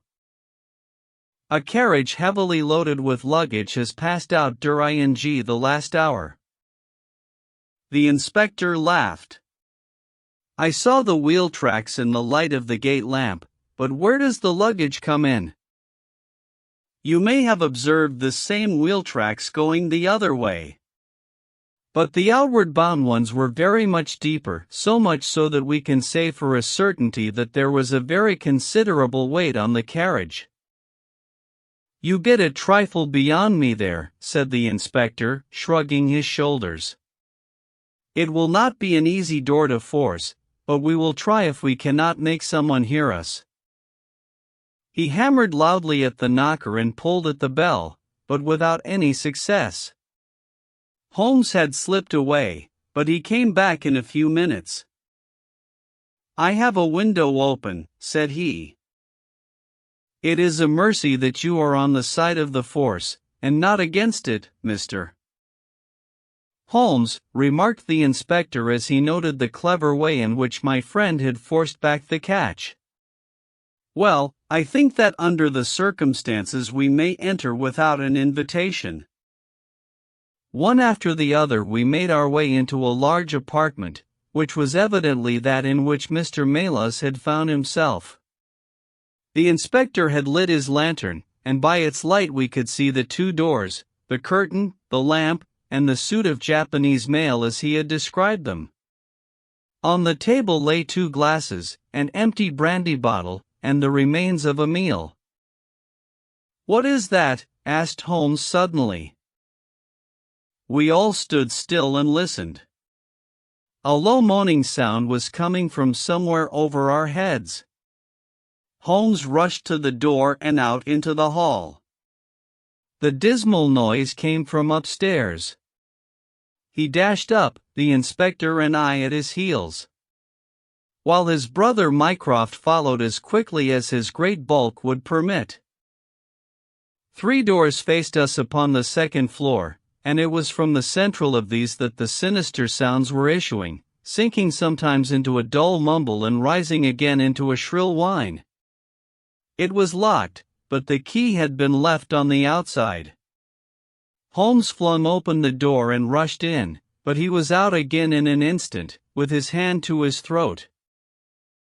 "It's charcoal," he cried. "Give it time. It will clear." Peering in, we could see that the only light in the room came from a dull blue flame which flickered from a small brass tripod in the center. It threw a livid unnatural circle upon the floor, while in the shadows beyond we saw the vague loom of 2 figures which crouched against the wall. From the open door there reeked a horrible poisonous exhalation which set us gasping and coughing. Holmes rushed to the top of the stairs to draw in the fresh air, and then, dashing into the room, he threw up the window and hurled the brazen tripod out into the garden. "We can enter in a minute," he gasped, darting out again. "Where is a candle?" I doubt if we could strike a match in that atmosphere. Hold the light at the door and we shall get them out, Mycroft, now." With a rush we got to the poisoned men and dragged them out into the well-lit hall. Both of them were blue-lipped and insensible, with swollen, congested faces and protruding eyes. Indeed, so distorted were their features that, save for his black beard and stout figure, we might have failed to recognize in one of them the Greek interpreter who had parted from us only a few hours before at the Diogenes Club. His hands and feet were securely strapped together, and he bore over one eye the marks of a violent blow. The other, who was secured in a similar fashion, was a tall man in the last stage of emaciation, with several strips of sticking plaster arranged in a grotesque pattern over his face. He had ceased to moan as we laid him down, and a glance showed me that for him at least our aid had come too late. Mr. Melas, however, still lived, and in less than an hour, with the aid of ammonia and brandy, I had the satisfaction of seeing him open his eyes, and of knowing that my hand had drawn him back from that dark valley in which all paths meet. It was a simple story which he had to tell, and one which did but confirm our own deductions. His visitor, on entering his rooms, had drawn a life-preserver from his sleeve, and had so impressed him with the fear of instant and inevitable death that he had kidnapped him for the second time. Indeed, it was almost mesmeric, the effect which this giggling ruffian had produced upon the unfortunate linguist, for he could not speak of him save with trembling hands and a blanched cheek. He had been taken swiftly to Beckenham, and had acted as interpreter in a second interview, even more dramatic than the first, in which the two Englishmen had menaced their prisoner with instant death if he did not comply with their demands. Finally, finding him proof against every threat, they had hurled him back into his prison, and after reproaching Melas with his treachery, which appeared from the newspaper advertisement, they had stunned him with a blow from a stick, and he remembered nothing more until he found us bending over him. And this was the singular case of the Grecian interpreter, the explanation of which is still involved in some mystery. We were able to find out, by communicating with the gentleman who had answered the advertisement, that the unfortunate young lady came of a wealthy Grecian family, and that she had been on a visit to some friends in England. While there she had met a young man named Harold Latimer, who had acquired an ascendancy over her and had eventually persuaded her to fly with him. Her friends, shocked at the event, had contented themselves with informing her brother at Athens, and had then washed their hands of the matter. The brother, on his arrival in England, had imprudently placed himself in the power of Latimer and of his associate, whose name was Wilson Kemp, a man of the foulest antecedents. These two, finding that through his ignorance of the language he was helpless in their hands, had kept him a prisoner, and had endeavored by cruelty and starvation to make him sign away his own and his sister's property. They had kept him in the house without the girl's knowledge, and the plaster over the face had been for the purpose of making recognition difficult in case she should ever catch a glimpse of him. Her feminine perceptions, however, had instantly seen through the disguise when, on the occasion of the interpreter's visit, she had seen him for the first time. The poor girl, however, was herself a prisoner, for there was no one about the house except the man who acted as coachman, and his wife, both of whom were tools of the conspirators. Finding that their secret was out, and that their prisoner was not to be coerced, the two villains with the girl had fled away at a few hours' notice from the furnished house which they had hired, having first, as they thought, taken vengeance both upon the man who had defied and the one who had betrayed them. Months afterwards a curious newspaper cutting reached us from Budapest. It told how two Englishmen who had been traveling with a woman had met with a tragic end. They had each been stabbed, it seems, and the Hungarian police were of opinion that they had quarreled and had inflicted mortal injuries upon each other.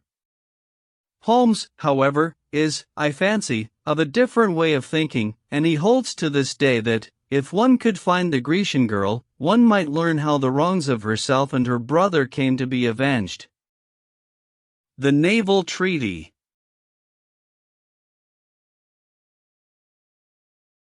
The July which immediately succeeded my marriage was made memorable by 3 cases of interest, in which I had the privilege of being associated with Sherlock Holmes and of studying his methods. I find them recorded in my notes under the headings of The Adventure of the Second Stain, The Adventure of the Naval Treaty, and The Adventure of the Tired Captain. The first of these, however, deals with interests of such importance and implicates so many of the first families in the kingdom that for many years it will be impossible to make it public. No case, however, in which Holmes was engaged has ever illustrated the value of his analytical methods so clearly or has impressed those who were associated with him so deeply. I still retain an almost verbatim report of the interview in which he demonstrated the true facts of the case to Monsieur Dubuque of the Paris police, and Fritz von Waldbaum, the well-known specialist of Danzig, both of whom had wasted their energies upon what proved to be side issues. The new century will have come, however, before the story can be safely told. Meanwhile I pass on to the second on my list, which promised also at one time to be of national importance and was marked by several incidents which give it a quite unique character. During my school days I had been intimately associated with a lad named Percy Phelps, who was of much the same age as myself, though he was 2 classes ahead of me. He was a very brilliant boy and carried away every prize which the school had to offer, finishing his exploits by winning a scholarship which sent him on to continue his triumphant career at Cambridge. He was, I remember, extremely well connected, and even when we were all little boys together we knew that his mother's brother was Lord Holdhurst, the great Conservative politician.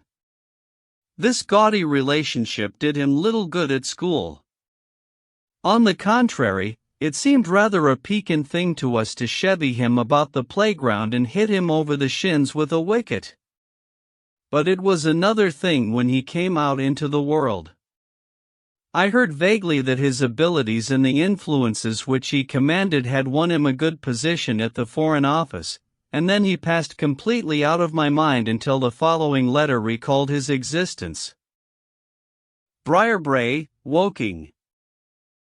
My dear Watson, I have no doubt that you can remember Tadpole Phelps, who was in the 5th form when you were in the 3rd. It is possible even that you may have heard that through my uncle's influence I obtained a good appointment at the Foreign Office, and that I was in a situation of trust and honor until a horrible misfortune came suddenly to blast my career.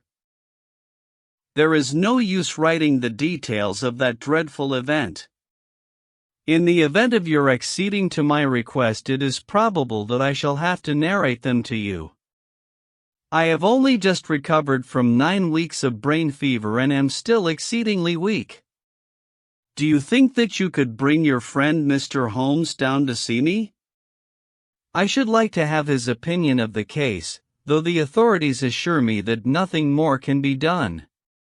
Do try to bring him down, and as soon as possible.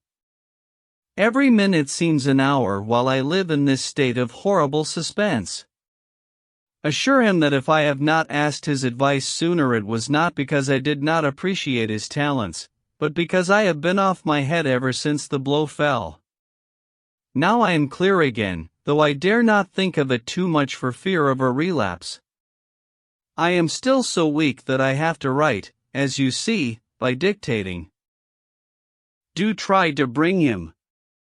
Your old schoolfellow, Percy Phelps. There was something that touched me as I read this letter, something pitiable in the reiterated appeals to bring Holmes. So moved was I that even had it been a difficult matter I should have tried it, but of course I knew well that Holmes loved his art, so that he was ever as ready to bring his aid as his client could be to receive it. My wife agreed with me that not a moment should be lost in laying the matter before him, and so within an hour of breakfast time I found myself back once more in the old rooms in Baker Street. Holmes was seated at his side table clad in his dressing gown and working hard over a chemical investigation. A large curved retort was boiling furiously in the bluish flame of a Bunsen burner, and the distilled drops were condensing into a 2-liter measure. My friend hardly glanced up as I entered, and I, seeing that his investigation must be of importance, seated myself in an armchair and waited. He dipped into this bottle or that, drawing out a few drops of each with his glass pipette, and finally brought a test tube containing a solution over to the table. In his right hand he held a slip of litmus paper. "You come at a crisis, Watson," said he. "If this paper remains blue, all is well. If it turns red, it means a man's life." He dipped it into the test tube and it flushed at once into a dull, dirty crimson. "I thought as much," he cried. "I will be at your service in an instant, Watson. You will find tobacco in the Persian slipper." He turned to his desk and scribbled off several telegrams, which were handed over to the page boy.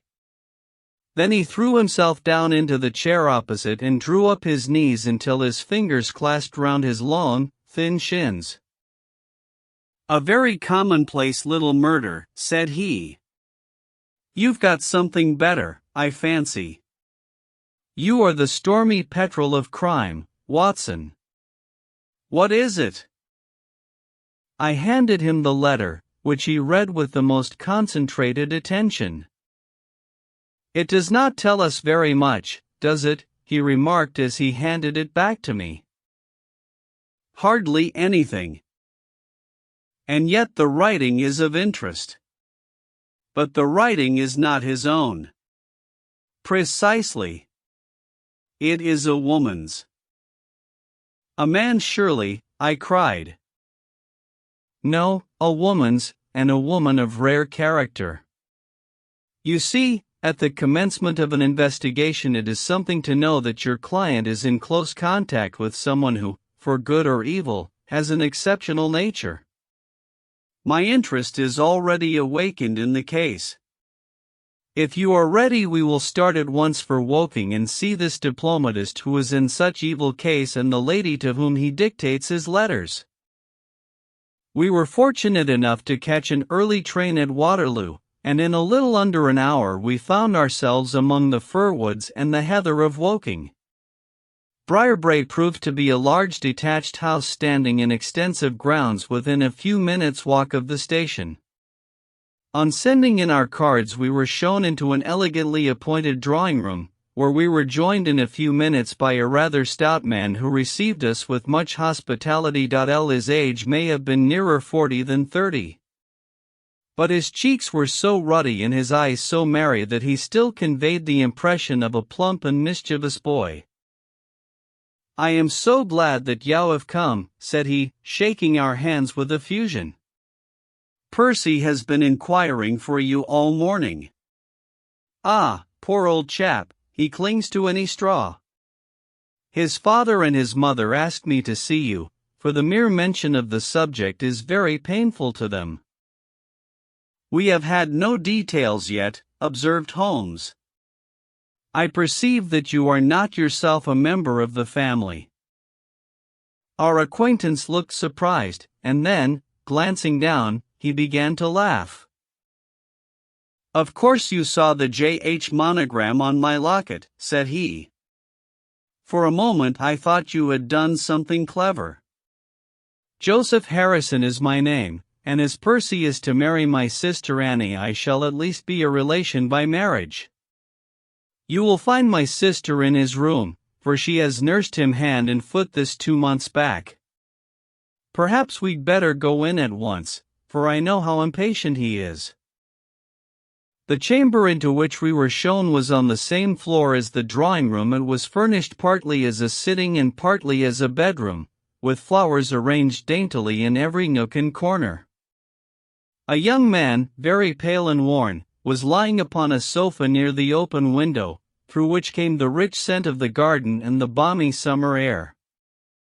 A woman was sitting beside him, who raised as we entered. "Shall I leave, Percy?" she asked. He clutched her hand to detain her. "How are you, Watson?" said he cordially. "I should never have known you under that mustache, and I dare say you would not be prepared to swear to me. This, I presume, is your celebrated friend, Mr. Sherlock Holmes?" I introduced him in a few words, and we both sat down. The stout young man had left us, but his sister still remained with her hand in that of the invalid. She was a striking-looking woman, a little short and thick for symmetry, but with a beautiful olive complexion, large, dark, Italian eyes, and a wealth of deep black hair. Her rich tints made the white face of her companion the more worn and haggard by the contrast. "I won't waste your time," said he, raising himself upon the sofa. "I'll plunge into the matter without further preamble. I was a happy and successful man, Mr. Holmes, and on the eve of being married, when a sudden and dreadful misfortune wrecked all my prospects in life. I was, as Watson may have told you, in the Foreign Office, and through the influence of my uncle, Lord Holdhurst, I rose rapidly to a responsible position. When my uncle became Foreign Minister in this administration, he gave me several missions of trust, and as I always brought them to a successful conclusion, he came at last to have the utmost confidence in my ability and tact. Nearly 10 weeks ago, to be more accurate, on the 23rd of May, he called me into his private room, and, after complimenting me on the good work which I had done, he informed me that he had a new commission of trust for me to execute. "This," said he, taking a grey roll of paper from his bureau, "is the original of that secret treaty between England and Italy of which, I regret to say, some rumors have already got into the public press. It is of enormous importance that nothing further should leak out. The French or the Russian embassy would pay an immense sum to learn the contents of these papers. They should not leave my bureau were it not that it is absolutely necessary to have them copied." "You have a desk in your office?" "Yes, sir." "Then take the treaty and lock it up there. I shall give directions that you may remain behind when the others go, so that you may copy it at your leisure without fear of being overlooked. When you have finished, relock both the original and the draft in the desk, and hand them over to me personally tomorrow morning." I took the papers and— "Excuse me an instant," said Holmes. "Were you alone during this conversation?" "Absolutely." "In a large room?" 30 feet each way." "In the center?" "Yes, about it." "And speaking low?" "My uncle's voice is always remarkably low." "I hardly spoke at all." "Thank you," said Holmes, shutting his eyes. "Pray go on." I did exactly what he indicated and waited until the other clerks had departed. One of them in my room, Charles Gorret, had some arrears of work to make up, so I left him there and went out to dine. When I returned, he was gone. I was anxious to hurry my work, for I knew that Joseph, the Mr. Harrison whom you saw just now, was in town, and that he would travel down to Woking by the 11 o'clock train, and I wanted if possible to catch it. When I came to examine the treaty, I saw at once that it was of such importance that my uncle had been guilty of no exaggeration in what he said. Without going into details, I may say that it defined the position of Great Britain towards the Triple Alliance, and foreshadowed the policy which this country would pursue in the event of the French fleet gaining a complete ascendancy over that of Italy in the Mediterranean. The questions treated in it were purely naval. At the end were the signatures of the high dignitaries who had signed it. I glanced my eyes over it, and then settled down to my task of copying. It was a long document, written in the French language, and containing 26 separate articles.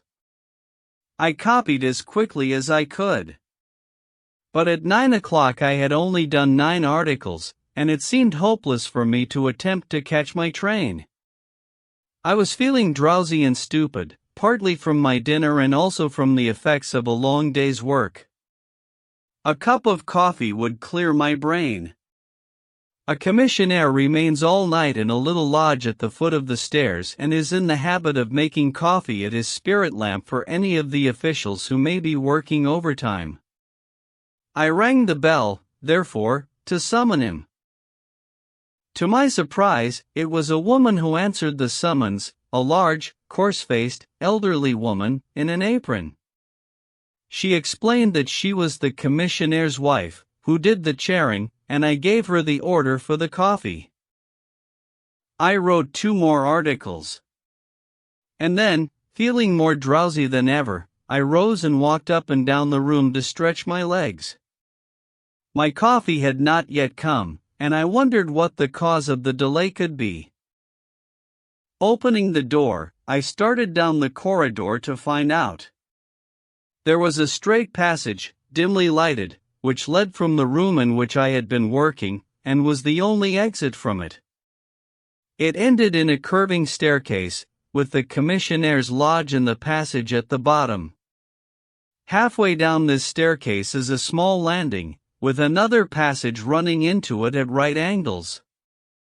This second one leads by means of a second small stair to a side door, used by servants, and also as a shortcut by clerks when coming from Charles Street. Here is a rough chart of THC Place. Thank you. I'll think that I quite follow you, said Sherlock Holmes. It is of the utmost importance that you should notice this point. I went down the stairs and into the hall, where I found the commissionaire fast asleep in his box, with the kettle boiling furiously upon the spirit lamp. I took off the kettle and blew out the lamp, for the water was spurting over the floor. Then I put out my hand and was about to shake the man, who was still sleeping soundly, when a bell over his head rang loudly, and he woke with a start. "Mr. Phelps, sir," said he, looking at me in bewilderment. I came down to see if my coffee was ready. "I was boiling the kettle when I fell asleep, sir." He looked at me and then up at the still quivering bell with an ever-growing astonishment upon his face. "If you was here, sir, then who rang the bell?" he asked. "The bell," I cried. "What bell is it?" "It's the bell of the room you were working in." A cold hand seemed to close round my heart.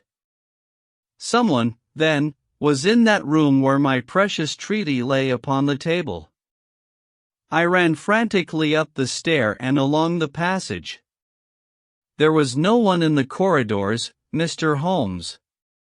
There was no one in the room. All was exactly as I left it, save only that the papers which had been committed to my care had been taken from the desk on which they lay. The copy was there, and the original was gone. Holmes sat up in his chair and rubbed his hands. I could see that the problem was entirely to his heart. "Pray, what did you do then?" he murmured. I recognized in an instant that the thief must have come up the stairs from the side door. Of course I must have met him if he had come the other way. "You were satisfied that he could not have been concealed in the room all the time, or in the corridor which you have just described as dimly lighted?" "It is absolutely impossible. A rat could not conceal himself either in the room or the corridor. There is no cover at all." "Thank you. Pray proceed." The commissionaire, seeing by my pale face that something was to be feared, had followed me upstairs. Now we both rushed along the corridor and down the steep steps which led to Charles Street. The door at the bottom was closed but unlocked. We flung it open and rushed out. I can distinctly remember that as we did so there came 3 chimes from a neighboring clock. It was 9:15. "That is of enormous importance," said Holmes, making a note upon his shirt cuff. The night was very dark, and a thin, warm rain was falling. There was no one in Charles Street, but a great traffic was going on, as usual, in Whitehall, at the extremity. We rushed along the pavement, bareheaded as we were, and at the far corner we found a policeman standing. "A robbery has been committed," I gasped. "A document of immense value has been stolen from the Foreign Office. Has anyone passed this way?" "I have been standing here for a quarter of an hour, sir," said he. "Only one person has passed during that time, a woman, tall and elderly, with a paisley shawl." "Ah, that is only my wife," cried the commissionaire. "Has no one else passed?" "No one." "Then it must be the other way that the thief took," cried the fellow, tugging at my sleeve. But I was not satisfied, and the attempts which he made to draw me away increased my suspicions. "Which way did the woman go?" I cried. "I don't know, sir. I noticed her pass. But I had no special reason for watching her. She seemed to be in a hurry." "How long ago was it?" "Oh, not very many minutes." "Within the last 5? "Well, it could not be more than 5. "You're only wasting your time, sir, and every minute now is of importance," cried the commissionaire. "Take my word for it that my old woman has nothing to do with it, and come down to the other end of the street."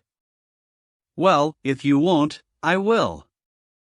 And with that he rushed off in the other direction. But I was after him in an instant and caught him by the sleeve. "Where do you live?" said I. 16 Ivy Lane, Brixton," he answered. "But don't let yourself be drawn away upon a false scent, Mr. Phelps. Come to the other end of the street and let us see if we can hear of anything." Nothing was to be lost by following his advice. With the policeman we both hurried down, but only to find the street full of traffic, many people coming and going, but all only too eager to get to a place of safety upon so wet a night. There was no lounger who could tell us who had passed. Then we returned to the office and searched the stairs and the passage without result.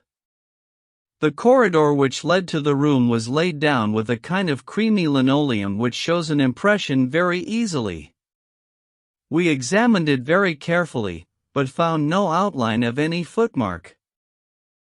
Had it been raining all evening? Since about 7. How is it, then, that the woman who came into the room about 9 left no traces with her muddy boots? I am glad you raised the point. It occurred to me at the time.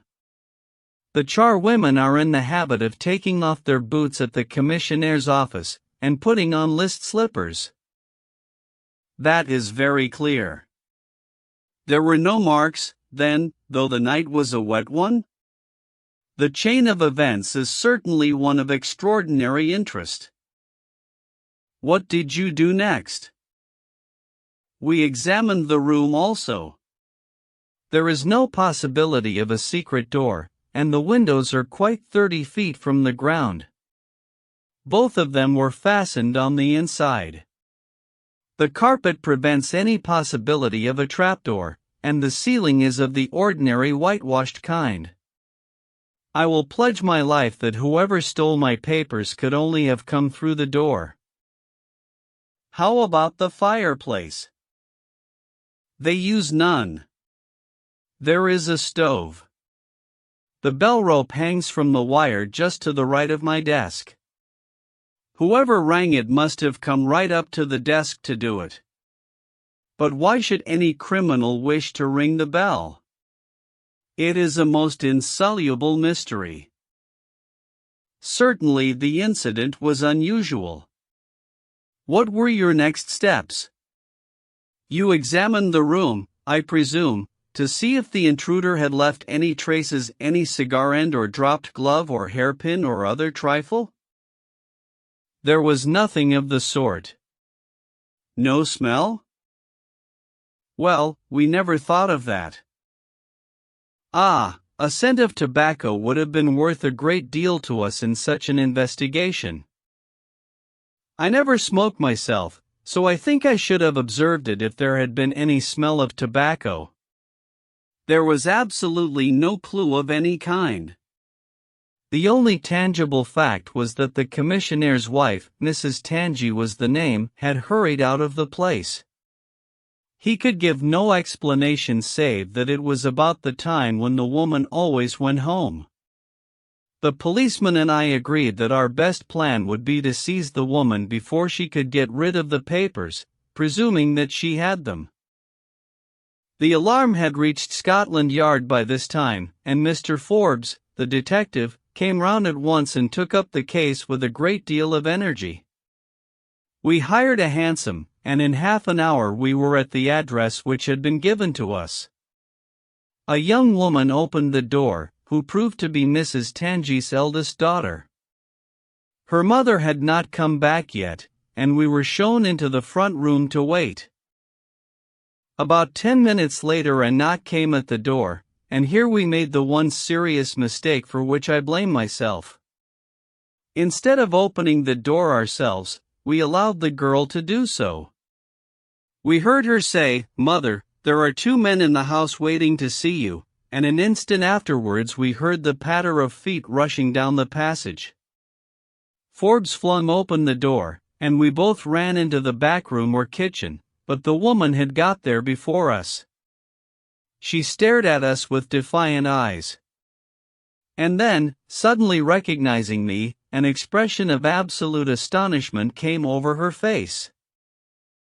"Why, if it isn't Mr. Phelps, of the office," she cried. Come, who did you think we were when you ran away from us?" asked my companion.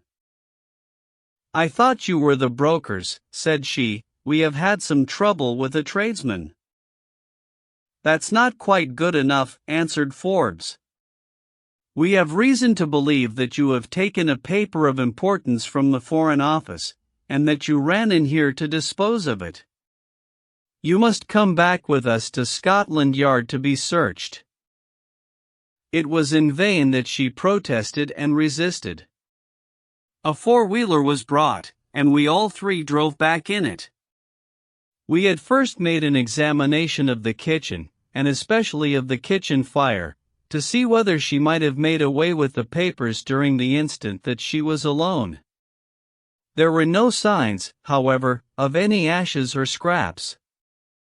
When we reached Scotland Yard she was handed over at once to the female searcher. I waited in an agony of suspense until she came back with her report. There were no signs of the papers. Then for the first time the horror of my situation came in its full force. Hitherto I had been acting, and action had numbed thought. I had been so confident of regaining the treaty at once that I had not dared to think of what would be the consequence if I failed to do so. But now there was nothing more to be done, and I had leisure to realize my position. It was horrible. Watson there would tell you that I was a nervous, sensitive boy at school. It is my nature. I thought of my uncle and of his colleagues in the cabinet, of the shame which I had brought upon him, upon myself, upon everyone connected with me. What though I was the victim of an extraordinary accident? No allowance is made for accidents where diplomatic interests are at stake. I was ruined, shamefully, hopelessly ruined.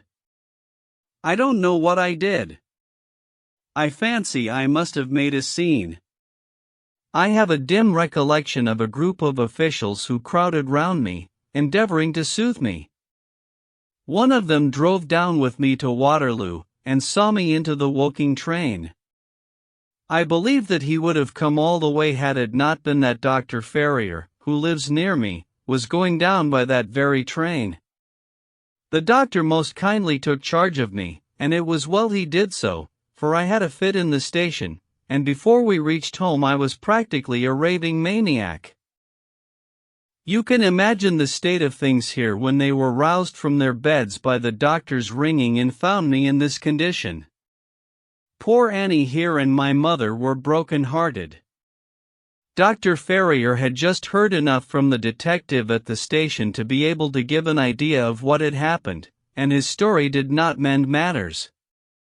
It was evident to all that I was in for a long illness, so Joseph was bundled out of this cheery bedroom, and it was turned into a sick room for me. Here I have lain, Mr. Holmes, for over 9 weeks, unconscious and raving with brain fever. If it had not been for Miss Harrison here and for the doctor's care, I should not be speaking to you now. She has nursed me by day and a hired nurse has looked after me by night, for in my mad fits I was capable of anything. Slowly my reason has cleared, but it is only during the last 3 days that my memory has quite returned. Sometimes I wish that it never had. The first thing that I did was to wire to Mr. Forbes, who had the case in hand. He came out, and assures me that, though everything has been done, no trace of a clue has been discovered. The commissionaire and his wife have been examined in every way without any light being thrown upon the matter. The suspicions of the police then rested upon young Gorret, who, as you may remember, stayed overtime in the office that night. His remaining behind and his French name were really the only 2 points which could suggest suspicion, but, as a matter of fact, I did not begin work until he had gone, and his people are of Huguenot extraction, but as English in sympathy and tradition as you and I are. Nothing was found to implicate him in any way, and there the matter dropped. I turn to you, Mr. Holmes, as absolutely my last hope. If you fail me, then my honor as well as my position are forever forfeited. The invalid sank back upon his cushions, tired out by this long recital, while his nurse poured him out a glass of some stimulant medicine. Holmes sat silently, with his head thrown back and his eyes closed, in an attitude which might seem listless to a stranger, but which I knew betokened the most intense self-absorption. Your statement has been so explicit, said he at last, that you have really left me very few questions to ask. There is one of the very utmost importance, however. Did you tell anyone that you had this special task to perform? No one. Not Miss Harrison here, for example? No. I had not been back to Woking between getting the order and executing the commission. And none of your people had by chance been to see you? None. Did any of them know their way about in the office? Oh, yes, all of them had been shown over it. Still, of course, if you said nothing to anyone about the treaty, these inquiries are irrelevant. I said nothing. Do you know anything of the commissionaire? Nothing except that he is an old soldier. What regiment? Oh, I have heard Goldstream Guards. Thank you. I have no doubt I can get details from Forbes. The authorities are excellent at amassing facts, though they do not always use them to advantage. What a lovely thing a rose is. He walked past the couch to the open window and held up the drooping stalk of a moss rose, looking down at the dainty blend of crimson and green. It was a new phase of his character to me, for I had never before seen him show any keen interest in natural objects. "There is nothing in which deduction is so necessary as in religion," said he, leaning with his back against the shutters. "It can be built up as an exact science by the reasoner. Our highest assurance of the goodness of Providence seems to me to rest in the flowers. All other things, our powers, our desires, our food, are all really necessary for our existence in the first instance. But this rose is an extra. Its smell and its color are an embellishment of life, not a condition of it. It is only goodness which gives extras, and so I say again that we have much to hope from the flowers." Percy Phelps and his nurse looked at Holmes during this demonstration with surprise and a good deal of disappointment written upon their faces. He had fallen into a reverie, with the moss rose between his fingers. It had lasted some minutes before the young lady broke in upon it. "Do you see any prospect of solving this mystery, Mr. Holmes?" she asked with a touch of asperity in her voice. "Oh, the mystery," he answered, coming back with a start to the realities of life. "Well, it would be absurd to deny that the case is a very abstruse and complicated one, but I can promise you that I will look into the matter and let you know any points which may strike me." "Do you see any clue?" "You have furnished me with 7, but of course I must test them before I can pronounce upon their value." "You suspect someone?" "I suspect myself." "What?" "Of coming to conclusions too rapidly." "Then go to London and test your conclusions." "Your advice is very excellent." "Miss Harrison," said Holmes, rising, "I think, Watson, we cannot do better." "Do not allow yourself to indulge in false hopes, Mr. Phelps. The affair is a very tangled one." "I shall be in a fever until I see you again," cried the diplomatist. "Well, I'll come out by the same train tomorrow, though it's more than likely that my report will be a negative one." "God bless you for promising to come," cried our client. "It gives me fresh life to know that something is being done. By the way, I have had a letter from Lord Holdhurst." "Ah! What did he say?" "He was cold, but not harsh. I dare say my severe illness prevented him from being that. He repeated that the matter was of the utmost importance, and added that no steps would be taken about my future, by which he means, of course, my dismissal, until my health was restored and I had an opportunity of repairing my misfortune." "Well, that was reasonable and considerate," said Holmes. "Come, Watson, for we have a good day's work before us in town." Mr. Joseph Harrison drove us down to the station, and we were soon whirling up in a Portsmouth train.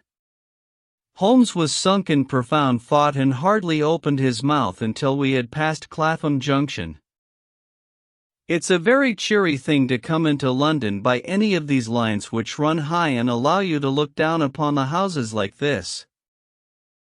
I thought he was joking, for the view was sordid enough, but he soon explained himself. "Look at those big, isolated clumps of buildings rising up above the slates, like brick islands in a lead-colored sea. The board schools. Lighthouses, my boy. Beacons of the future. Capsules with hundreds of bright little seeds in each, out of which will spring the wiser, better England of the future. I suppose that man Phelps does not drink?" "I should not think so." "Nor should I, but we are bound to take every possibility into account. The poor devil has certainly got himself into very deep water, and it's a question whether we shall ever be able to get him ashore." "What do you think of Miss Harrison?" "A girl of strong character." "Yes. But she is a good sort, or I am mistaken. She and her brother are the only children of an ironmaster somewhere up Northumberland way. He got engaged to her when traveling last winter, and she came down to be introduced to his people, with her brother as escort. Then came the smash, and she stayed on to nurse her lover, while brother Joseph, finding himself pretty snug, stayed on, too. I've been making a few independent inquiries, you see. But today must be a day of inquiries. My practice, I began. Oh, if you find your own cases more interesting than mine, said Holmes with some asperity. I was going to say that my practice could get along very well for a day or two, since it is the slackest time in the year. Excellent, said he, recovering his good humor. Then we'll look into this matter together. I think that we should begin by seeing Forbes.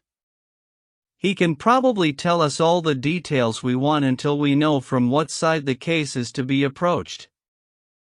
You said you had a clue? Well, we have several, but we can only test their value by further inquiry. The most difficult crime to track is the one which is purposeless. Now this is not purposeless. Who is it who profits by it? There is the French ambassador, there is the Russian, there is whoever might sell it to either of these, and there is Lord Holdhurst. Lord Holdhurst. Well, it is just conceivable that a statesman might find himself in a position where he was not sorry to have such a document accidentally destroyed. Not a statesman with the honorable record of Lord Holdhurst? It is a possibility, and we cannot afford to disregard it. We shall see the noble lord today and find out if he can tell us anything. Meanwhile, I have already set inquiries on foot. Already? Yes, I send wires from Woking Station to every evening paper in London. This advertisement will appear in each of them. He handed over a sheet torn from a notebook. On it was scribbled in pencil. £10 reward. The number of the cab which dropped a fare at or about the door of the Foreign Office in Charles Street at 9:45 in the evening of May 23d. Apply 22 LB, Baker Street. You are confident that the thief came in a cab? If not, there is no harm done. But if Mr. Phelps is correct in stating that there is no hiding place either in the room or the corridors, then the person must have come from outside. If he came from outside on so wet a night, and yet left no trace of damp upon the linoleum, which was examined within a few minutes of his passing, then it is exceedingly probable that he came in a cab. Yes, I think that we may safely deduce a cab. It sounds plausible. That is one of the clues of which I spoke.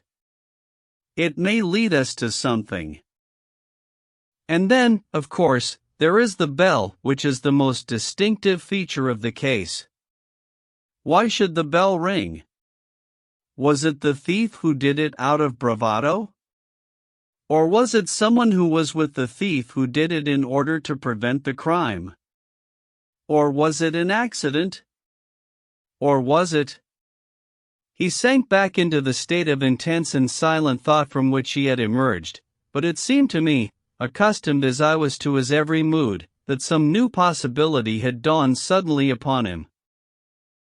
It was 3:20 when we reached our terminus, and after a hasty luncheon at the buffet we pushed on at once to Scotland Yard. Holmes had already wired to Forbes, and we found him waiting to receive us, a small, foxy man with a sharp but by no means amiable expression. He was decidedly frigid in his manner to us, especially when he heard the errand upon which we had come. "I've heard of your methods before now, Mr. Holmes," said he tartly. "You are ready enough to use all the information that the police can lay at your disposal, and then you try to finish the case yourself and bring discredit on them. On the contrary, said Holmes, out of my last 53 cases my name has only appeared in 4, and the police have had all the credit in 49. I don't blame you for not knowing this, for you are young and inexperienced, but if you wish to get on in your new duties you will work with me and not against me. I'd be very glad of a hint or two, said the detective, changing his manner. I've certainly had no credit from the case so far. What steps have you taken? Tangi, the commissionaire, has been shadowed. He left the guards with a good character, and we can find nothing against him. His wife is a bad lot, though. I fancy she knows more about this than appears. Have you shadowed her? We have set one of our women on to her. Mrs. Tangi drinks. And our woman has been with her twice when she was well on, but she could get nothing out of her. I understand that they have had brokers in the house? Yes, but they were paid off. Where did the money come from? That was all right. His pension was due. They have not shown any sign of being in funds. What explanation did she give of having answered the bell when Mr. Phelps rang for the coffee? She said that her husband was very tired and she wished to relieve him. Well, certainly that would agree with his being found a little later asleep in his chair. There is nothing against them then but the woman's character. Did you ask her why she hurried away that night? Her haste attracted the attention of the police constable. She was later than usual and wanted to get home. Did you point out to her that you and Mr. Phelps, who started at least 20 minutes after her, got home before her? She explains that by the difference between a bus and a hansom. Did she make it clear why, on reaching her house, she ran into the back kitchen? Because she had the money there with which to pay off the brokers. She has at least an answer for everything. Did you ask her whether in leaving she met anyone or saw anyone loitering about Charles Street? She saw no one but the constable. Well, you seem to have cross-examined her pretty thoroughly. What else have you done? The clerk Goret has been shadowed all these 9 weeks, but without result. We can show nothing against him. Anything else? Well, we have nothing else to go upon, no evidence of any kind. Have you formed any theory about how that bell rang? Well, I must confess that it beats me. It was a cool hand, whoever it was, to go and give the alarm like that. Yes, it was a queer thing to do. Many thanks to you for what you have told me. If I can put the man into your hands, you shall hear from me. Come along.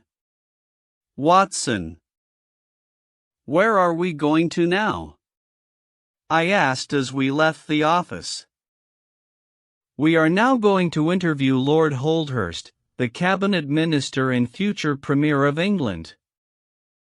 We were fortunate in finding that Lord Holdhurst was still in his chambers in Downing Street, and on Holmes sending in his card we were instantly shown up. The statesman received us with that old-fashioned courtesy for which he is remarkable and seated us on the 2 luxuriant lounges on either side of the fireplace.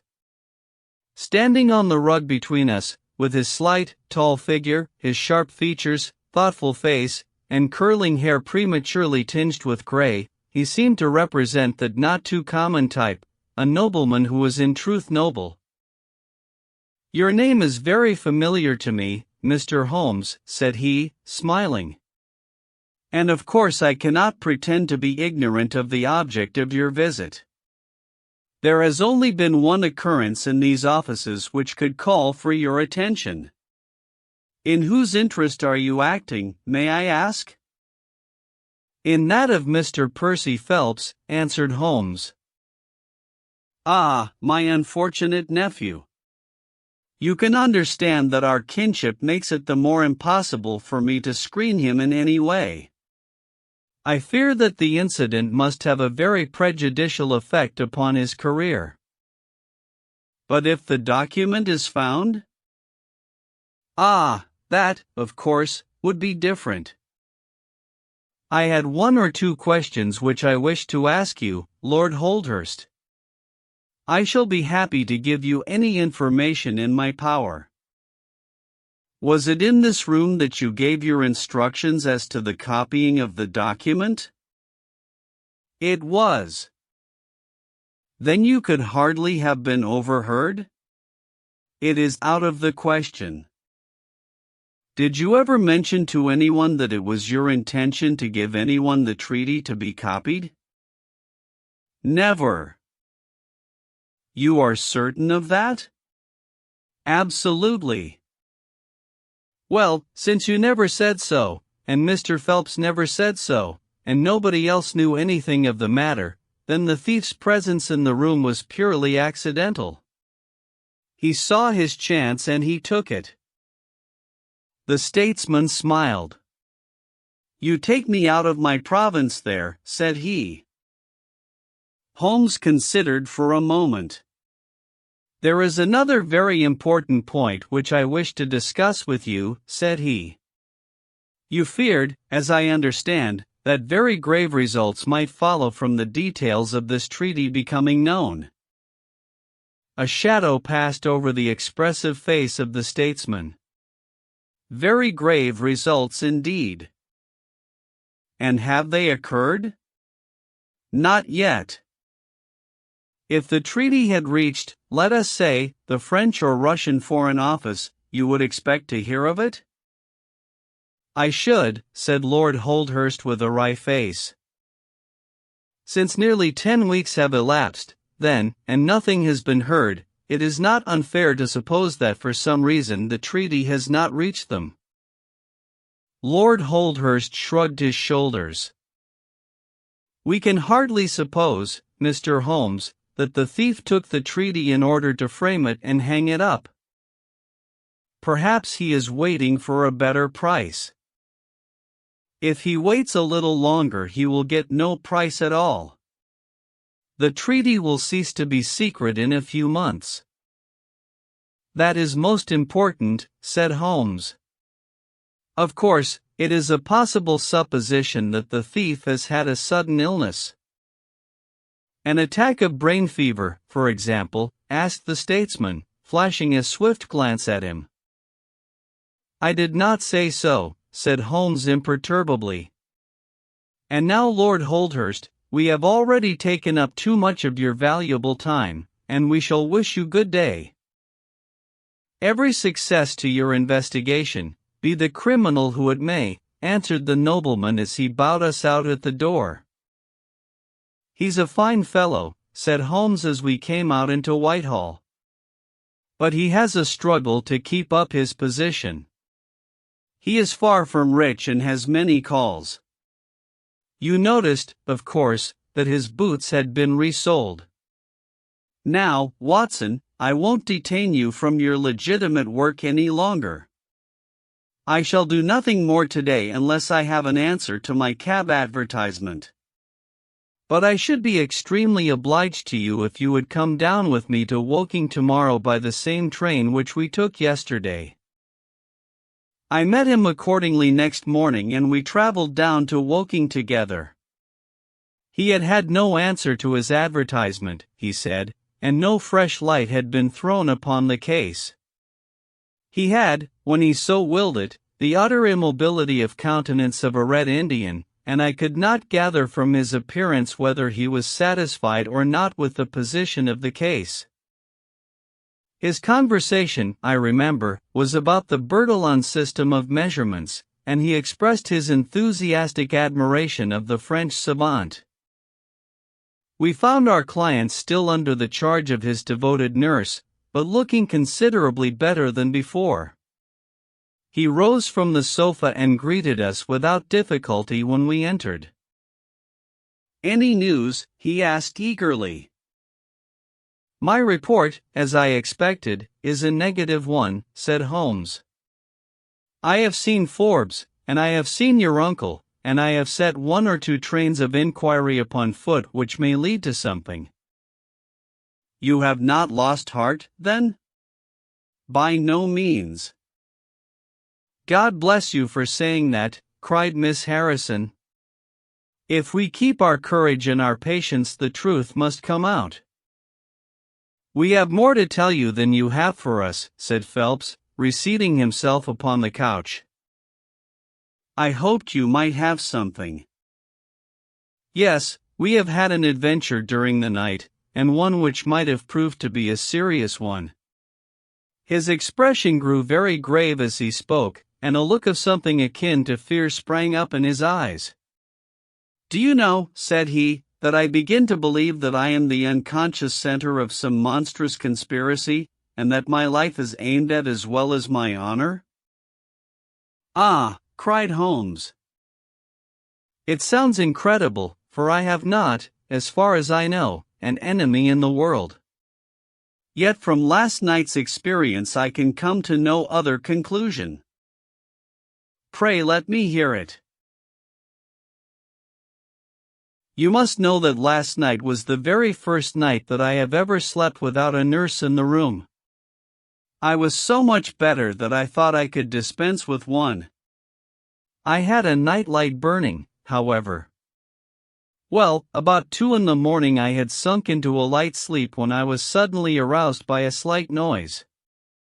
It was like the sound which a mouse makes when it is gnawing a plank, and I lay listening to it for some time under the impression that it must come from that cause.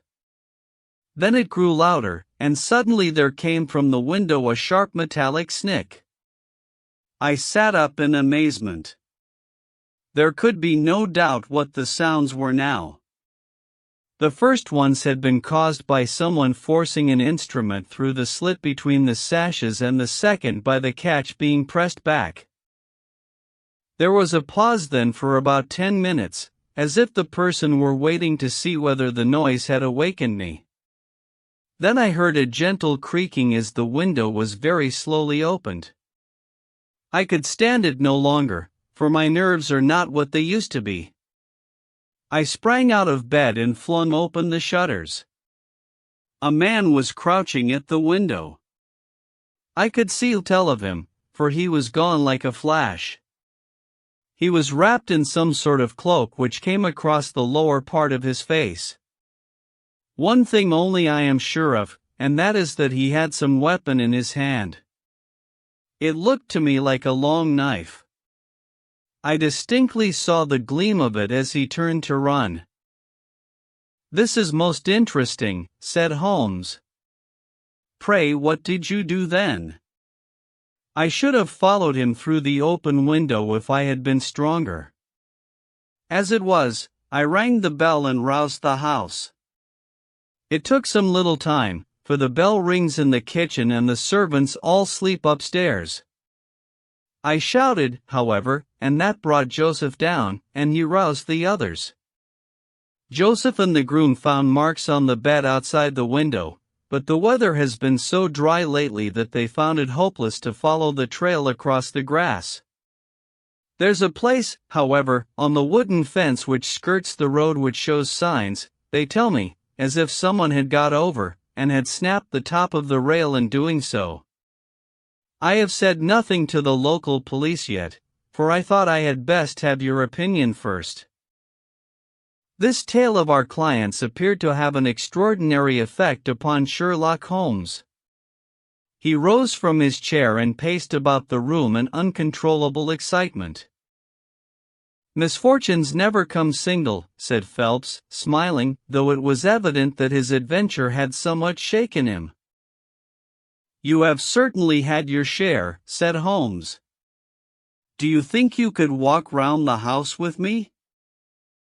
"Oh, yes, I should like a little sunshine. Joseph will come, too." "And I also," said Miss Harrison. I am afraid not, said Holmes, shaking his head. I think I must ask you to remain sitting exactly where you are. The young lady resumed her seat with an air of displeasure. Her brother, however, had joined us and we set off all four together. We passed round the lawn to the outside of the young diplomatist's window. 3 were, as he had said, marks upon the bed, but they were hopelessly blurred and vague. Holmes stooped over them for an instant, and then rose shrugging his shoulders. I don't think anyone could make much of this, said he. Let us go round the house and see why this particular room was chosen by the burglar. I should have thought those larger windows of the drawing room and dining room would have had more attractions for him. They are more visible from the road, suggested Mr. Joseph Harrison. Ah, yes, of course. There is a door here which he might have attempted. What is it for? It is the side entrance for tradespeople. Of course it is locked at night. Have you ever had an alarm like this before? Never, said our client. Do you keep plate in the house, or anything to attract burglars? Nothing of value. Holmes strolled round the house with his hands in his pockets and a negligent air which was unusual with him. By the way, said he to Joseph Harrison, you found some place, I understand, where the fellow scaled the fence. Let us have a look at that. The plump young man led us to a spot where the top of one of the wooden rails had been cracked. A small fragment of the wood was hanging down. Holmes pulled it off and examined it critically. Do you think that was done last night? It looks rather old, does it not? Well, possibly so. There are no marks of anyone jumping down upon the other side. No, I fancy we shall get no help here. Let us go back to the bedroom and talk the matter over. Percy Phelps was walking very slowly, leaning upon the arm of his future brother-in-law. Holmes walked swiftly across the lawn, and we were at the open window of the bedroom long before the others came up. Miss Harrison, said Holmes, speaking with the utmost intensity of manner, you must stay where you are all day. Let nothing prevent you from staying where you are all day. It is of the utmost importance. Certainly, if you wish it, Mr. Holmes, said the girl in astonishment. When you go to bed, lock the door of this room on the outside and keep the key. Promise to do this. But Percy? He will come to London with us. And am I to remain here? It is for his sake. You can serve him. Quick! Promise! She gave a quick nod of assent just as the other two came up. Why do you sit moping there, Annie? Cried her brother. Come out into the sunshine. No, thank you, Joseph. I have a slight headache and this room is deliciously cool and soothing. What do you propose now, Mr. Holmes? Asked our client. Well, in investigating this minor affair we must not lose sight of our main inquiry. It would be a very great help to me if you would come up to London with us. At once? Well, as soon as you conveniently can. Say in an hour. I feel quite strong enough, if I can really be of any help. The greatest possible. Perhaps you would like me to stay there tonight? I was just going to propose it. Then, if my friend of the night comes to revisit me, he will find the bird flown. We are all in your hands, Mr. Holmes, and you must tell us exactly what you would like done. Perhaps you would prefer that Joseph came with us so as to look after me? Oh, no, my friend Watson is a medical man, you know, and he'll look after you. We'll have our lunch here, if you will permit us, and then we shall all three set off for town together. It was arranged as he suggested. Though Miss Harrison excused herself from leaving the bedroom, in accordance with Holmes's suggestion. What the object of my friend's maneuvers was I could not conceive, unless it were to keep the lady away from Phelps, who, rejoiced by his returning health and by the prospect of action, lunched with us in the dining room. Holmes had a still more startling surprise for us, however, for, after accompanying us down to the station and seeing us into our carriage, he calmly announced that he had no intention of leaving Woking. "There are one or two small points which I should desire to clear up before I go," said he. "Your absence, Mr. Phelps, will in some ways rather assist me. Watson, when you reach London you would oblige me by driving at once to Baker Street with our friend here, and remaining with him until I see you again. It is fortunate that you are old schoolfellows, as you must have much to talk over. Mr. Phelps can have the spare bedroom tonight, and I will be with you in time for breakfast, for there is a train which will take me into Waterloo at 8. "But how about our investigation in London?" asked Phelps ruefully. "We can do that tomorrow. I think that just at present I can be of more immediate use here." "You might tell them at Briarbrae that I hope to be back tomorrow night," cried Phelps, as we began to move from the platform.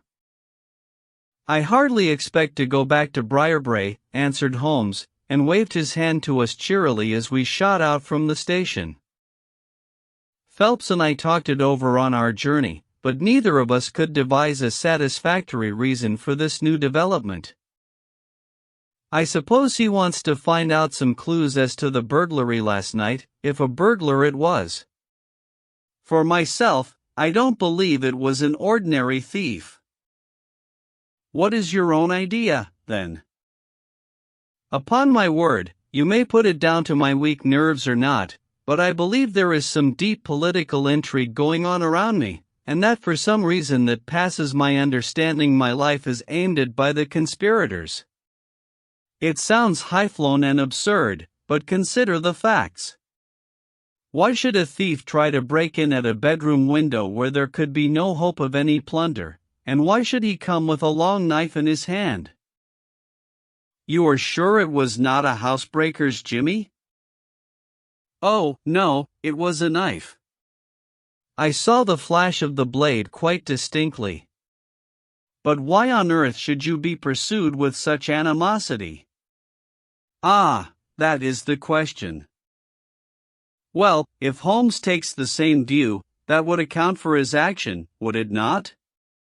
Presuming that your theory is correct, if he can lay his hands upon the man who threatened you last night he will have gone a long way towards finding who took the naval treaty. It is absurd to suppose that you have two enemies, one of whom robs you, while the other threatens your life."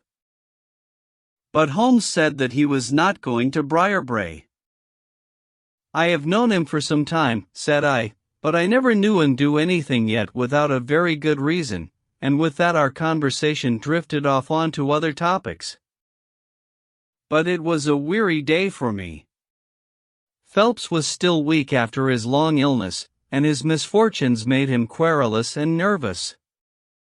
In vain I endeavored to interest him in Afghanistan, in India, in social questions, in anything which might take his mind out of the groove. He would always come back to his lost treaty, wondering, guessing, speculating as to what Holmes was doing, what steps Lord Holdhurst was taking, what news we should have in the morning. As the evening wore on his excitement became quite painful. "You have implicit faith in Holmes?" he asked. "I have seen him do some remarkable things. But he never brought light into anything quite so dark as this?" "Oh, yes, I have known him solve questions which presented fewer clues than yours." "But not where such large interests are at stake?" I don't know that. To my certain knowledge, he has acted on behalf of 3 of the reigning houses of Europe in very vital matters. But you know him well, Watson. He is such an inscrutable fellow that I never quite know what to make of him. Do you think he is hopeful? Do you think he expects to make a success of it? He has said nothing. That is a bad sign. On the contrary, I have noticed that when he is off the trail he generally says so. It is when he is on a scent and is not quite absolutely sure yet that it is the right one that he is most taciturn.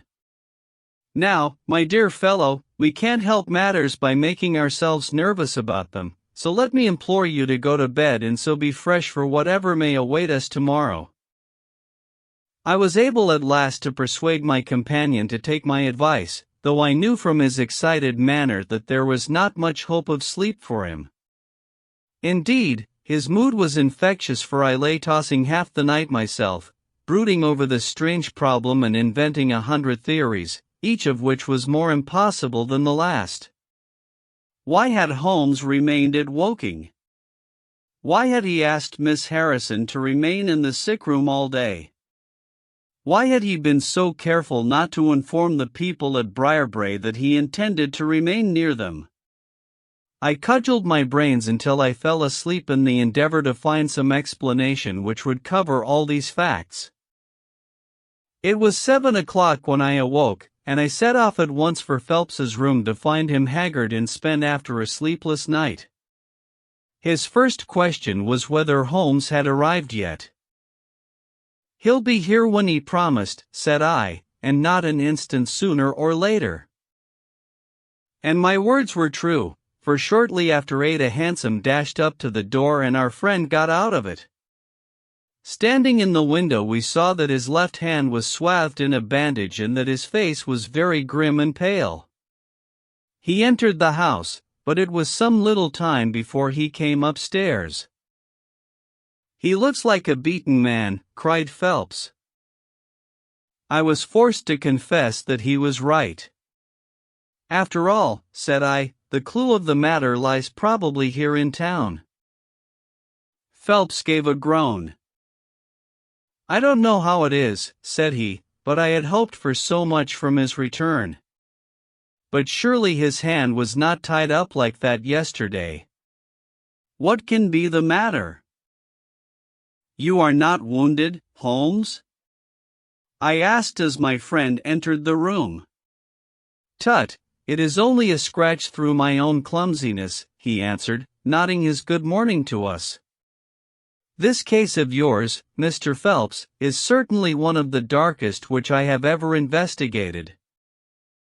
I feared that you would find it beyond you. It has been a most remarkable experience."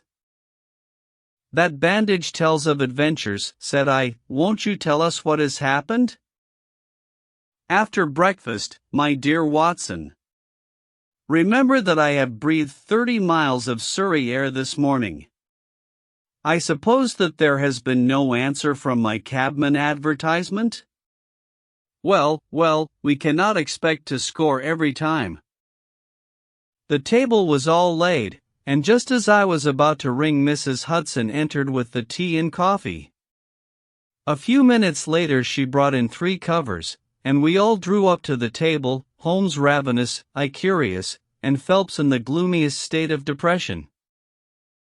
"Mrs. Hudson has risen to the occasion," said Holmes, uncovering a dish of curried chicken. "Her cuisine is a little limited, but she has as good an idea of breakfast as a Scotchwoman. What have you there, Watson?" "Ham and eggs," I answered. "Good. What are you going to take, Mr. Phelps, curried fowl or eggs, or will you help yourself?" "Thank you. I can eat nothing," said Phelps. "Oh, come. Try the dish before you."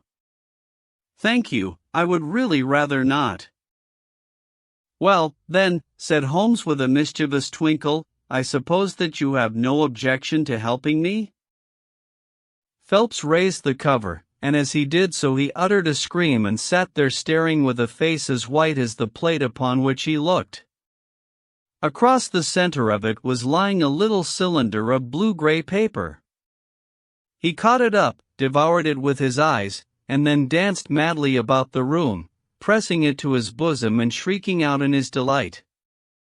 Then he fell back into an armchair, so limp and exhausted with his own emotions that we had to pour brandy down his throat to keep him from fainting. "There, there," said Holmes soothingly, patting him upon the shoulder.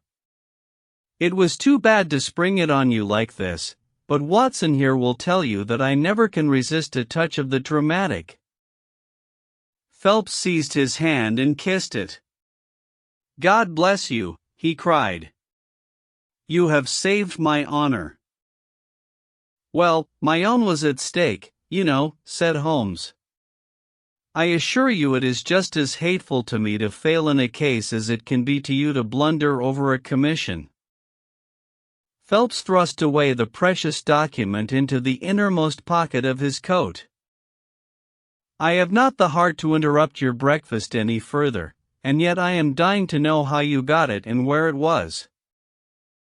Sherlock Holmes swallowed a cup of coffee and turned his attention to the ham and eggs. Then he rose, lit his pipe, and settled himself down into his chair. "I'll tell you what I did first, and how I came to do it afterwards," said he. "After leaving you at the station I went for a charming walk through some admirable Surrey scenery to a pretty little village called Ripley, where I had my tea at an inn and took the precaution of filling my flask and of putting a paper of sandwiches in my pocket. There I remained until evening, when I set off for Woking again and found myself in the highroad outside Briarbrae just after sunset. Well, I waited until THC Road was clear. It is never a very frequented one at any time, I fancy, and then I clambered over the fence into the grounds." "Surely the gate was open," ejaculated Phelps. "Yes, but I have a peculiar taste in these matters. I chose the place where the 3 fir trees stand, and behind their screen I got over without the least chance of anyone in the house being able to see me.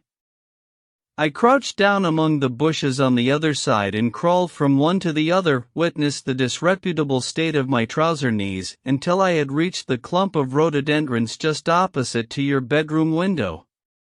There I squatted down and awaited developments. The blind was not down in your room, and I could see Miss Harrison sitting there reading by the table. It was 10:15 when she closed her book, fastened the shutters, and retired. I heard her shut the door and felt quite sure that she had turned the key in the lock." "The key?" ejaculated Phelps. "Yes, I had given Miss Harrison instructions to lock the door on the outside and take the key with her when she went to bed. She carried out every one of my injunctions to the letter, and certainly without her cooperation you would not have that paper in your coat pocket. She departed then and the lights went out and I was left squatting in the rhododendron bush. The night was fine, but still it was a very weary vigil. Of course it has the sort of excitement about it that the sportsman feels when he lies beside the watercourse and waits for the big game. It was very long, though almost as long, Watson, as when you and I waited in that deadly room when we looked into the little problem of the speckled band. There was a church clock down at Woking which struck the quarters, and I thought more than once that it had stopped. At last, however, about 2 in the morning, I suddenly heard the gentle sound of a bolt being pushed back and the creaking of a key. A moment later the servants' door was opened, and Mr. Joseph Harrison stepped out into the moonlight. "Joseph!" ejaculated Phelps. He was bareheaded, but he had a black cloak thrown over his shoulder, so that he could conceal his face in an instant if there were any alarm.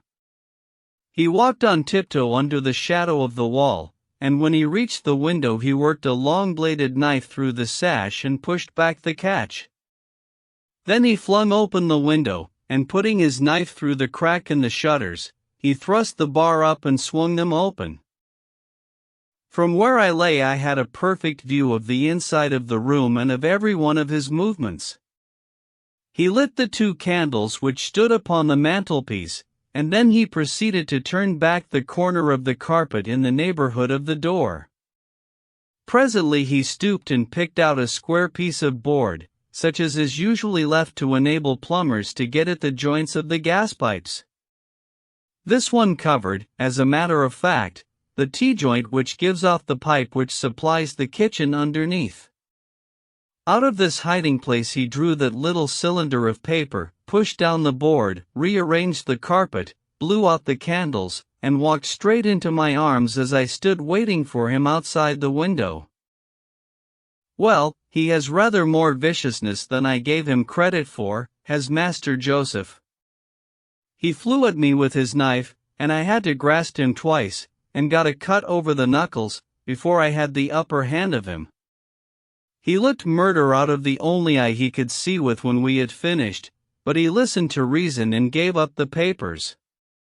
Having got them I let my man go, but I wired full particulars to Forbes this morning. If he is quick enough to catch his bird, well and good. But if, as I shrewdly suspect, he finds the nest empty before he gets there, why, all the better for the government. I fancy that Lord Holdhurst, for one, and Mr. Percy Phelps for another, would very much rather that the affair never got as far as a police court. My God, gasped our client. Do you tell me that during these long 10 weeks of agony the stolen papers were within the very room with me all the time? So it was. And Joseph? Joseph a villain and a thief? I am afraid Joseph's character is a rather deeper and more dangerous one than one might judge from his appearance. From what I have heard from him this morning, I gather that he has lost heavily in dabbling with stocks, and that he is ready to do anything on earth to better his fortunes. Being an absolutely selfish man, when a chance presents itself he did not allow either his sister's happiness or your reputation to hold his hand. Percy Phelps sank back in his chair. My head whirls, said he. Your words have dazed me. The principal difficulty in your case, remarked Holmes in his didactic fashion, lay in the fact of there being too much evidence. What was vital was overlaid and hidden by what was irrelevant. Of all the facts which were presented to us we had to pick just those which we deemed to be essential, and then piece them together in their order, so as to reconstruct this very remarkable chain of events. I had already begun to suspect Joseph from the fact that you had intended to travel home with him that night, and that therefore it was a likely enough thing that he should call for you, knowing the Foreign Office well, upon his way. When I heard that someone had been so anxious to get into the bedroom, in which no one but Joseph could have concealed anything, you told us in your narrative how you had turned Joseph out when you arrived with the doctor, my suspicions all changed to certainties, especially as the attempt was made on the first night upon which the nurse was absent, showing that the intruder was well acquainted with the ways of the house. How blind I have been! The facts of the case, as far as I have worked them out, are these. This Joseph Harrison entered the office through the Charles Street door, and knowing his way he walked straight into your room the instant after you left it. Finding no one there he promptly rang the bell, and at the instant that he did so his eyes caught the paper upon the table. A glance showed him that chance had put in his way a state document of immense value, and in an instant he had thrust it into his pocket and was gone. A few minutes elapsed, as you remember, before the sleepy commissionaire drew your attention to the bell, and those were just enough to give the thief time to make his escape. He made his way to Woking by the first train, and, having examined his booty and assured himself that it really was of immense value, he had concealed it in what he thought was a very safe place, with the intention of taking it out again in a day or two, and carrying it to the French embassy, or wherever he thought that a long price was to be had. Then came your sudden return. He, without a moment's warning, was bundled out of his room, and from that time onward there were always at least two of you there to prevent him from regaining his treasure. The situation to him must have been a maddening one. But at last he thought he saw his chance. He tried to steal in, but was baffled by your wakefulness. You may remember that you did not take your usual draught that night. I remember. I fancy that he had taken steps to make that draught efficacious, and that he quite relied upon your being unconscious. Of course, I understood that he would repeat the attempt whenever it could be done with safety. Your leaving the room gave him the chance he wanted. I kept Miss Harrison in it all day so that he might not anticipate us. Then, having given him the idea that the coast was clear, I kept guard as I have described. I already knew that the papers were probably in the room, but I had no desire to rip up all the planking and skirting in search of them. I let him take them, therefore, from the hiding place, and so saved myself an infinity of trouble. Is there any other point which I can make clear? Why did he try the window on the first occasion, I asked, when he might have entered by the door? In reaching the door he would have to pass 7 bedrooms. On the other hand, he could get out onto the lawn, with ease, anything else? You do not think, asked Phelps, that he had any murderous intention? The knife was only meant as a tool. Maybe so, answered Holmes, shrugging his shoulders. I can only say for certain that Mr. Joseph Harrison is a gentleman to whose mercy I should be extremely unwilling to trust. The final problem. It is with a heavy heart that I take up my pen to write these the last words in which I shall ever record the singular gifts by which my friend Mr. Sherlock Holmes was distinguished. In an incoherent and, as I deeply feel, an entirely inadequate fashion, I have endeavored to give some account of my strange experiences in his company from the chance which first brought us together at the period of the study in scarlet, up to the time of his interference in the matter of the naval treaty, an interference which had the unquestionable effect of preventing a serious international complication.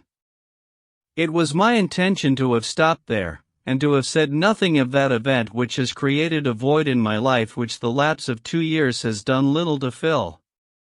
My hand has been forced, however, by the recent letters in which Colonel James Moriarty defends the memory of his brother, and I have no choice but to lay the facts before the public exactly as they occurred. I alone know the absolute truth of the matter, and I am satisfied that the time has come when no good purpose is to be served by its suppression. As far as I know, there have been only 3 accounts in the public press, that in the Journal de Genève on May 6, 1891, the Reuters dispatch in the English papers on May 7, and finally the recent letters to which I have alluded. Of these the first and second were extremely condensed, while the last is, as I shall now show, an absolute perversion of the facts. It lies with me to tell for the first time what really took place between Professor Moriarty and Mr. Sherlock Holmes. It may be remembered that after my marriage, and my subsequent start in private practice, the very intimate relations which had existed between Holmes and myself became to some extent modified. He still came to me from time to time when he desired a companion in his investigations, but these occasions grew more and more seldom, until I find that in the year 1890 there were only 3 cases of which I retain any record. During the winter of that year and the early spring of 1891, I saw in the papers that he had been engaged by the French government upon a matter of supreme importance, and I received 2 notes from Holmes, dated from Narbonne and from Nîmes, from which I gathered that his stay in France was likely to be a long one. It was with some surprise, therefore, that I saw him walk into my consulting room upon the evening of April 24th. It struck me that he was looking even paler and thinner than usual. "Yes, I have been using myself up rather too freely," he remarked, in answer to my look rather than to my words. "I have been a little pressed of late. Have you any objection to my closing your shutters?" The only light in the room came from the lamp upon the table at which I had been reading. Holmes edged his way round the wall, and, flinging the shutters together, he bolted them securely. "You are afraid of something?" I asked. "Well, I am." "Of what?" "Of air guns." "My dear Holmes, what do you mean?" "I think that you know me well enough, Watson, to understand that I am by no means a nervous man. At the same time, it is stupidity rather than courage to refuse to recognize danger when it is close upon you." "Might I trouble you for a match?" He drew in the smoke of his cigarette as if the soothing influence was grateful to him. "I must apologize for calling so late," said he, "and I must further beg you to be so unconventional as to allow me to leave your house presently by scrambling over your back garden wall." "But what does it all mean?" I asked. He held out his hand, and I saw in the light of the lamp that two of his knuckles were burst and bleeding. "It's not an airy nothing, you see," said he, smiling. "On the contrary, it is solid enough for a man to break his hand over." "Is Mrs. Watson in?" "She is away upon a visit." "Indeed. You are alone?" "Quite." "Then it makes it the easier for me to propose that you should come away with me for a week to the continent." "Where?" "Oh, anywhere. It's all the same to me." There was something very strange in all this. It was not Holmes's nature to take an aimless holiday, and something about his pale, worn face told me that his nerves were at their highest tension. He saw the question in my eyes, and, putting his fingertips together and his elbows upon his knees, he explained the situation. "You have probably never heard of Professor Moriarty," said he. "Never." There's the genius and the wonder of the thing," he cried. "The man pervades London, and no one has heard of him. That's what puts him on a pinnacle in the records of crime. I tell you, Watson, in all seriousness, that if I could beat that man, if I could free society of him, I should feel that my own career had reached its summit, and I should be prepared to turn to some more placid line in life.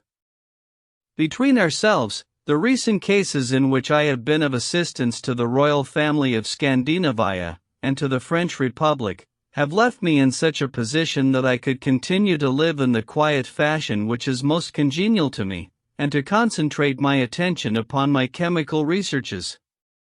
But I could not rest.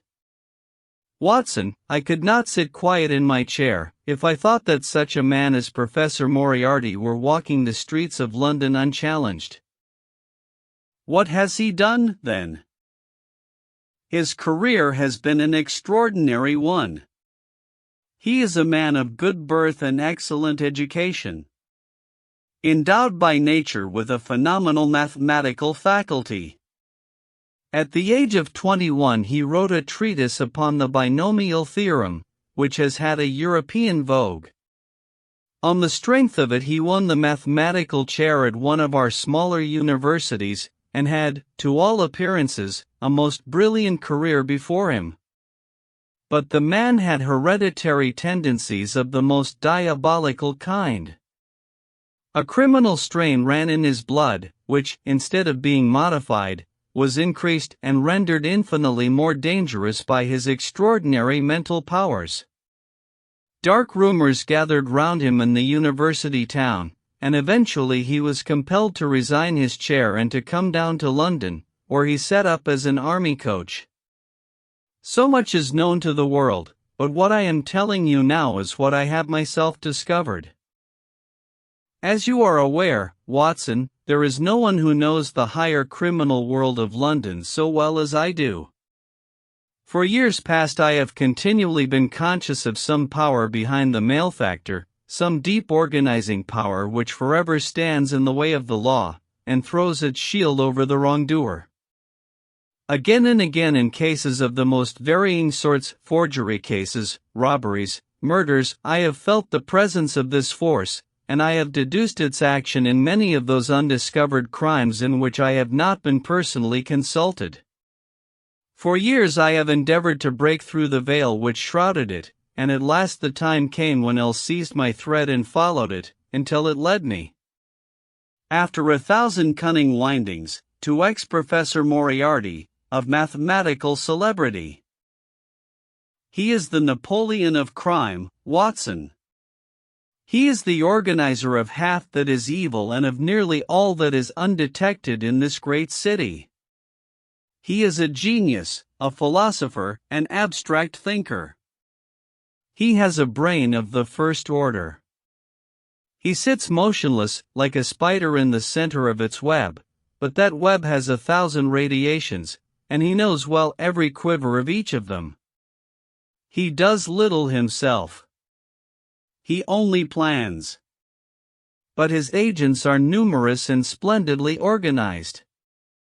Is there a crime to be done, a paper to be abstracted, we will say, a house to be rifled, a man to be removed, the word is passed to the professor, the matter is organized and carried out. The agent may be caught.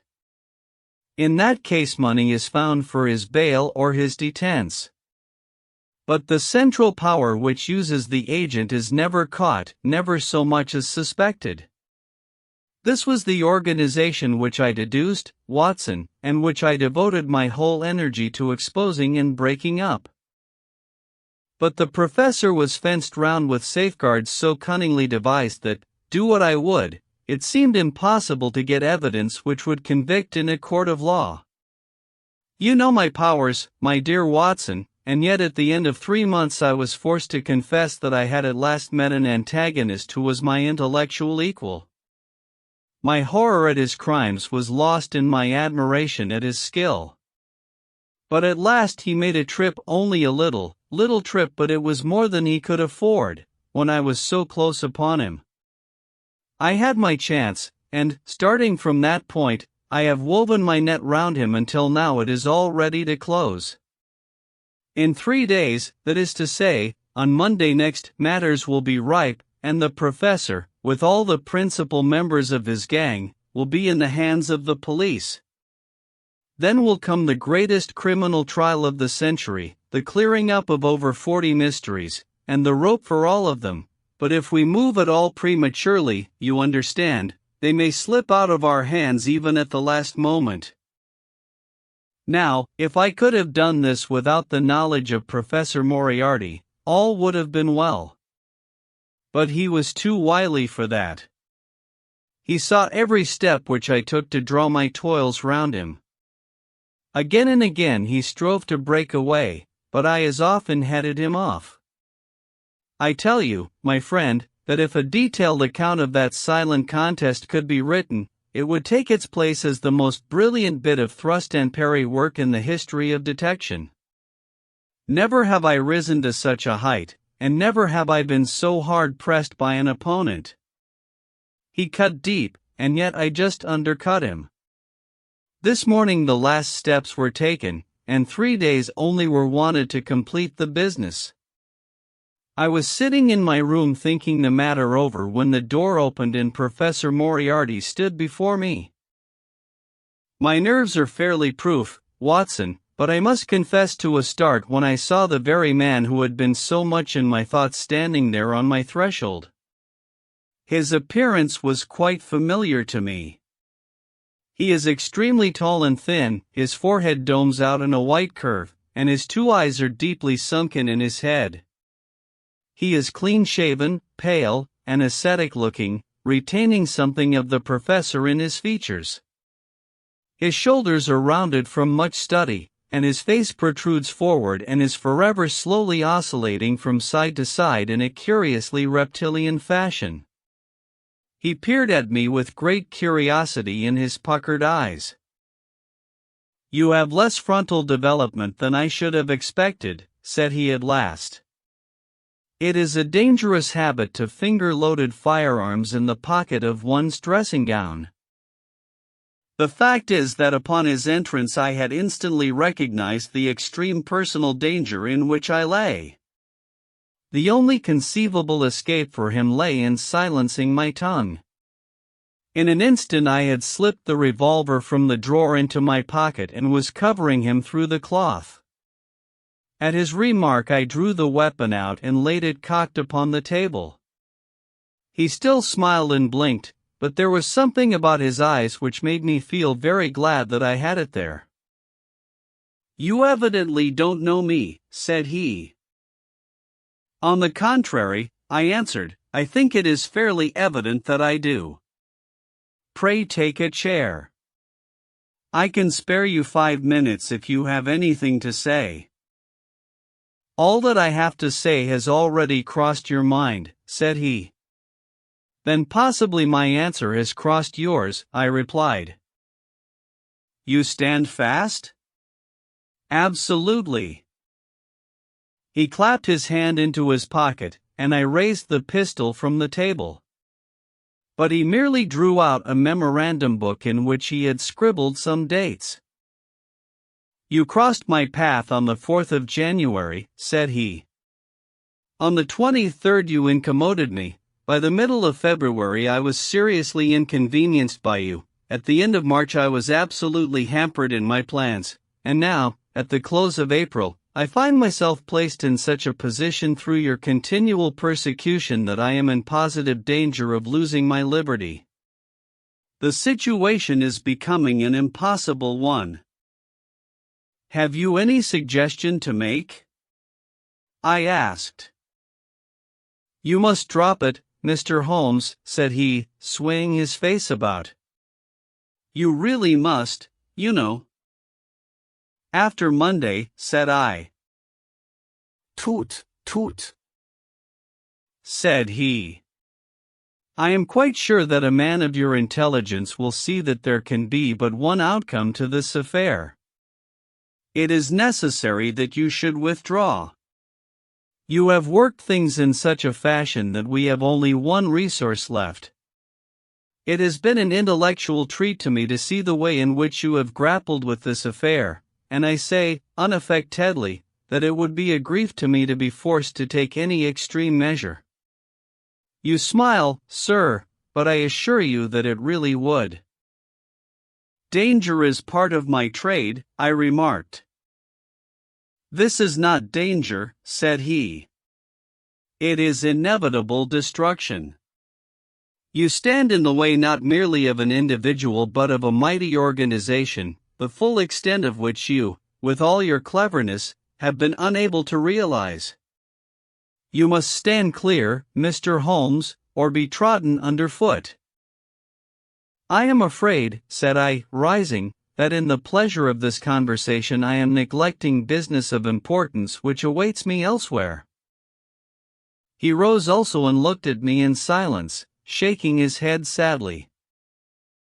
"Well, well," said he at last. "It seems a pity, but I have done what I could. I know every move of your game. You can do nothing before Monday. It has been a duel between you and me, Mr. Holmes. You hope to place me in the dock. I tell you that I will never stand in the dock. You hope to beat me. I tell you that you will never beat me. If you are clever enough to bring destruction upon me, rest assured that I shall do as much to you. You have paid me several compliments, Mr. Moriarty," said I. "Let me pay you one in return when I say that if I were assured of the former eventuality I would, in the interests of the public, cheerfully accept the latter." "I can promise you the one, but not the other," he snarled, and so turned his rounded back upon me and went peering and blinking out of the room. That was my singular interview with Professor Moriarty. I confess that it left an unpleasant effect upon my mind. His soft, precise fashion of speech leaves a conviction of sincerity which a mere bully could not produce. Of course, you will say, why not take police precautions against him? The reason is that I am well convinced that it is from his agents the blow would fall. I have the best of proofs that it would be so. You have already been assaulted? My dear Watson, Professor Moriarty is not a man who lets the grass grow under his feet. I went out about midday to transact some business in Oxford Street. As I passed the corner which leads from Benting Street onto the Welbeck Street crossing, a two-horse van furiously driven whizzed round and was on me like a flash. I sprang for the footpath and saved myself by the fraction of a second. The van dashed round by Marylebone Lane and was gone in an instant. I kept to the pavement after that, Watson, but as I walked down Vere Street a brick came down from the roof of one of the houses and was shattered to fragments at my feet. I called the police and had the place examined. There were slates and bricks piled up on the roof preparatory to some repairs, and they would have me believe that the wind had toppled over one of these. Of course I knew better, but I could prove nothing. I took a cab after that and reached my brother's rooms in Pall Mall, where I spent the day. Now I have come round to you, and on my way I was attacked by a rough with a bludgeon. I knocked him down, and the police have him in custody, but I can tell you with the most absolute confidence that no possible connection will ever be traced between the gentleman upon whose front teeth I have barked my knuckles and the retiring mathematical coach, who is, I dare say, working out problems upon a blackboard 10 miles away. You will not wonder, Watson, that my first act on entering your rooms was to close your shutters, and that I have been compelled to ask your permission to leave the house by some less conspicuous exit than the front door. I had often admired my friend's courage, but never more than now, as he sat quietly checking off a series of incidents which must have combined to make up a day of horror. You will spend the night here? I said. No, my friend, you might find me a dangerous guest. I have my plans laid, and all will be well. Matters have gone so far now that they can move without my help as far as the arrest goes, though my presence is necessary for a conviction. It is obvious, therefore, that I cannot do better than get away for the few days which remain before the police are at liberty to act. It would be a great pleasure to me, therefore, if you could come on to the continent with me. The practice is quiet, said I, and I have an accommodating neighbor. I should be glad to come. And to start tomorrow morning? If necessary. Oh, yes, it is most necessary. Then these are your instructions, and I beg, my dear Watson, that you will obey them to the letter, for you are now playing a double-handed game with me against the cleverest rogue and the most powerful syndicate of criminals in Europe. Now listen. You will dispatch whatever luggage you intend to take by a trusty messenger unaddressed to Victoria tonight. In the morning you will send for a hansom, desiring your man to take neither the first nor the second which may present itself. Into this hansom you will jump, and you will drive to the Strand end of the Lowther Arcade, handing the address to the cabman upon a slip of paper, with a request that he will not throw it away. Have your fare ready, and the instant that your cab stops, dash through the arcade, timing yourself to reach the other side at 9:15. You will find a small brougham waiting close to the curb, driven by a fellow with a heavy black cloak tipped at the collar with red. Into this you will step, and you will reach Victoria in time for the Continental Express. Where shall I meet you? At the station.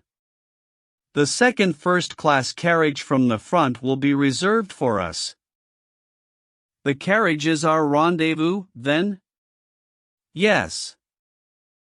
It was in vain that I asked Holmes to remain for the evening.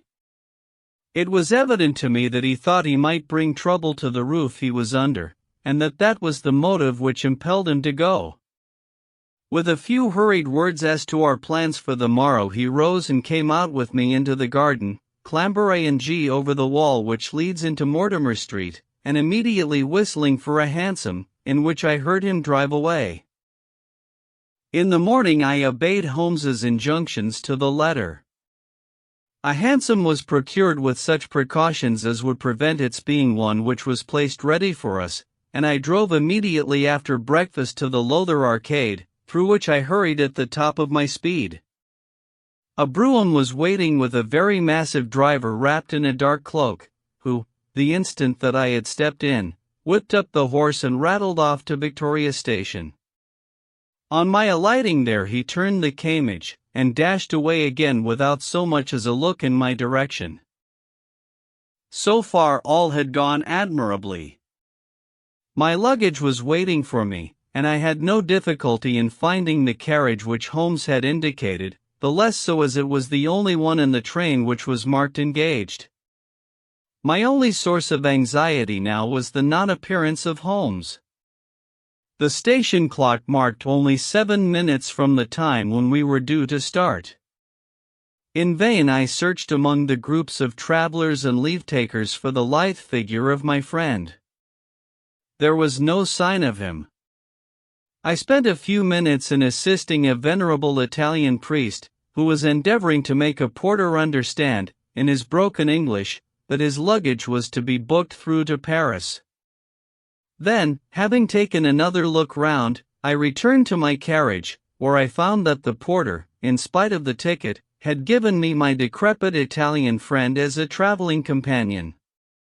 It was useless for me to explain to him that his presence was an intrusion, for my Italian was even more limited than his English, so I shrugged my shoulders resignedly, and continued to look out anxiously for my friend.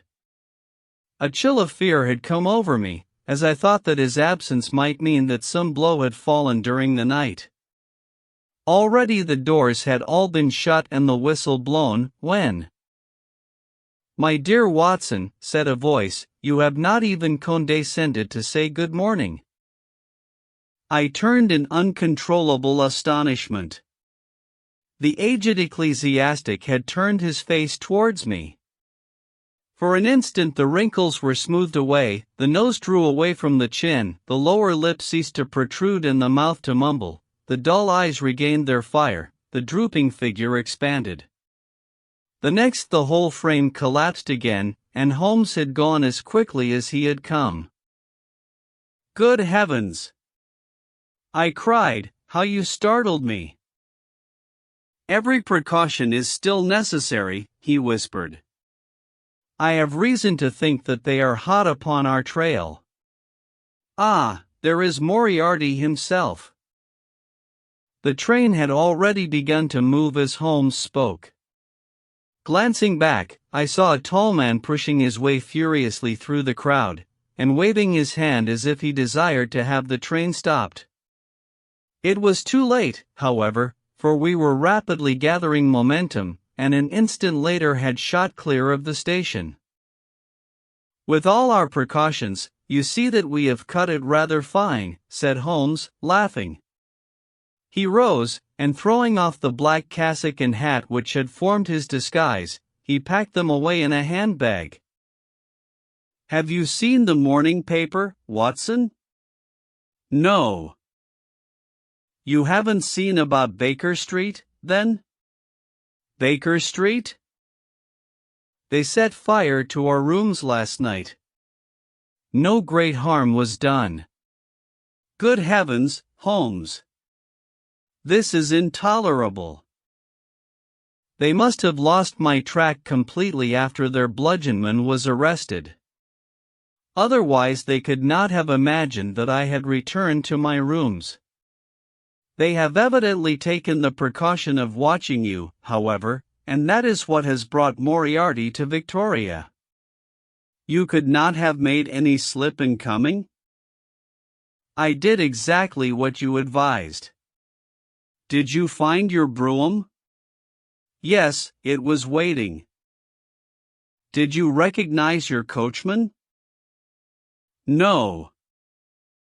It was my brother Mycroft. It is an advantage to get about in such a case without taking a mercenary into your confidence. But we must plan what we are to do about Moriarty now. As this is an express, and as the boat runs in connection with it, I should think we have shaken him off very effectively. My dear Watson, you evidently did not realize my meaning when I said that this man may be taken as being quite on the same intellectual plane as myself. You do not imagine that if I were the pursuer I should allow myself to be baffled by so slight an obstacle. Why, then, should you think so meanly of him?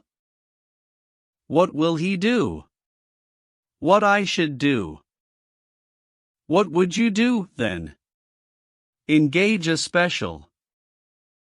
But it must be late. By no means. This train stops at Canterbury, and there is always at least a quarter of an hour's delay at the boat. He will catch us there. One would think that we were the criminals. Let us have him arrested on his arrival. It would be to ruin the work of 3 months. We should get the big fish. But the smaller would dart right and left out of the net. On Monday we should have them all. No, an arrest is inadmissible. What then? We shall get out at Canterbury. And then? Well, then we must make a cross-country journey to Newhaven, and so over to Dieppe. Moriarty will again do what I should do. He will get on to Paris, mark down our luggage, and wait for 2 days at the depot. In the meantime we shall treat ourselves to a couple of carpetbags, encourage the manufactures of the countries through which we travel, and make our way at our leisure into Switzerland, via Luxembourg and Bâle. At Canterbury, therefore, we alighted, only to find that we should have to halt an hour before we could get a train to Newhaven. I was still looking rather ruefully after the rapidly disappearing luggage van which contained my wardrobe, when Holmes pulled my sleeve and pointed up the line. "Already, you see," said he. Far away, from among the Kentish woods there rose a thin spray of smoke. A minute later a carriage and engine could be seen flying along the open curve which leads to the station. We had hardly time to take our place behind a pile of luggage when it passed with a rattle and a roar, beating a blast of hot air into our faces. "There he goes," said Holmes, as we watched the carriage swing and rock over the points. "There are limits, you see, to our friend's intelligence." It would have been a coup de maître had he deduced what I would deduce and acted accordingly. And what would he have done had he overtaken us? There cannot be the least doubt that he would have made a murderous attack upon me. It is, however, a game at which two may play. The question now is whether we should take a premature lunch here, or run our chance of starving before we reach the buffet at Newhaven. We made our way to Brussels that night and spent 2 days there, moving on upon the 3rd day as far as Strasbourg. On the Monday morning Holmes had telegraphed to the London police, and in the evening we found a reply waiting for us at our hotel. Holmes tore it open, and then with a bitter curse hurled it into the grate. "I might have known it," he groaned. "He has escaped." Moriarty? They have secured the whole gang with the exception of him. He has given them the slip. Of course, when I had left the country there was no one to cope with him. But I did think that I had put the game in their hands. I think that you had better return to England, Watson. Why? Because you will find me a dangerous companion now. This man's occupation is gone. He is lost if he returns to London. If I read his character right, he will devote his whole energies to revenging himself upon me. He said as much in our short interview, and I fancy that he meant it. I should certainly recommend you to return to your practice. It was hardly an appeal to be successful with one who was an old campaigner as well as an old friend. We sat in the Strasbourg salle-à-manger arguing the question for half an hour, but the same night we had resumed our journey and were well on our way to Geneva. For a charming week we wandered up the valley of the Rhône, and then, branching off at Luc, we made our way over the Gemmi Pass, still deep in snow, and so, by way of Interlaken, to Meiringen. It was a lovely trip, the dainty green of the spring below, the virgin white of the winter above, but it was clear to me that never for one instant did Holmes forget the shadow which lay across him. In the homely alpine villages or in the lonely mountain passes, I could still tell by his quick glancing eyes and his sharp scrutiny of every face that passed us, that he was well convinced that, walk where we would, we could not walk ourselves clear of the danger which was dogging our footsteps. Once, I remember, as we passed over the Gemmi, and walked along the border of the melancholy Sea, a large rock which had been dislodged from the ridge upon our right clattered down and roared into the lake behind us. In an instant Holmes had raced up onto the ridge, and, standing upon a lofty pinnacle, craned his neck in every direction. It was in vain that our guide assured him that a fall of stones was a common chance in the springtime at that spot. He said nothing, but he smiled at me with the air of a man who sees the fulfillment of that which he had expected. And yet for all his watchfulness he was never depressed. On the contrary, I can never recollect having seen him in such exuberant spirits. Again and again he recurred to the fact that if he could be assured that society was freed from Professor Moriarty he would cheerfully bring his own career to a conclusion. I think that I may go so far as to say, Watson, that I have not lived wholly in vain, he remarked. If my record were closed tonight I could still survey it with equanimity. The air of London is the sweeter for my presence. In over 1,000 cases I am not aware that I have ever used my powers upon the wrong side. Of late I have been tempted to look into the problems furnished by nature rather than those more superficial ones toward which our artificial state of society is responsible. Your memoirs will draw to an end, Watson, upon the day that I crown my career by the capture or extinction of the most dangerous and capable criminal in Europe. I shall be brief, and yet exact, in the little which remains for me to tell. It is not a subject on which I would willingly dwell, and yet I am conscious that a duty devolves upon me to omit no detail. It was on the 3rd of May that we reached the little village of Meiringen, where we put up at the Englischer Hof, then kept by Peter Steiler the elder. Our landlord was an intelligent man and spoke excellent English, having served for 3 years as waiter at the Grosvenor Hotel in London. At his advice, on the afternoon of the 4th we set off together, with the intention of crossing the hills and spending the night at the hamlet of Rosenlaui. We had strict injunctions, however, on no account to pass the falls of Reichenbach, which are about halfway up the hills, without making a small detour to see them. It is, indeed, a fearful place.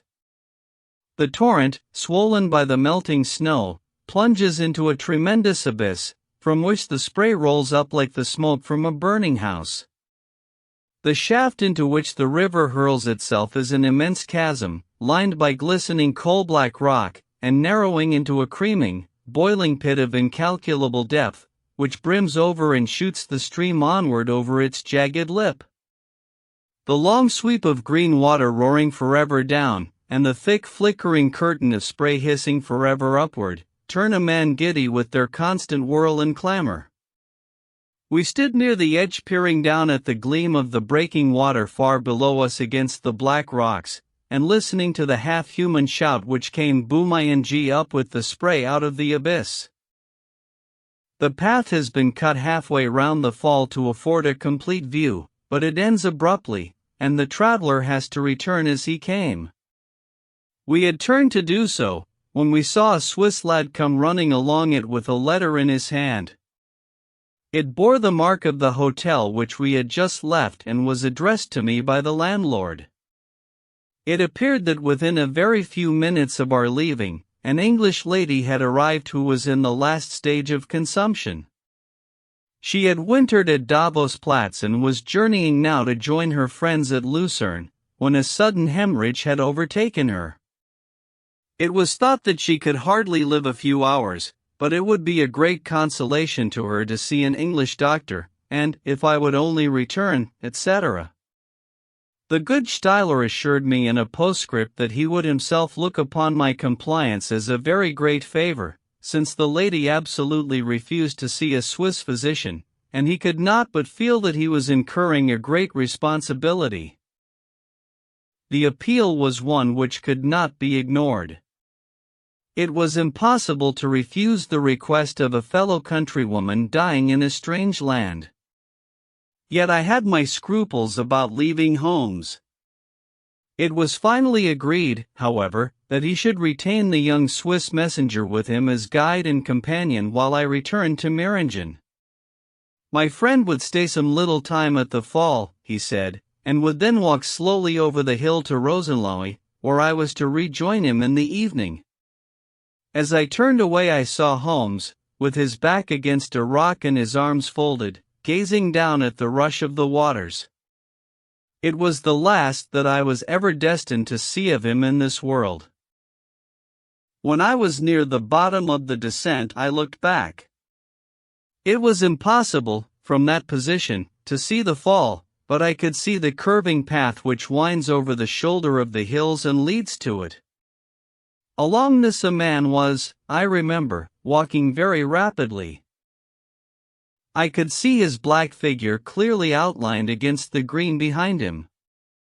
I noted him, and the energy with which he walked, but he passed from my mind again as I hurried on upon my errand. It may have been a little over an hour before I reached Meiringen.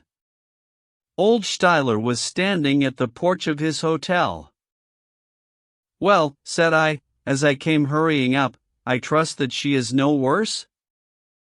A look of surprise passed over his face, and at the first quiver of his eyebrows my heart turned to lead in my breast. "You did not write this?" I said, pulling the letter from my pocket. "There is no sick Englishwoman in the hotel?" "Certainly not," he cried. "But it has the hotel mark upon it." "Ha! It must have been written by that tall Englishman who came in after you had gone," he said. But I waited for none of the landlord's explanation. In a tingle of fear I was already running down the village street, and making for the path which I had so lately descended. It had taken me an hour to come down. For all my efforts 2 more had passed or I found myself at the fall of Reichenbach once more. There was Holmes's alpinstock still leaning against the rock by which I had left him. But there was no sign of him, and it was in vain that I shouted. My only answer was my own voice reverberating in a rolling echo from the cliffs around me. It was the sight of that alpinstock which turned me cold and sick. He had not gone to Rosenlohe, then. He had remained on that 3-foot path, with sheer wall on one side and sheer drop on the other, until his enemy had overtaken him. The young Swiss had gone too. He had probably been in the pay of Moriarty and had left the 2 men together. And then what had happened? Who was to tell us what had happened then? I stood for a minute or two to collect myself, for I was dazed with the horror of the thing. Then I began to think of Holmes's own methods and to try to practice them in reading this tragedy. It was, alas, only too easy to do. During our conversation we had not gone to the end of the path, and the alpine-stock marked the place where we had stood. The blackish soil is kept forever soft by the incessant drift of spray, and a bird would leave its tread upon it. 2 lines of footmarks were clearly marked along the farther end of the path, both leading away from me. There were none returning. A few yards from the end the soil was all plowed up into a patch of mud, and the brambles and ferns which fringed the chasm were torn and bedraggled. I lay upon my face and peered over with the spray spouting up all around me.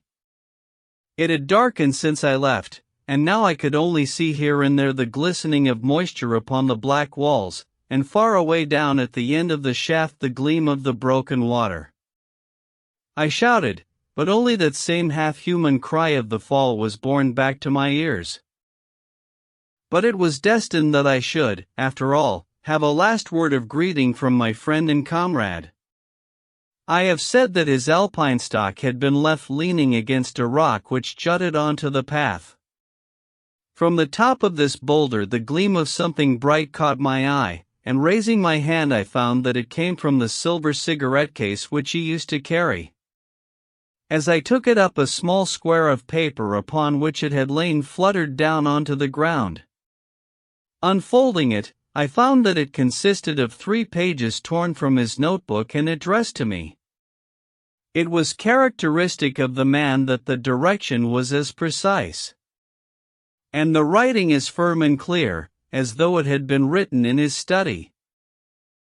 "My dear Watson," it said, "I write these few lines through the courtesy of Mr.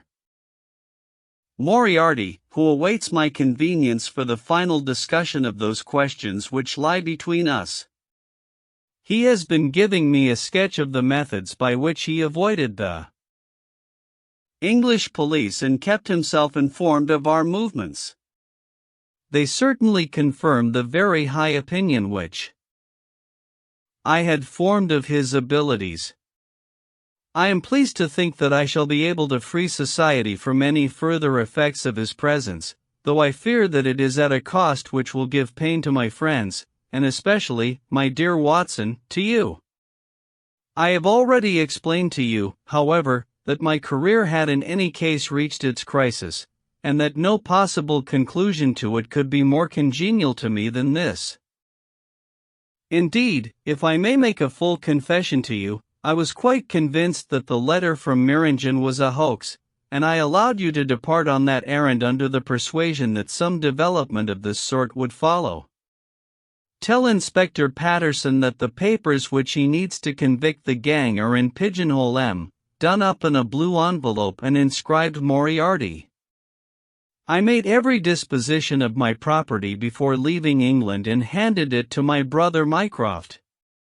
Pray give my greetings to Mrs. Watson, and believe me to be, my dear fellow, very sincerely yours, Sherlock Holmes. A few words may suffice to tell the little that remains. An examination by experts leaves little doubt that a personal contest between the 2 men ended, as it could hardly fail to end in such a situation, in their reeling over, locked in each other's arms.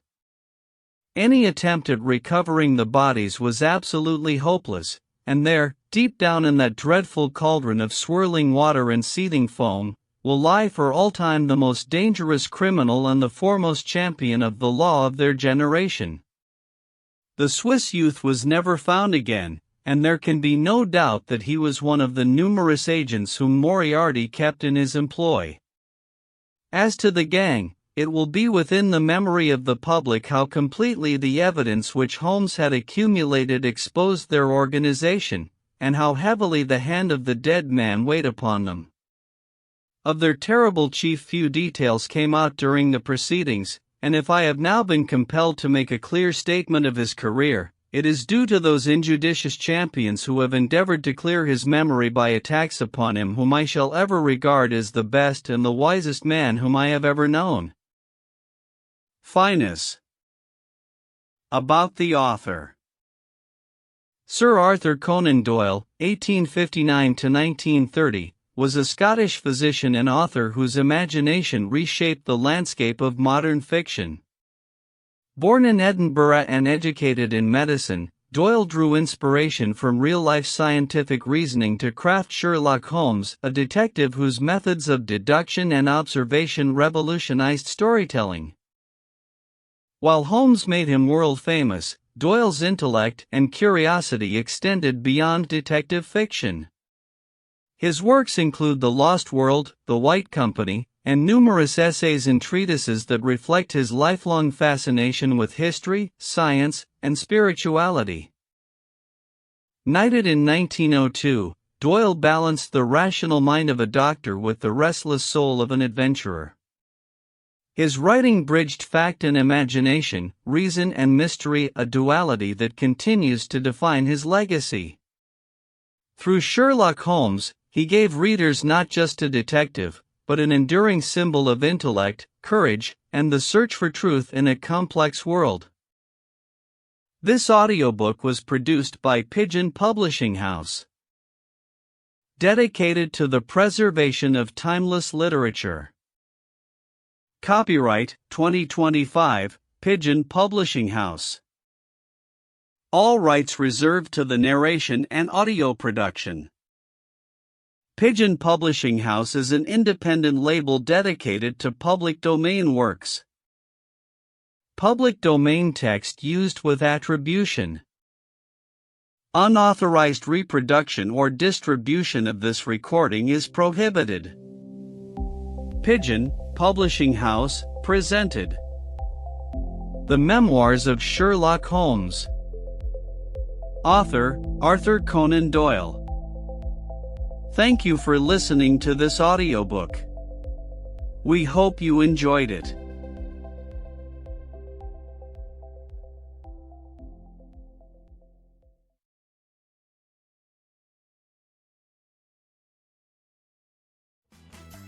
If you enjoyed this classic, follow the show and leave a quick review, and join us every Tuesday and Thursday for more timeless stories.